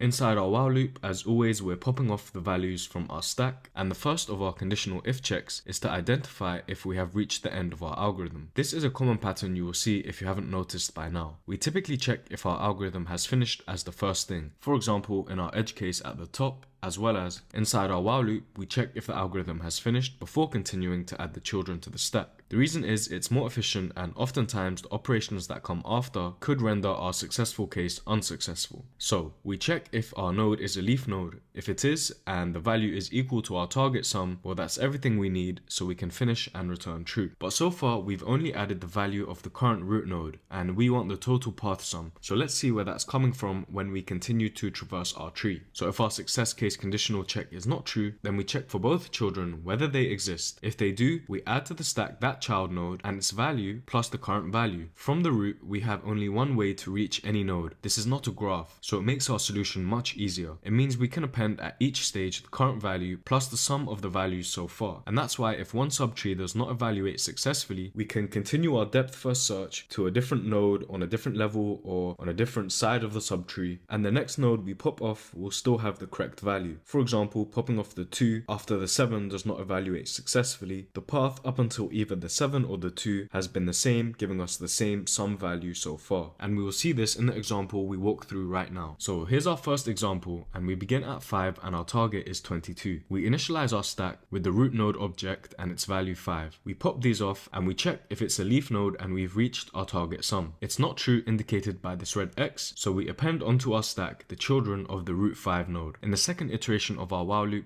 we repeat the same process, popping off the node 4 and its value 9. It's not a leaf node, so we continue, adding its children, which is just the 11 node. In the third iteration of our while loop, we pop off that node 11 that we just added, last in first out, and the value which we've been accumulating, which is now equal to 20. It's still not a leaf node, so we continue, adding the children of 11 to our stack. At that point, we've added the 2 node and the 7 node. We pop off the 7 node. It is a leaf node, but our current value is not equal to our target sum. And at this point, as we mentioned earlier, we can check a different traversal path and the value will still be correct. So when we pop off the 2 node and a target value of 22, we've reached the end of our algorithm. At the 7 node, you might wonder, well, if we go bust, meaning we go over our target sum, why don't we just stop the evaluation of that subtree? And we could, looking at this example here. However, the constraints of the question tell us that we can have negative value nodes.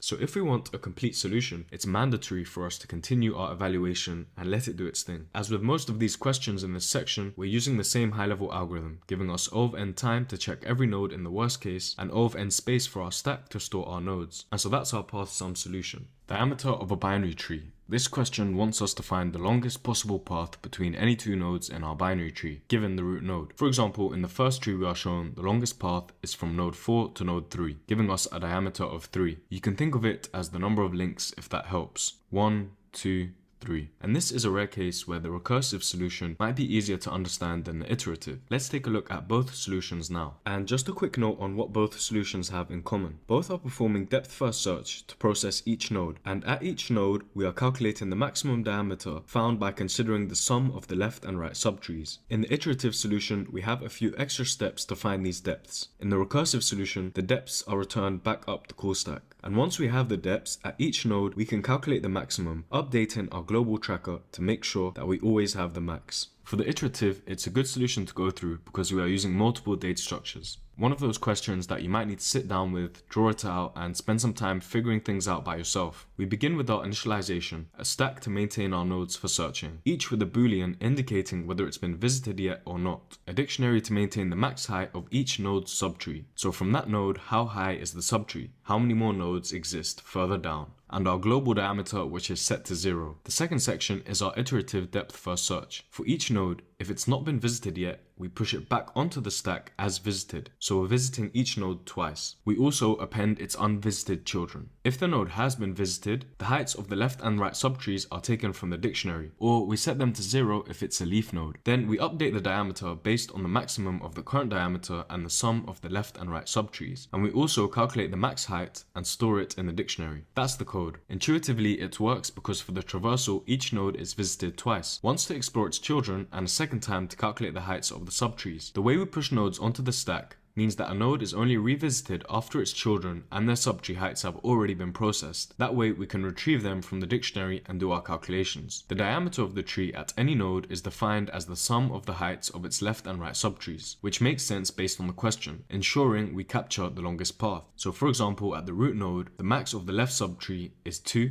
and the max of the right is 1. Add that together and we get a diameter of 3. Each time a node is revisited, the potential diameter, the left and right subtree sum, is calculated and compared to the max. This makes sure we always have the max diameter. We also store the max subtree height of the current node so we can use this later when checking for a new max diameter. We calculate this as the max height of its left or right subtree plus 1 to account for the current node. If there is no children, this will equal 1, and so that will eventually accumulate as we bubble up our tree to get the subtree height. So that's the code and our description. It might be easier to follow when we look at how it works iteratively, and there's a lot going on here. I'm not going to go through this step by step, but pause and have a look. You can see that every time we pop off a node and it's not been visited, we add it back on as true and the children nodes as false. When we pop off a node that has been visited, we can calculate the heights and the diameter. In this case, for the node 3, it has no children, so we know the heights of its subtrees will be 0 and the max diameter will stay at 0. But we add to our max heights dictionary the 3 node plus the 1 to account for the node itself. And we continue iterating all the way until we've processed every node twice. At the end, we know for certain we have the max diameter, and you can see our dictionary is complete. There are no more nodes in the stack, so we can break and return the diameter. That's our iterative solution. Let's now compare this to our recursive solution. We have the code which firstly calls depth. Depth is our helper function that will calculate the depth of the tree by recursively calling itself and simultaneously updating the diameter. As for any recursive solution, we have our base case. For this solution, it's when the node being passed in does not exist and we return 0. If the node does exist, we recursively calculate the subtree height by calling depth on the left and right children. This will return to us the subtree height. Similar to our iterative solution, we take the max of the left and right subtrees. If the node exists, the subtree height starts at 1. If it is a leaf node, these will both be 0 and we plus 1. This will account for the current node. For example, like the node 4, the depth function calls on the 2 children will return 0, as we see down here. 4 itself does exist, so taking the max of the left and right depth, which are both 0, and adding 1 to it will return 1, and we will keep adding 1 to this value for each depth level as we search. For calculating the diameter, we take the max of the current diameter versus the sum of the left and right subtrees. Again, this works because the longest path at any node is of course the height or the depth of the left subtree plus the same for the right subtree. For example, the longest diameter or path at node 2 is the depth of the left subtree, which is 1, plus the depth of the right subtree, which is also 1, giving us a diameter of 2. So for example, at the 4 node, when we calculate the diameter, it's currently 0, the left and right depth are both 0, so the diameter is still 0, and that makes sense. There are no children. At the 2 node, when we calculate the diameter, we take the max of 0 versus the sum of the left and right depths. This updates the diameter to be 2, and that also makes sense. At the 4 node, we only have 2 children, giving us a diameter of 2, each child returning a depth value of 1. So calculating the max diameter at each node will let us keep track of the max diameter variable for our longest path, which when the recursive calls finish will be returned. And so that's our recursive solution. Both solutions are O of n time and space. For the iterative solution, time is O of 2n as we process each node twice, first unvisited and then the second time visited. But this simplifies to O of n, and space is O of n for the stack and the dictionary. For the recursive, time complexity is O of n. We need to visit each node once, and space is O of n, where n is the max height of the tree, when our recursive call stack is at its maximum. For example, when calculating the children of node 4. This time, in my opinion, I think the recursive is a better solution. It's cleaner, easier to follow, and more efficient. But of course, choose the solution that you like the most. And so that concludes our diameter question.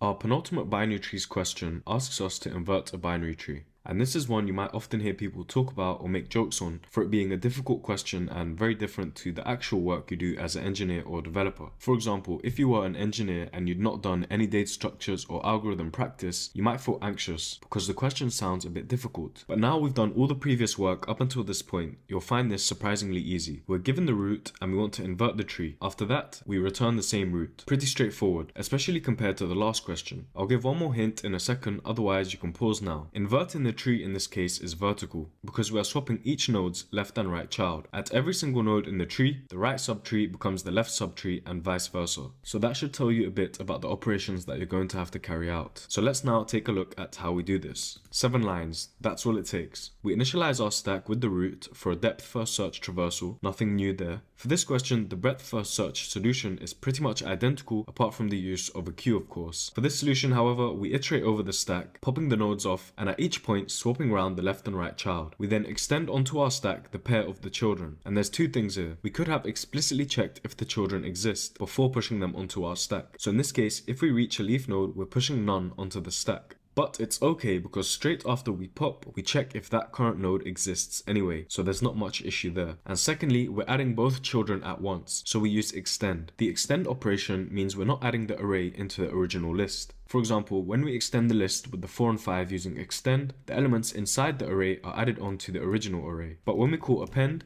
we'll be adding on the entire object itself. And so that's pretty much it for our solution. We'll continue to process the entire tree, swapping children at each stage. Nice and simple. The recursive solution is also there if you want to give it a go, and an example of horizontal versus vertical inversion. Time complexity is O of n, iterating across every node, and O of n space for our stack. And so that's how you invert a binary tree. Our last binary trees question is another medium called lowest common ancestor. This will be a nice challenge for our final question. Given a binary tree, find the lowest common ancestor of two given nodes in the tree, where the lowest common ancestor is defined as the lowest node in the tree that has the given nodes P and Q as the descendants. Simply put, this is the lowest common parent. So in this example 1, the lowest common ancestor of 6 and 4 will be the node 5. The lowest common ancestor of 2 and 8 will be the root node 3. And we also have a special case where we allow a node to be a descendant of itself. So the lowest common ancestor of 8 and 1 will be 1. So let's take a look at our solution. There's a lot going on here, but don't worry, we're going to go through everything. Again, we have our two solutions, iterative and recursive. To switch things up a bit and make sure we fully understand depth and breadth first search, our iterative solution on the right will use breadth first search, and our recursive will use depth first search. As an opportunity to truly master binary tree searching, try implementing the opposite search pattern for each solution here. Let's first walk through the iterative. Here's our code, and on a high level, let's explain what's happening before we get into the action. We have our queue to maintain our nodes for a search traversal, our parent dictionary. This will contain a map of each node's parent, the key being the node, the value being the parent. For example, on the end here, we have the 8 node and the parent 1. This will come in handy towards the end. Our first while loop is our traversal over all the nodes in the tree. During this, we populate our parent dictionary until it contains both the nodes that we are looking for, P and Q. At this point, we know we have all the information we need to find the lowest common ancestor. We've traversed and found both the nodes P and Q, and we have our dictionary of all the nodes and their parents that we passed on our path for P and Q. So we stop our traversal by breaking from our first while loop. No need to search any more nodes. And before getting into the second section, I think we should walk through the code up until this part. As you see here, we have our queue initialized with the root node and the parent dictionary with the root node and a parent of none. On the first iteration of our while loop, we add 3's children 5 and 1 and update the dictionary. On the second iteration, we're doing a breadth first search, so we pop from the front of the queue, taking the 5 node, adding 5's children 6 and 2, updating the dictionary, and we do the same with the 1 node, the same with the 6 node,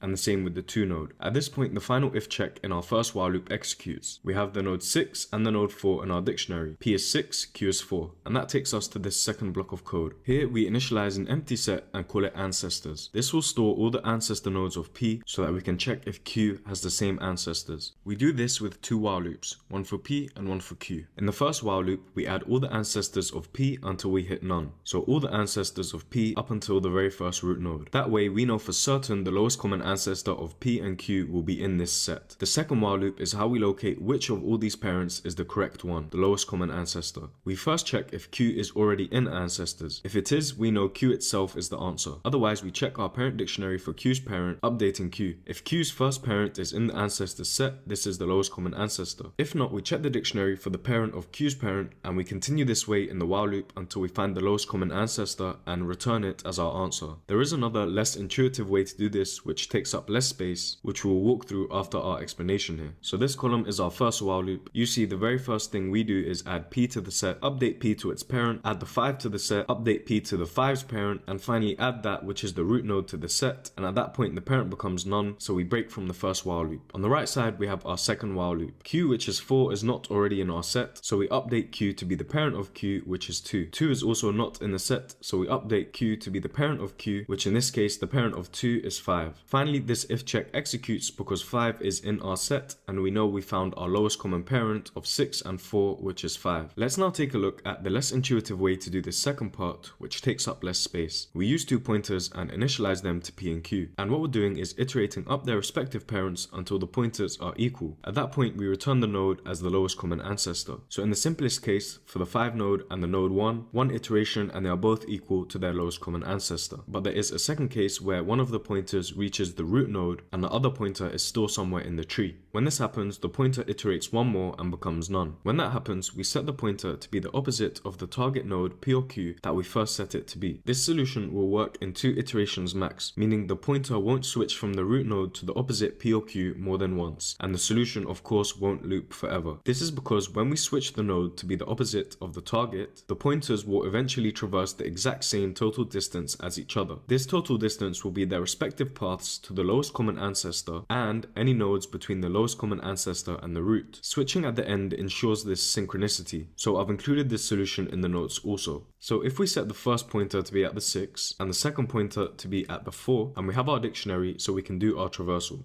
In the first loop, the 4 goes to the 2 and the 6 goes to the 5. On the second loop, the 5 to the 3 and the 4 to the 5. One more loop and the blue pointer becomes the parent of 3, which is none, and 5 goes to the 3 node. At this point, we switch the blue pointer to be the opposite of the target node it was first initialized to, so we set it to the 4 node. And at this point, the purple pointer goes up to none. One more iteration, the blue pointer goes to the 2 node and the purple pointer switches to the 6. The blue pointer goes to the 5, and at this point, the purple pointer also goes to the 5, giving us our lowest common ancestor. So that should demonstrate how both pointers will traverse the exact same total distance, their respective paths to the lowest common ancestor and any nodes between the lowest common ancestor and the root. And here it is written out in full. So just focusing on the last 2 sections of this iterative solution, both are O of 2h time complexity, where h is the height of the tree. In the worst case for the pointers, each one will traverse the entire tree, giving us O of 2h. For the ancestors set solution, the first loop in the worst case scenario will traverse the entire height of the tree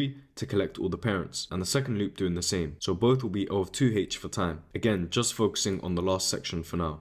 But the difference here is the pointer solution is constant in space. We just have these 2 pointer variables. However, for this first solution, our space will be O of h for storing our ancestors set, all the nodes in the max height of our tree. For the entire solution, however, both iterative approaches are O of n space complexity for our queue storing. The queue in the worst case will be the size of the deepest level in the tree, which we've explained before as up to half the total nodes in a perfect tree. This is because we are doing breadth first search, and our parent dictionary could also contain all the nodes in the tree. As for time, the overall solution is O of n as we traverse every node in the tree, and as we said, O of h time for these last 2 parts to find the lowest common ancestor, which overall simplifies to O of n since h is at most n. So that's our iterative solution. Let's quickly check out our recursive solution. The logic here is that we perform a depth first search, and when we reach a leaf node, we return none, or if we reach P or Q, we return P or Q. And that's our base case, which this first line does, defining the action behind these arrows at the end of the tree, the leaf nodes, or when we pass the target nodes 4 and 6 back up to their parents. The next 2 lines are of course our recursive function calls, which enable us to traverse down the tree until we find this base case. And the final few statements are where we determine the lowest common ancestor. Firstly, if we receive values from the left and right subtrees, we know this will be our lowest common ancestor. So we return that node, which is the root of the current function call, just as we see here with the 5 node. The next 2 statements are us returning towards our lowest common ancestor, or defining the return of the lowest common ancestor back up the call stack. For example, at the root node, when we return the 5 because the right side is none. On the other hand, these can also define the actions for us reaching our lowest common ancestor. For example, at the 2 node, when we return the 4, because left is none, so we return the right at the end. Time complexity for our recursive solution is O of n to process all the nodes, and space is O of h, where at the worst point of the algorithm, the recursive call stack will be the length of the deepest subtree. The maximum height giving us O of h, which is at most n, for example, a degenerate binary tree where every node has 1 child, giving us O of n space. And so that's our recursive solution, giving us a full evaluation of how we can find the lowest common ancestor in a binary tree, wrapping up our binary tree section nicely.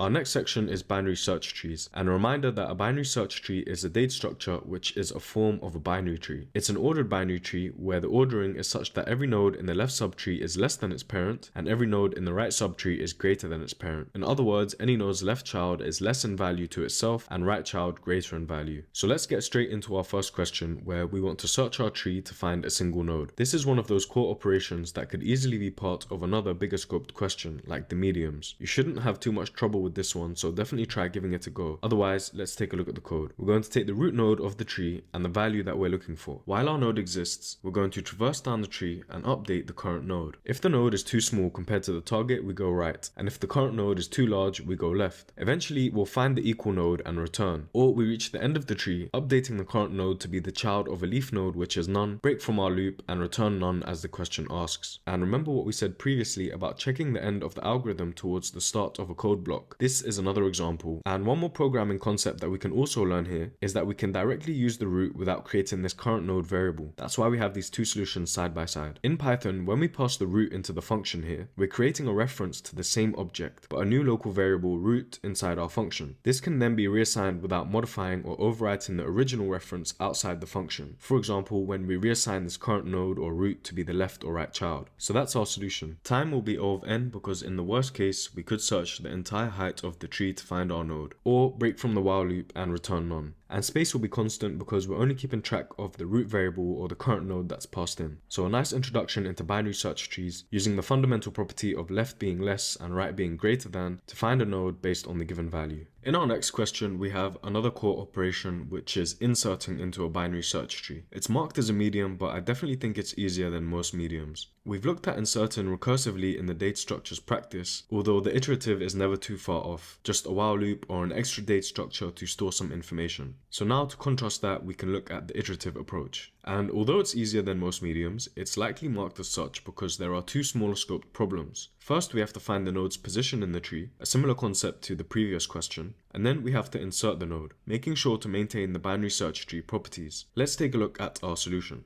The first thing we do is create our new tree node with the given value. We will insert this later. If there is no root, the tree does not exist, so we can return the new tree node. That's our new entire tree. Otherwise, we can assign the root to a new variable called current, although as we've just seen before, this is not necessary. And then next, in our while loop, we traverse down the tree, updating our current node to be the left or right child, going left if the value we're adding is smaller than the current node, and right if the value we're adding is greater. Again, we saw this while searching for a node in the previous question. We keep doing this until eventually we want to go left or right, but we've reached a leaf node. At that point, we can just add the node as the right or left child. So in the case of this first example here, we are adding node 5 to this tree. Inside our while loop, we go right because 5 is greater than 4, and on the next iteration, we reach the 7. 5 is less than 7, so we go left. But we can't go left by updating the current node to 7's left, so instead we add 5 as the left child of 7, and that's our new tree. Pretty easy to understand solution, and no need to update the root node like in this example. Our time complexity is O of n, where n is the height of the tree, because in the worst case we traverse over n nodes equal to the max height of the tree. For example, if we want to add the 0 value, we would go all the way down this left subtree. And space is constant, nothing is being stored except our current variable and the node we are adding.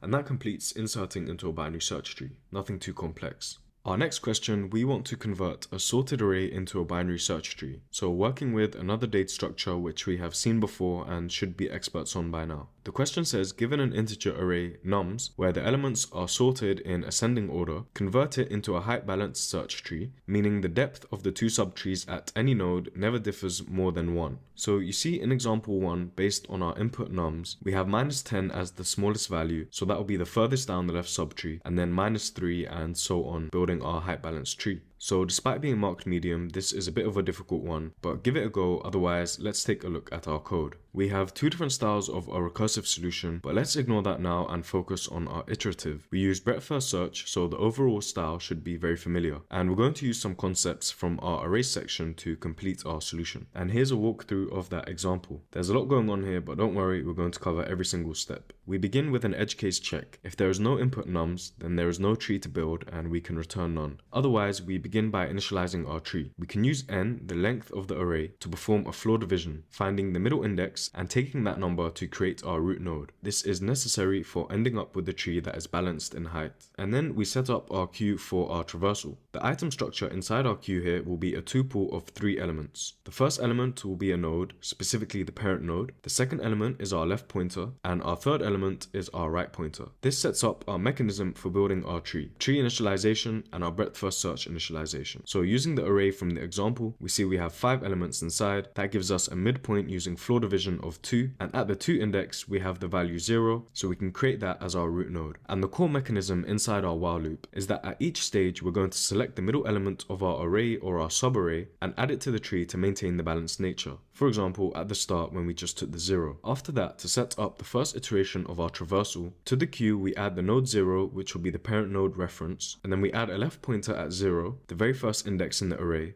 and the right as mid -1. This will be the entire left half of the array. The next tuple will add 0 as the parent, and the left and right boundaries as 3 and 4. This will create a subarray of the right half of the input array, 0 to 1 being the left half and 3 to 4 being the right half. This is what we're setting up in our queue. And of each subarray, we take the middle value again to ensure we keep the tree balanced, creating a node object with that value and adding it on in the correct position of the tree. After that, we split the subarray again by appending the left and right sides of that subarray from the middle. So it might not be clear with this example, but if we take a longer array, you might get the idea. So there's 10 elements in our array. Using the exact same mechanisms in our initialization, 10 divided by 2 gives us 5. At the 5th index, we have the 6 value. So we'll take that and make it our root node. After that, we take the entire left half of our nums and the right half. So from 7 to 10 and from 1 to 5. These will be the first 2 tuples in our queue. And from there, we do the exact same thing again. We would take 3, which is the middle node, and we would take 8. Making them the left and right child of 6. And then from that, we add the left and right subarrays to our queue for each node. So at that point, we'll have 4 more tuples in our queue. And we continue this way again, taking the middle node and creating our tree. Eventually, the left pointer will be greater than the right, because each time the bounds are adjusted to exclude the middle every time. And as we progress and shrink the size of our subarray, eventually the subarray will be empty or invalid when left is greater than right. So we check this to prevent any errors or further evaluation. And that's pretty much our code. So let's go step by step through the first example. And just a quick note that 2 different results are accepted. The difference arises from the choice of the middle element when the array is split, especially when there is an even number of elements to choose from. So as we said, we initialize our tree with the node 0, which is the middle element of the array. Then we add the 2 tuples, which are the left and right subarrays, into our queue, ready for our traversal. On the first iteration, we pop off this entire tuple. The parent is the node 0, the left is 0, and the right is 1. And we assign them all in this line here. From there, we figure out the midpoint, taking the start and the end index of our subarray. So in this case, it's just 0 add 1, and we perform a floor division on 2, the same way we did in our tree initialization. That will give us a value of 0, and the element at that index in our input array is -10. So this value is less than our parent node's value, which is 0. So we assign the node -10 to be the left child of our node 0. And then we queue up the next 2 subarrays into our queue. First in, first out, so the next element we pop will be this tuple with the 3 and the 4. These 2 boundaries will give us a midpoint of 3, pointing to the element 5 in our array. This node's value is greater than its parent, so we make it the right child of our node 0. The next tuple we pop off will not evaluate because left is greater than right. So there is no more subarray to be evaluated here. On the 4th iteration of our while loop, we will add the -3 node as a right child of -10. The next tuple will not evaluate. On the 6th iteration of our while loop, we'll add node 9 as a right child of node 5. After that, every tuple in our queue will not evaluate because left is greater than right. So our while loop will continue, pop these all off, none of them will evaluate, so we break from our while loop and return the root of our brand new tree. The time complexity for this iterative solution is O of n. Each element in the input array is processed exactly once. This occurs in our while loop. And space is O of n, the queue can contain up to n nodes in the worst case, and we are also using n space to create our tree. And so that's how we can create a binary search tree from a sorted array. A nice question that uses 2 date structures in the problem. Next up, we have an old favorite, toSum. It's made a return, and this time in the form of a binary search tree.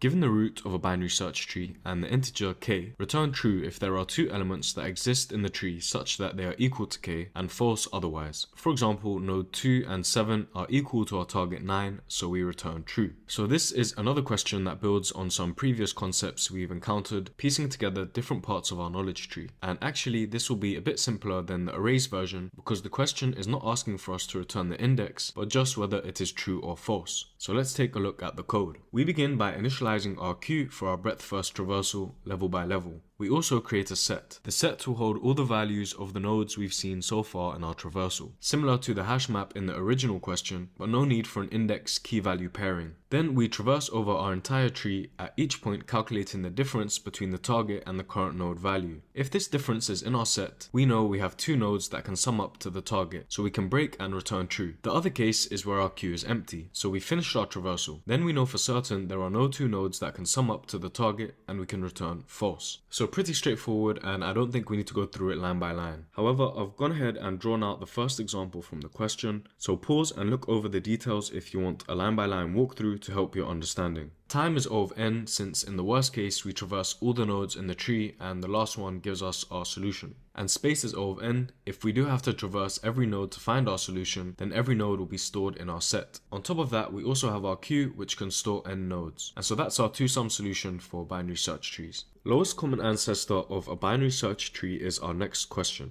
And we have just gone through this for a binary tree, which is more difficult than a binary search tree since we did not have the ordering. So you will have no trouble giving this one a shot. Pause now and give it a go, otherwise let's take a look at the code. So this picture here defines the mechanism of what's happening inside our while loop. But before that, we check P and Q and quickly assign the smaller of the two to a variable named small and the larger to a variable named large. And a quick reminder that P and Q are two nodes in the tree that are given to us, and we have to find the lowest common parent in the tree. So we begin iterating over the tree and we let the current node's value dictate the path of our search. At each point, starting with the root node, we check its value. If the current node's value is greater than our large variable, whichever that is, P or Q, then we know we need to go down the left subtree to find the lowest common ancestor. For example, here in case 1, P is 2 and Q is 4. The current node is 6. So for sure, the common parent node we're looking for is on the left side. In that case, we update the root to be the left child and repeat the process. On the other hand, if the current node's value is not greater than the larger of P and Q, but less than our small variable, then we need to update the root to be the right child. As we see in case 2, if P is 8 and Q is 9, then 6 is smaller than the small variable. 6 is less than 8, then we know we should check the right subtree. Finally, the other option is if the current node is not smaller than our small or larger than our large. In that case, it must be the common ancestor, as we see in the third example. If we don't find a node with a value in between the small and the large, then at some point the code will update the node to be a child which is none, breaking from our while loop and returning none at the end. The time complexity is O of h, since in the worst case we go down a subtree, which is the max height of the tree. Then we either find nothing or find our solution and we finish. This can of course also be O of n, since h is at most n. Space is constant, we have our small and large variables, and that's it. And so that completes our solution for finding the lowest common ancestor in a binary search tree. A lot friendlier than the binary tree version. Minimum absolute difference is our next question. We are given the root of a binary search tree and we want to return the minimum absolute difference between any two nodes in the tree. So it's a familiar problem we've seen before, except now we're dealing with it in a different date structure. And I'll give you two hints before we get into the question. One is that the minimum difference will always be between consecutive nodes. That should help scope down the problem space. And hint 2 is that processing in ascending order is the traversal that will give us the best solution. Left subtree, root, right subtree. If you remember our date structures practice, this is in order traversal. So pause now if you want to give it a shot, otherwise let's see our solution. So as we just said, we want to do an in-order traversal, smallest to largest. And at each node, we compare its value to the previous node. So in our example here, 0 is the smallest node, which will be the first we traverse. And eventually, we compare the one node, which is the next smallest value, to the previous smallest, the 0, and find the difference. To set this all up, we create a min difference variable. This will track the minimum absolute difference at each node comparison in our traversal. We also create a previous value variable. This is for the comparison after we update the current node, something we saw often in our linked list questions. The two values are set to positive and minus infinity, since this will be outside the constraint of the question. The first is positive since later we are updating the variable, and we will look for the minimum or the smallest value, so positive infinity will definitely be replaced. And negative infinity for the previous value. This is just a neat trick to avoid extra code in the first node comparison for when there is no previous value yet. We'll see this in a second. And lastly, we create an empty stack. This will contain the nodes for our ascending in order traversal. Then we begin a while loop which will execute as long as there is a root or stack to process. We have two blocks of code inside our while loop. The if block is for traversing down the left subtree, pushing nodes onto the stack from the largest to the smallest until we reach a leaf node all the way down the left subtree. When we reach a node which is none, we know we've gone as far left as possible, so we hit the second block of code. In this block, we pop a node from the stack, which will be the next smallest node. We do the evaluations, calculating the min difference and updating the previous value before updating the root node to be the right child. So seeing this in practice will make a lot more sense. In the first iteration of our while loop, we append the root node 1 to our stack and update the root to be the left child 0. On the next iteration, we do the same for the 0 node, updating the root to be its left child, which is none since 0 is a leaf node. On the third iteration, our root is none, so we hit the else block. Pop off the top of our stack and calculate the min difference. We compare the current min difference against the current node's value minus the previous node's value. We don't have any previous yet, so this will evaluate to stay as positive infinity. After that, we store the 0 as the previous value and update the node to be the right of 0. Next, on the fourth iteration of our while loop, we pop off the 1 node. Then we check the difference between the 1 and the 0 node. This gives us a new minimum difference of 1. We store 1 as the previous value, the last node we've seen in our traversal, and update the root to be the right child of 1, the 48 node. At that point in iteration 5, we add the 48 node to our stack. Take the 12, which is the left child, and add it to the stack. And in the 7th iteration, we evaluate the 12 node before evaluating the 48 node in the next iteration, and then eventually the 49 node in the 10th iteration. Again, left, root, right. And of course, along the way, each time checking if there is a new minimum difference. So now we can see that this works because the smallest absolute difference will of course come from two adjacent nodes when we search in ascending order. Also, the in-order traversal will naturally yield the absolute difference between consecutive values, as the root node will always be bigger than the previous value. Eventually, our stack will be empty and there is no current node to process. We've gone as far right into the tree as possible and checked every difference. So we break and return the min diff variable, which will be our answer. Time complexity is O of n since we visit every node once in our traversal, and space is O of n for our stack, which at the worst point will store the max height of the tree. And so that completes our minimum absolute difference solution. Our next question wants us to balance a binary search tree. We are given the root of a binary search tree, and we are asked to return a balanced version of that tree. Balance meaning the height of the left and right tree at any node does not differ by any more than 1. So give it a go now, remembering that medium questions typically encompass 2 easy questions or 2 smaller problems. In that case, you might find this easy, especially because we've gone over those 2 smaller problems in this section already. So let's take a look at how to solve this. We're going to do this in 2 parts. First, we're going to create an array of the original binary search tree, sorted in ascending order, and we've just seen how to do this in the previous question, minimum absolute difference, and this sets us up perfectly for the second half. Here we will create the balanced binary search tree from the sorted array. We do this iteratively, finding the middle element as the root of each subtree, using a queue to manage the process. We've seen this in the question which names the logic itself, convert sorted array to binary search tree, where that question specifically asks for a balanced binary search tree. There's also a recursive way to do the second part, which we have in that previous question also.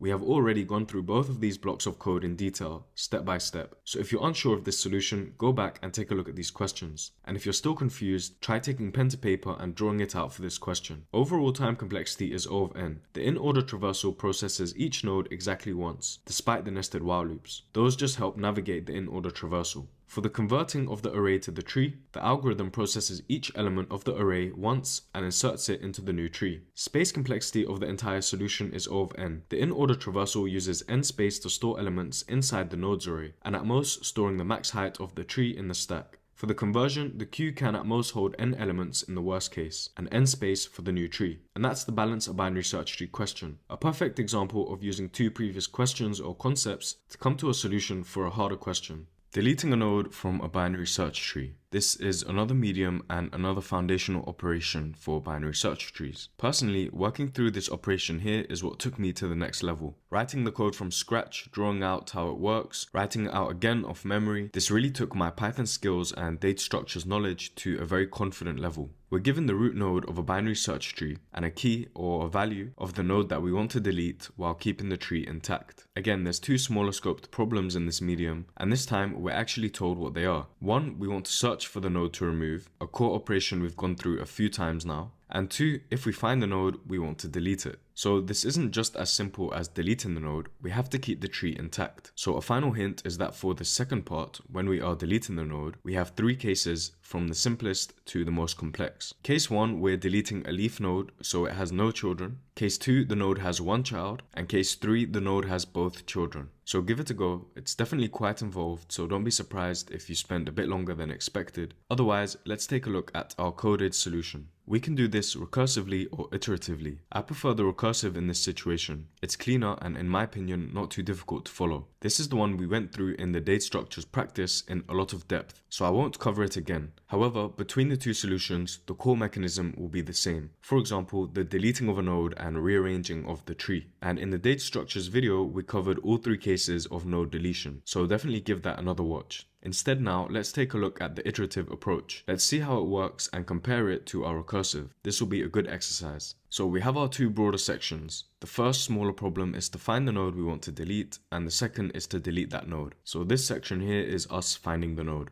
And for the iterative approach, we need to keep track of the parent when looking for the node. So there's a slight difference there already. Of course, in the recursive, the parent is already accessible, since the parent will be the node from which we make the recursive function call, like in this line here. So in a while loop, as long as the current node exists, so we've not reached a non-existent child of a leaf node, and the value is not yet the one we're looking for, then we continue traversing down the tree. We go left if our value is smaller than the current node, and right otherwise, until finally we break from the while loop if we find the value, or of course we reach the end of the tree. If we did not find the value we're looking for, we return the root of the tree as asked. Since there is no node to delete, the tree remains unaffected. Otherwise, we have a current node to delete, and we hit the second section. Here we have our three cases: no children, one child, or both children. If the node has no children and no parent, then it must be the root node. So to delete that, we can just return none. The tree no longer exists. Otherwise, it's pretty simple. We check whether this node is the left or right child of the parent, and then we set that child to be none. That's case 1. Case 2 is for one child. In this line here, we assign the child of the node we want to delete to a variable, checking if it's the left or right child that exists. Again, if the node has no parent, it's the root node, so we can just return the child as the new root node of that tree. Otherwise, again, it's pretty simple. We change the child of the parent of the current node to delete. So for example, if 6 is the current node,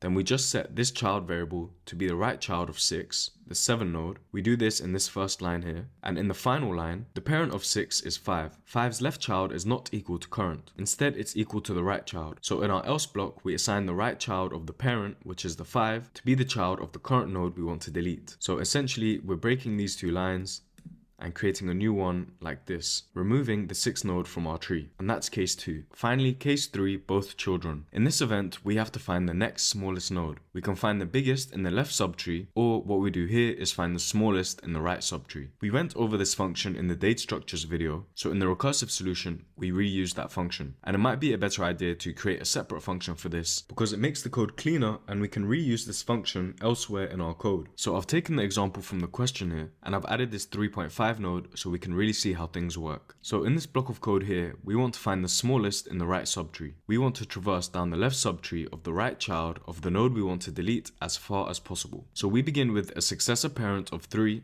and the successor 4. One iteration of our while loop, and the successor parent will be 4 and the successor 3.5. The left child of the current successor. At that point, there is no left child of the successor, so our while loop finishes. And then we update the current node's value, the one we want to delete, to be the same value as the successor. This is of course why we created new variables when looking for the successor, so we can come back to the current and update it. Now that we've changed its value, all that's left to do is to delete the successor node. In this case, the successor's parent's left child is equal to the successor. 3.5 is the left child of the parent's successor. So we update the left child of the successor's parent to be the right child of the successor. In this case, it will be none. If the successor did have a child, it must be the right child, since we traverse all the way down the left subtree of the right child when looking for the successor, in this while loop here. Or in the else block, the successor is the right child of the node we want to delete, directly being this 4 node, and this will update the 4 node to be the right child if it exists, or none. And so that's case 3. When we're done, we return the root of the tree, and that completes our solution. Time complexity is linear. For case 1 and 2, we are just updating references. This will be constant time, but for case 3, we traverse to find the successor, which can be up to the height of the tree. And we can also traverse the height of the tree to find the node in the first section of the code. And space is constant since nothing is being stored. And so that's how we can delete a node from a binary search tree. In our final binary search trees question, we are given the root node and an integer k. We want to find and return the kth smallest value in the tree, the smallest starting at index 1, not 0. And it's asking for the value of the node, not the node itself, so be sure to return that. Pause and give it a go, otherwise let's take a look at our solution. You might be surprised by how easy this is for a medium, and that's because all the concepts we've learned so far are coming together. This is why leetcode and interviewing is not really difficult. We just have to see enough problems until we realize that the solving pattern is applicable and replicate the code for the question. So in this example, it's simple. We start by finding the smallest value node, and from there traverse our tree k times to find the kth smallest node? Well, to find the smallest node is easy. We've seen this before in this section, as well as in the data structures practice along with the other traversal methods. So we traverse in order using the exact same code pattern, a stack to store our nodes, a while loop which executes until the root is none and the stack is empty, an if block for traversing down the left subtree, and the else block for popping nodes, performing our operations and traversing right. Compare this to the min absolute difference question and nearly everything is the same. The only thing that's going to change is the operations we're carrying out. No need for any extra variables. All we're going to do is check if we've traversed in order k times from the smallest value node by checking the value of k, minusing 1 from its value after each traversal. So that's the conceptual approach, and here's a step-by-step walkthrough. Again, essentially traversing all the way down the left subtree from the root to the smallest node, adding these values into our stack. This will all occur in the if block. And then we pop the nodes off the stack one by one, reducing k by 1 for each node until k is equal to 0. This will all occur in the else block. In the worst case scenario, the algorithm needs to check every node when the kth smallest element is the largest element in the tree, requiring a full in-order traversal of the entire tree. Additionally, in a tree where we just have one single subtree, something that looks more like a linked list, the algorithm would still need to visit each node to reach the kth smallest element in the first place. Our space is O of n driven by the stack, which can grow up to the height of the tree. So n at max is the height of the tree, as we see in the example after we reach the smallest node. And so with that, we complete this question and the binary search trees section. In our next section, we're looking at heaps, and I do mention it often, but it's so fundamental to answering these questions. If you haven't already, check out the heaps section in the data structures video. You'll see we cover a couple different ways to create heaps and two different types of heaps, the max and min heap. And just a quick reminder on what a heap is. Often used to refer to binary heaps, where each node has 2 children at max. We can define it as a complete binary tree, complete being each level is fully filled except for the last level. And it must satisfy the heap property, where for a min heap, every child node is greater than or equal to its parent, and the reverse in a max heap, essentially implementing a priority queue. But again, definitely check out the data structures video or other alternatives on how we can build this using an array, or how we can use libraries to build this, and all the associated functions with heaps. And here is a quick reminder on some of these functions and their time complexities. And in the material, I'll link to some of this stuff. For example, there's a very good explanation on heapify and why it's linear. So if an interviewer asks you, can you implement this heap using an array or the built-in method, which they often will to test your limits, then you'll have no problem. And a heads up that every question in this section is a medium. The code isn't necessarily complex or the problems too difficult. I think it's more so to do with the fact that heaps are a bit more involved than other data structures like arrays, for example. So with that in mind, let's see our first question.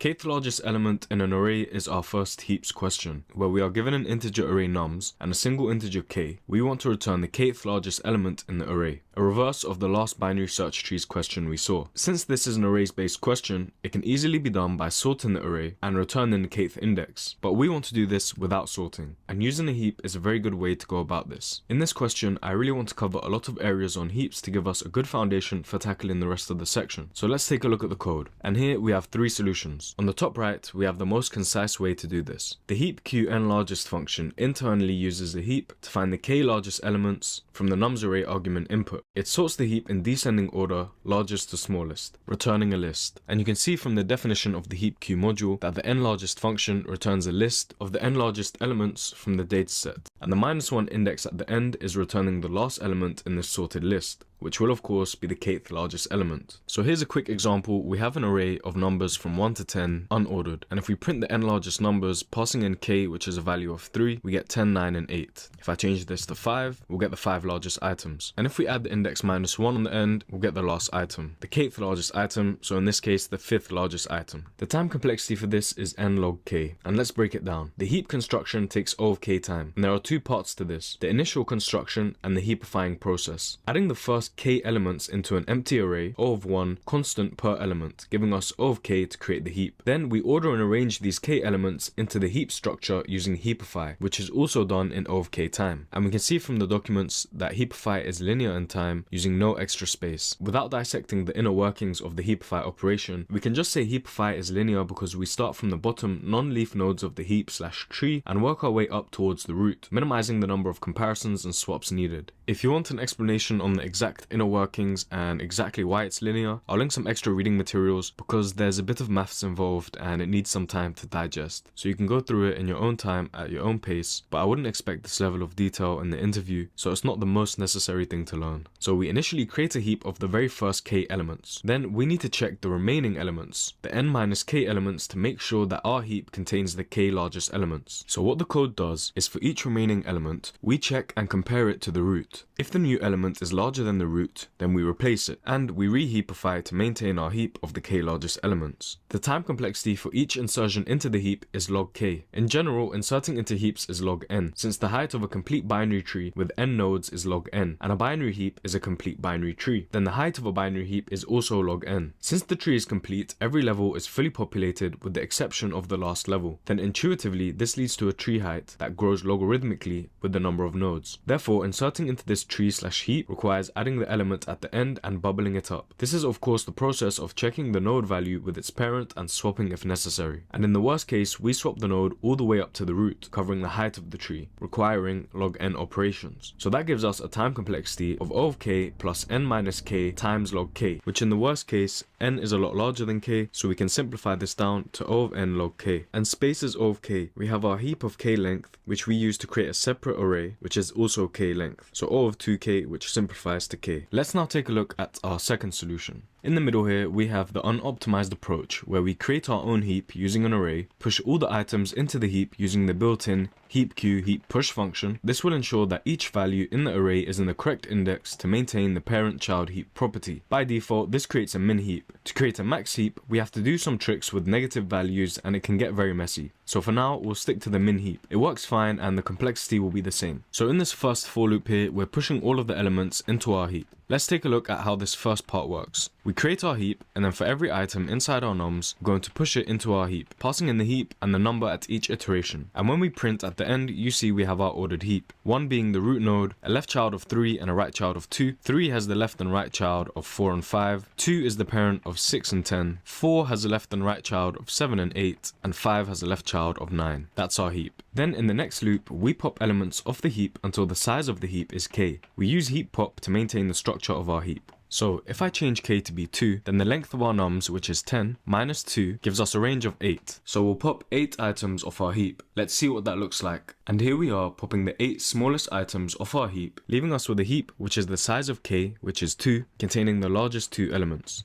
And then we have 9 and 10. So in the final line of our code, we can heap pop one more time to return the kth largest element. The overall time complexity is O of n log n, less efficient than the previous solution. The reason is heap push operation is n log time. We've explained why in the first solution. And we're creating a heap of all n elements, so constructing the heap is n log n, whereas the first solution maintained a heap of k size, so inserting every time was log k. Not to mention the initial construction in the first solution was also a lot more efficient because we were heapifying. Anyway, in the second part, we're removing n minus k elements from the heap, and each removal takes log n time. We know why inserting is log n, so why is removing log n? Well, it's essentially the same reason. When we insert or heap push, we use sift up or bubble up, placing the item at the end of the heap and swapping upwards towards the root, which could require operations up to the height of the tree, which is log n. To remove or heap pop, we carry out sift down, also known as bubble down or heapify down, removing the root node, the first element in the array or heap. Then we place the last element in the array at that first position, and then we carry out the swaps downwards, again up to the height of the tree, giving us log n also. So that gives us n minus k log n for the n minus k heap removals. And then we have one final heap pop, which is one more log n operation. And of course, space is O of n since we're maintaining a heap of n size. And then finally, we have our third solution on the left, which is a more optimized approach to create the heap manually with only k elements inside. A hybrid approach to the two previous solutions, following the logic in the first solution but executing the code more manually, similar to the second solution. And this approach is something an interviewer might ask you to write out if initially you gave the first solution, just to make sure you understand exactly what's going on under the hood, and not just that you know the n largest function gives you the n largest elements using a heap, for example. So we create our heap based on the nums array with k elements inside, and in the second line we use the built-in heapify function to turn this array into a heap. So from the first approach, we know that heapify is linear linear, and it happens in place, which is good for space, but overall that doesn't really matter in comparison. What does matter is this gives us O of k time, which is a lot more efficient than n log n in the second approach with n insertions. So after creating our heap of k length, for each remaining element in the array, so for n minus k elements, if the element is larger than the smallest element in the heap, which is the root node, we replace the root with this element and reheapify. This is our second section here. So we're maintaining our min heap of the k largest elements using heap replace, where at each point the smallest element at the root is the kth largest element. We use heap replace, which performs a heap pop followed by a heap push with the given element. We know each of these operations, heap pop and heap push, is log k. So together that's 2 log k, and we do this for n minus k elements, giving us n minus k times 2 log k. After processing all these elements, we know the root will most definitely be the kth largest element, so we can return this in constant time and finish. For this optimized manual solution, that gives us an overall time complexity of O of n log k due to the mathematical simplification, and space is O of k since we maintain a heap of size k. So that completes this third solution and the entire question. We went over a lot there, but it was a good question to cover a lot of different heap operations and build that knowledge so that in future questions we know exactly what's going on and we don't have to go through the explanation every time. A lot of knowledge that we can use later in this heap section. K closest points to the origin is the next question, where we are given an array of points on a graph where points I equals x and y, so an index in the points list represents coordinates on a graph. So points is a list of lists, as we see here, where each nested list contains 2 numbers, and we are also given an integer k. This represents the number of points from the list that we should return, which are the closest to the origin 0, 0. They also give us the formula for finding the distance, which you should have been taught in any high school level math class, so I would half expect a candidate to know this one. But it's not a major issue. The formula is just the square root of the summed squares of the differences of x and y. And finally, we're told we can return the answer in any order, and it's guaranteed to be unique, meaning there won't be a case where multiple points have the same distance and we have to choose between these points. For example, if k is 1 and the points are 1, 0 and 0, 1. So knowing we will approach this question with a heap and given the distance function, it becomes pretty clear how we are going to organize our data. Pause now and give it a go, otherwise let's see how it's done. So here's our code, and there's a few different ways to approach this as we've seen in the previous question, but I like this approach the most. We begin with our empty heap, and what we do is loop over all the elements in the points array. For each point, we calculate its distance from the origin. The origin is of course 0, 0, so the distance equation simplifies to the root of x squared plus y squared. If you remember from the last question, I said the built-in heap queue module creates a min heap by default, and the way we create a max heap is to negate the values. This will work regardless if the data is positive, negative or mixed. So negating the values will make the largest element in the dataset the smallest, and since the heap queue library creates a min heap, that places the largest element, now the smallest, at the root. Having a max heap and knowing the originally largest distance point is at the root is very useful to us, especially since if we use the min heap, the last element is not necessarily going to be the largest. We'll see this max heap in action in a second. But first, a quick note that when we take this somewhat hacky approach to building a max heap, we need to remember to flip the sign back at the end if we use that value, so it can get a bit messy if we're not careful. Luckily, in this solution, we're not going to need that distance value. It's only there to organize our heap. So going back to our code, we're iterating across our points array and calculating the distance. Then we insert into our heap a tuple of 3 items using heap push, the distance and the x and y coordinates. When we use a tuple or a list instead of a single item with these heap queue operations, they will always use the first element when making their comparisons.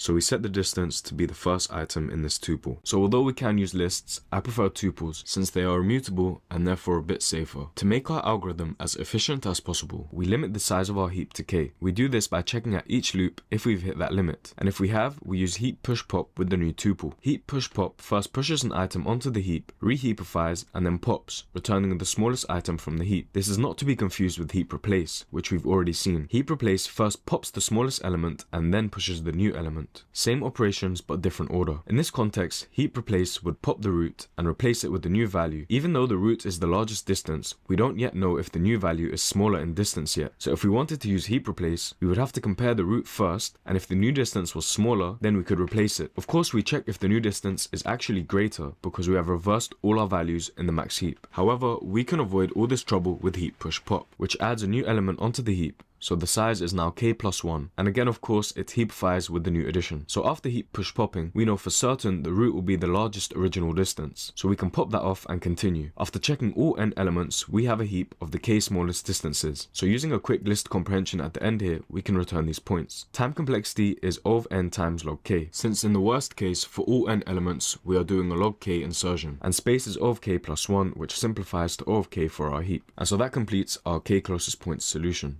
Top k frequent elements. Another similar style heaps question. Given an integer array nums and an integer k, return the k most frequent elements. You may return your answer in any order. So a very brute force way to do this might be to manually iterate over the array for each element and store the element and its frequency in a dictionary. Then maybe sort the dictionary based on the frequency values and append the top k elements to an array and return it. But we are way past that now, so I tried to solve this one with a heap, and it shouldn't be too difficult given our practice so far. Otherwise, let's see how it's done. We begin by using the counter class from the collections module. This takes in an iterable, like our input array nums, and it creates a dictionary where the keys are the elements from the given iterable, and the values are their counts or the frequency. Under the hood, this iterates across the input array, counting the values in one pass, so it's linear, O of n. Earlier in this leetcode practice, I would do this manually, but we are getting more and more advanced now. And if you already know how to create this manually, I would definitely recommend using counter in your interview. It shows you are comfortable with libraries, which is a big part of software engineering. Similar to how we are using the heap queue library instead of creating a raw heap and heapifying ourselves every time like in the data structures practice. So, after taking the count, we have all the data we need to pick the k most frequent elements. We do this using a heap of course, and we iterate over the items of the dictionary. Remember, we went through the different ways to iterate over a dictionary very early on, so we iterate over the items to get both the key and value pair. For each number and its frequency, until the heap is of size k, we heap push it onto the heap. This is a log k operation that will occur k times. And again, in our tuple of the frequency and the number, we put the frequency first, since this is the value we want our heap operations to use in their comparisons. Then, once our heap is of size k, for the remaining n minus k elements, to make sure that we have the top k frequent elements in our heap, we compare each element with the root node. So we compare the frequency that we pop off from our dictionary with the first item in the heap and the first item in that tuple, which will be the frequency.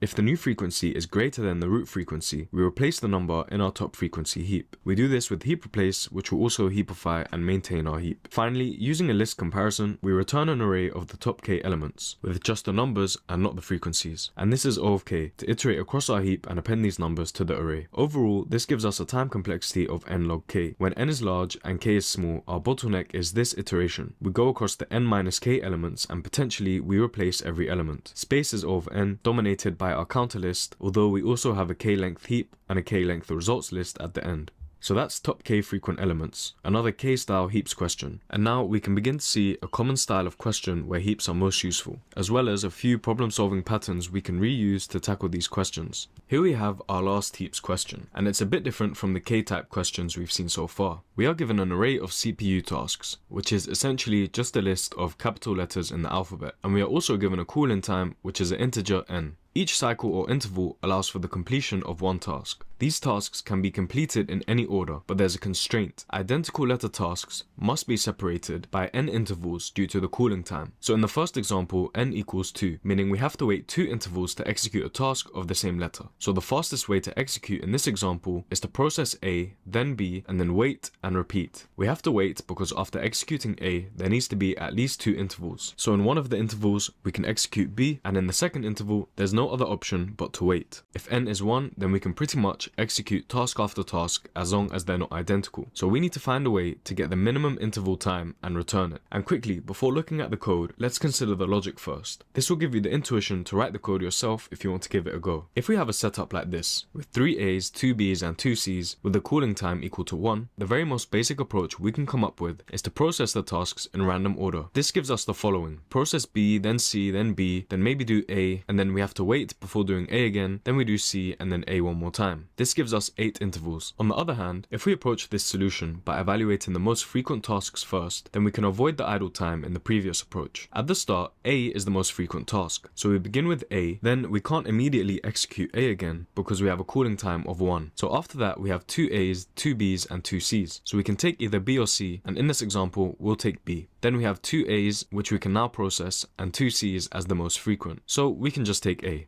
After that, C is the most frequent, so we process C, and then at this point there's one of each task, so we can just add them in any order. And now we have the minimum possible interval time, which is 7. So we've established this most frequent approach minimizes the total interval time. So how can we do this with our data structures? Well, to keep track of the most frequent task, we can use a max heap, where the root node will maintain the largest element. And we're not actually concerned with the task letters themselves, just the time this all takes. So we'll be adding the frequency of each task, which if you remember from the last question, we found a quick and easy way to get this information. So here's our max heap, and don't forget we need to negate the values since our code defaults to a min heap. 3 lots of A tasks, and 2 Bs and 2 Cs. So in step 1, we count up the frequencies, and in step 2, we create the max heap. In step 3, let's create some variables that we'll need later. We want to keep track of the time or the interval, which is the same thing in this case, and we begin at 0. And on top of that, we want a queue to process our tasks and handle the waiting time. This will contain a tuple of the task count and the time at which the task will become available again to execute. And finally, in step 4, we're going to process our tasks. The way we do this is by popping off the most frequent task, the root node of our heap. So popping off this -3 means we've processed it. In that case, we need to reduce its value by 1. Obviously, it's a negative value, so we'll be adding 1. Another reminder to pay attention when working with max heaps, because the negation can make things a bit messy. So we remove this task from our heap, add 1 to signify we've processed it, reheapify, and increase our time interval by 1. Although this task is not finished yet, we still have 2 more to execute. So what we can do is add it to our wait queue. As we said before, we add a tuple of the number of tasks left, as well as the time the task is available to execute again. There's a couple ways to do this, but since we are keeping track of the time/interval we are currently on, the cleanest approach I've found is to use this wait queue with tuples where the first element is the task count and the second element is the current time plus the cooling time. So we have 2 more tasks to process, which will become available again at the time 2. After this, we can just repeat the process. Pop off the next most frequent element, which is this 2 or -2, reduce its absolute value by 1, reheapify, increase our time interval by 1. Since the task is not finished yet, we add it to our wait queue, adding it with the current time plus the cooling time. And since we are at time interval 2 now, the task we previously added has become available. So we can add this back to our max heap, ready for processing. In this case, the values are equal, but we shouldn't forget to reheapify. And so that's one more cycle. And that gives us the logic for this problem. Pause and give coding it out a go now.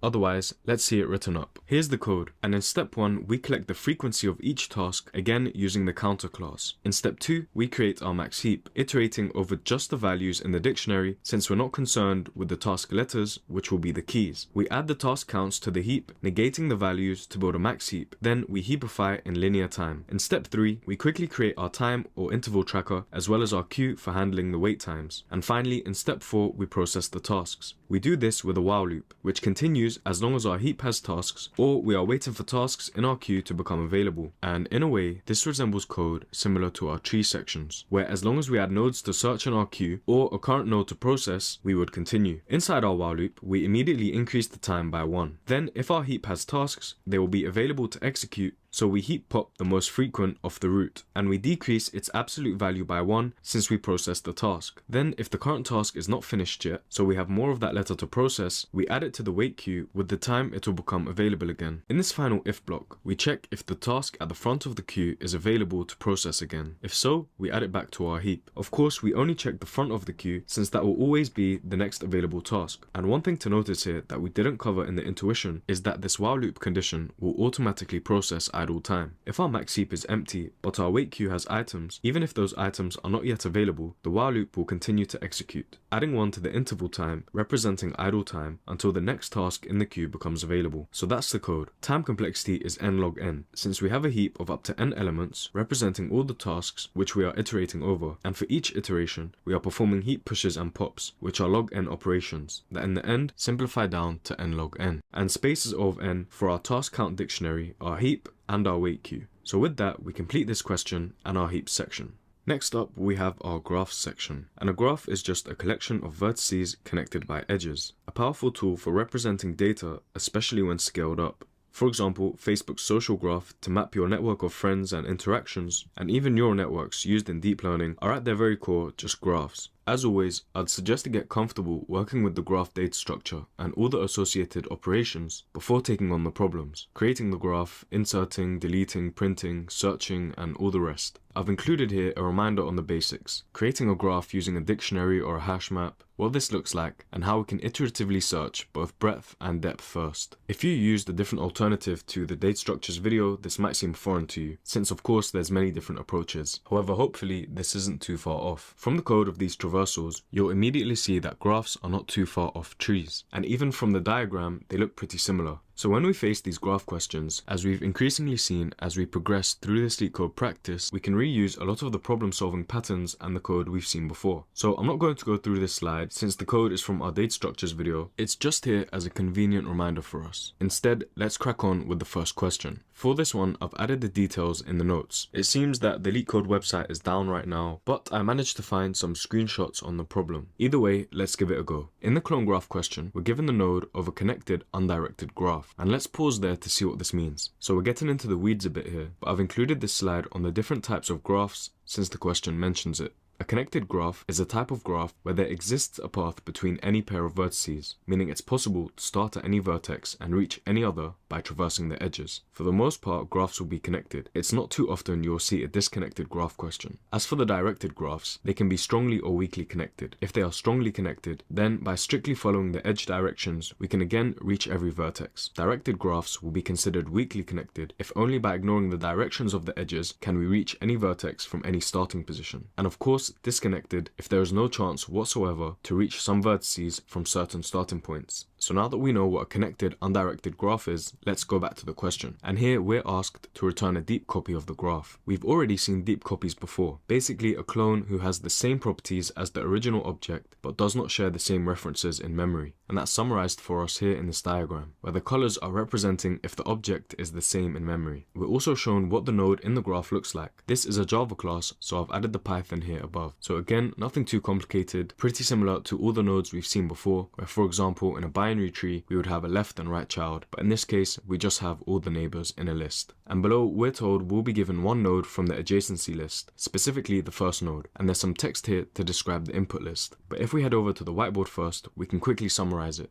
So this list of lists represents our input from the question, and the list at each index represents the neighbors of a node in the graph, and the value of that index is the value in the node. So in our graph, the value node 1 has neighbors of 2 and 4. The node 2 in the graph has neighbors of 1, which we've already added, and a neighbor 3. The node 3 has neighbors 2 and 4, and the node 4 has neighbors 1 and 3, which we already have. And so that's the original graph from the question represented in this adjacency list. So that's the question. Pause now and give it a go, otherwise let's see how it's done. Here's the code, and essentially we're going to be traversing the graph from the given node, breadth first, although depth would work too. We keep a dictionary called clones, mapping each original node to a deep copy. During our traversal, these clone node classes also have their neighbors updated to maintain the graph structure. And before getting into the walkthrough, I put this code side by side with our breadth first traversal framework, so we can see just how identical it is. Something we saw often in the trees sections, where we have our main traversal framework and we adjust it based on the question. So we begin with an edge case check for an empty node, followed by our queue for maintaining our nodes for the traversal. Here we have our clones dictionary, which will keep track of the nodes we create. This would be our traversal list in the main framework. Of course, for trees, this is not necessary since there is no chance of revisiting a node. We have our loop over the queue, popping the current node to be processed. After, we can carry out operations necessary for the question. Here, we add the node to our traversal list, but here we'll be creating a node clone of the neighbor in our dictionary. We're also adding the neighbor vertices or the nodes to our queue, in both these lines here and here. So the core framework is there, but we make some adjustments along the way, like looping over the neighbors in this question, and we'll explain each difference as we walk through the code. So let's begin at the start. A standard deck with the first node passed in. This queue will contain only original nodes. So I've left the original nodes in black and the copies are in purple. And we also have our clones dictionary, again initialized with the first node. This will be a hash map where the keys are the values of the original nodes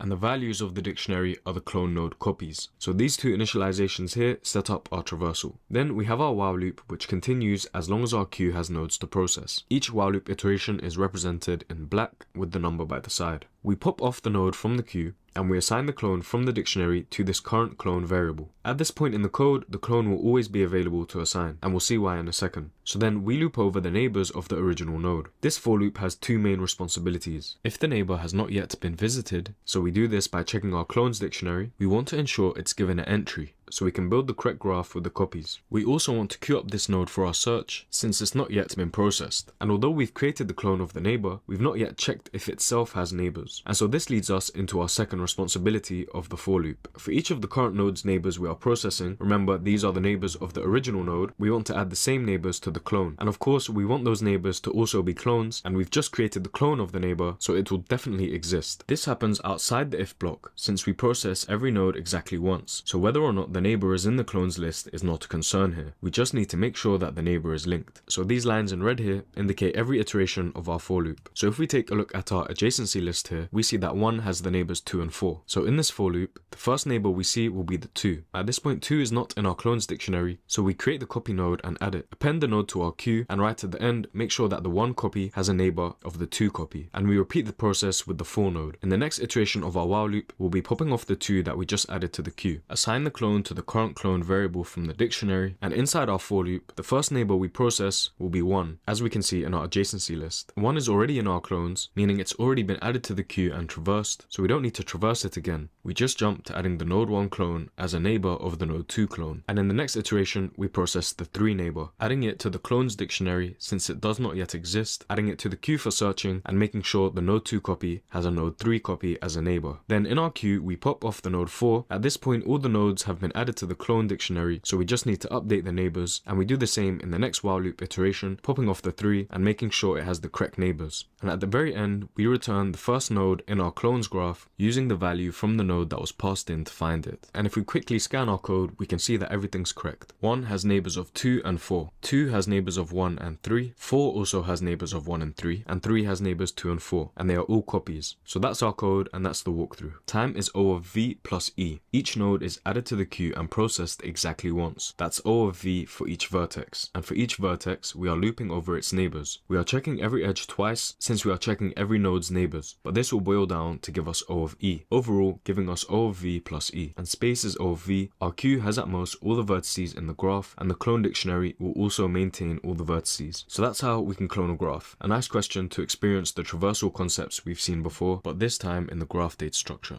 Here we have some core operations on graphs, something similar to easy questions. We have find the largest node, find a cycle in the graph, and count the number of edges. And we're not going to go through this line by line since they're not too difficult. For example, to find the largest node, we just rework our breadth first search ever so slightly, adding a tracking variable and comparing the value at each node. Of course, we just reverse the greater than operator to a smaller than to find the smallest node. For finding cycles, we perform a depth first search and use a set, which means no duplicates allowed. We traverse across the graph, at each point checking if we have already visited this node. Pretty similar to our framework traversals where we check if a node is in our traversed list to avoid repeating. Except this time we specifically return a boolean based on the check. And finally, this one is really neat. We want to count the number of edges. And you might think the best way to do this is another traversal of the graph, keeping count of the edges as we jump from node to node. But actually, we can just check the adjacency list, so the dictionary that represents our graph, and count the number of neighbors for each vertex. So there's some useful core operations for us to reuse, and I've linked some more here. This should remind us to always look back and see how we can reapply and rework previous patterns to face the current question.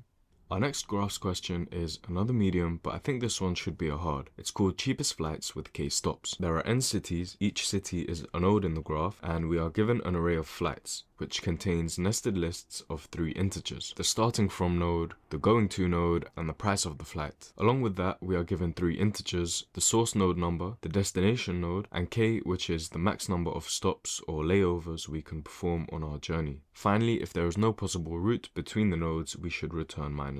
And we see here from the first example that the cheapest path from 0 to 3 is 700, going over the 1 node, since we are allowed at most 1 stop. If we were allowed more stops, we could have gone from 0 to 1 to 2 to 3, which would have been cheaper. Let's now consider our solutions. The most famous shortest path style algorithm is Dijkstra's. Using it in this problem, we would have to adjust it since we have this k condition, and the solution is less clear and less efficient than this next one. We will use Bellman-Ford. The Bellman-Ford algorithm's primary principle is that it starts with a single source and calculates the distance to each node. The distance is initially unknown and assumed to be infinite, but as time goes on, the algorithm relaxes those paths by identifying a few shorter paths. Hence, it is said that Bellman-Ford is based on the principle of relaxation. And by relaxing, we simply mean updating the shortest path estimate to a vertex if a shorter path is found via that edge. So that was a lot of words, but with this example, hopefully we shall clear it up. For our solution, we're going to start at node 0, and we're going to check all the edges in the graph, on each iteration finding the minimum cost of travel to the nodes we visit. Since we are looking for the minimum price, we begin with our prices list set to infinity, so that when we check later if there's a new minimum, it will for certain update. And since we start at node 0, we initialize the price to be 0, since it costs nothing to travel from 0 to 0. And we're going to perform multiple traversals over our graph, and at the beginning of every traversal over our graph, we update our temporary prices table to match our main prices table. During our traversal, we make changes to the temporary table, and when we finish, we update the main table based off the temporary table. And we'll see why we do it this way as we work through it. In the first traversal, we see we can go from 0 to 1, and it costs 0 plus 100. So there's two key things here. When we get the current price to reach a node, we check the main table. And when we compare the minimum cost of travel, we do it against the temporary prices table, since this could be updated multiple times in the same traversal. So for now, this cost to travel from node 0 to node 1 is the cost to travel to node 0, which is 0, checking our main table, plus the 100, which is less than the minimum price we currently see in the temp table, which is infinity. Only when we finish one traversal, which is one loop over all the edges in the graph, then can we update the original prices table. The next edge we search will be from 0 to 2, which is 0 plus 500. Less than infinity, so we update the table. And the last edge we check will be from 1 to 2, so we're checking if we found a new minimum to reach 2. Checking the price to reach 1 from the main table and plussing to it this 100. The price to reach 1 is infinity, so we already know the minimum price is not going to update. Since it's infinity, we know that in one loop, when k is 0, it's impossible to reach 2 from 1. And what we can do in that case is, if the from node at any point is infinity, we can just skip the evaluation to make things more efficient, since we know for sure it won't update. So we finished our traversal, and we can now update our original travel price table. Now let's take a second to consider how many traversals is necessary. We're going to do k plus 1. Why? Well, because think about the base case if k is 0. We need at least one traversal to determine the minimum costs, if there is a path that exists. So one traversal gives us 0 stops. So extrapolating it out, k plus 1 will give us the cheapest cost to making k stops. So back to the problem, and on the next iteration, we see going from 0 to 1 will be the price of 0 plus the 100. Well, this already costs 100, so we know from this point forward, any more number of stops will not change the price. Going from 0 to 2 is also 500, and this is also what we have in our temporary prices table, so any more number of stops will not make that cheaper either. This time, however, going from 1 to 2, which we calculate as the price to reach 0, to reach node 1, and then to reach node 2, is going to be 0 plus 100 plus the new 100. Giving us 200, a new minimum for node 2. So we change our temporary prices table, the current traversal is finished, and we can update the original table, and that's 2 traversals in total. So we stop there, and these are our final prices. Hopefully you can see why we need this temporary prices table now. If k was 0, for example, no stops allowed, and we directly updated 1's price to be 100 in the main table, so we have 0 for 0 and 100 for 1 on the first traversal, then checking 1 to 2 would give us a price of 0 plus the price to reach 1 from 0, and then 1 to 2. 0 plus 100 plus 100 giving us 200, which of course when we have no stops is the wrong answer. Here's the code for this, and it's pretty much identical to our explanation, so no need to repeat a walkthrough. We have our prices table that updates at the end of every traversal, all initialized to infinity except for the source starting node. We do our k plus 1 traversals at the beginning of each, creating a new temporary prices table based off of what our original prices table is. When our traversal finishes, we update the original table to keep the temporary prices table intact on the next traversal. And we iterate across our graph, checking every node, and we really only have 2 cases. First, remember, if the from node in our traversal is infinity, we can skip it, since at this point in time it will be impossible to reach. For example, when we went from 1 to 2 in the first traversal. So that's our first case. And in the second, if the new cost is less than the current cost in the temporary prices table, just like we did in the walkthrough. Again, the cost is simply calculated as the cost to reach the current node from the main table plus the current cost to reach the next node, the edge we are currently looking at. If this is true, we update the temporary prices table with this new minimum value. When we finish our traversal, all that's left to do is update the main prices table and then return the answer. We either return the minimum value to reach that destination, or if that value is infinity, then we know it's not reachable and we can return -1 like the question asks us. The time complexity for this is O of k times e. Pretty straightforward. We have k loops, we can ignore the +1, and for each loop we check every edge, and space is O of n for both price tables, which in this case we use an array to represent. So that's the cheapest flights with k stops question. Also included are two different approaches if you're interested. One using a rework of Dijkstra's algorithm, and another with a breadth first search approach, which we've seen more than a few times now. Our last question in the graph section is called course schedule, and I like this one because it reminds me of that Bill Gates story where in high school he was asked by the teachers to automate the school's class scheduling system, and he jokingly said he put all the girls in his class even though he didn't speak to them. So another benefit of knowing how to program. In this question, we're given an integer called num courses, which is the number of courses a student has to take, and this is 0 indexed. So a num course of 2 will be course 0 and course 1. We are also given an array called prerequisites, which tells us which course we must take first before taking the second. The order is a bit confusing. I would have preferred to have it the other way around, but the first element is the target course and the second is the prerequisite. And in the constraints we see this is limited to 1 course prerequisite per course. So prerequisites is a list of lists where each nested list has 2 numbers, the prerequisite and the course. And we need to return true if it's possible to complete all the courses. So looking at example 2, for 2 courses total, we see there is a circular dependency. To complete course 1, we have a prerequisite of course 0, and to complete course 0, we have a prerequisite of course 1, making this impossible. So if you want to solve it, I'll give you a hint now, or you can pause and attempt it solo. We can represent this problem with a graph of courses, where each vertex is a course and the edge indicates a prerequisite. So that's the hint, and there's still a lot more involved, so let's see how it's done. We have 2 ways to approach this, iterative and recursive. We'll walk through the iterative this time since I think it's easier to follow, but definitely give the recursive a go in the notes since the runtime is a bit faster. And before getting into the code, let's first consider the question. We have a num courses of 5 and this prerequisites list here. Mapping this to a graph and we get the following. To complete course 0, we need to complete 1 and 2, and to complete course 1, we need to complete 3 and 4, and to complete 3, we need to finish course 4. We can also see that 4 and 2 would be our base cases in the recursive, no prerequisites needed. Transitioning over to our code, and we see we can use a dictionary to represent this graph. In the first part of the code, we build an adjacency list, which means our graph. We've already seen this before, for example, as an input in the clone graph question. Each key in the dictionary represents a course, and the values are its prerequisites. For example, course 0 has prerequisites 1 and 2. Also, since we have experienced the usefulness of Python modules a few times now as we get more advanced, I think it's worth mentioning that we can avoid pre-filling the dictionary with empty lists by using the default dictionary from the collections module. This will prevent errors when we look up missing keys in the dictionary by returning an empty object or a base value of the type specified. So after we build our adjacency list, we begin an iterative depth first search. We go through each course. Since it's 0 indexed, we have no problem going through a simple range, and for each course we look for cycles. A cycle or circular dependency will of course mean that the schedule is impossible, and we've already seen how to check for cycles in our core operations slide earlier. So what this code does is if we begin at course 0, we see it has a prerequisite of 1 and 2. We'll depth first search to the 1, which first has a prerequisite of 3 and then 4. Depth first search to the 3, and that leads us to the 4. Checking course 4's prerequisites, and it's an empty list, meaning we know for certain we can complete course 4. Therefore, when we go back to the 3, we know 3 is possible, and we go back to the 1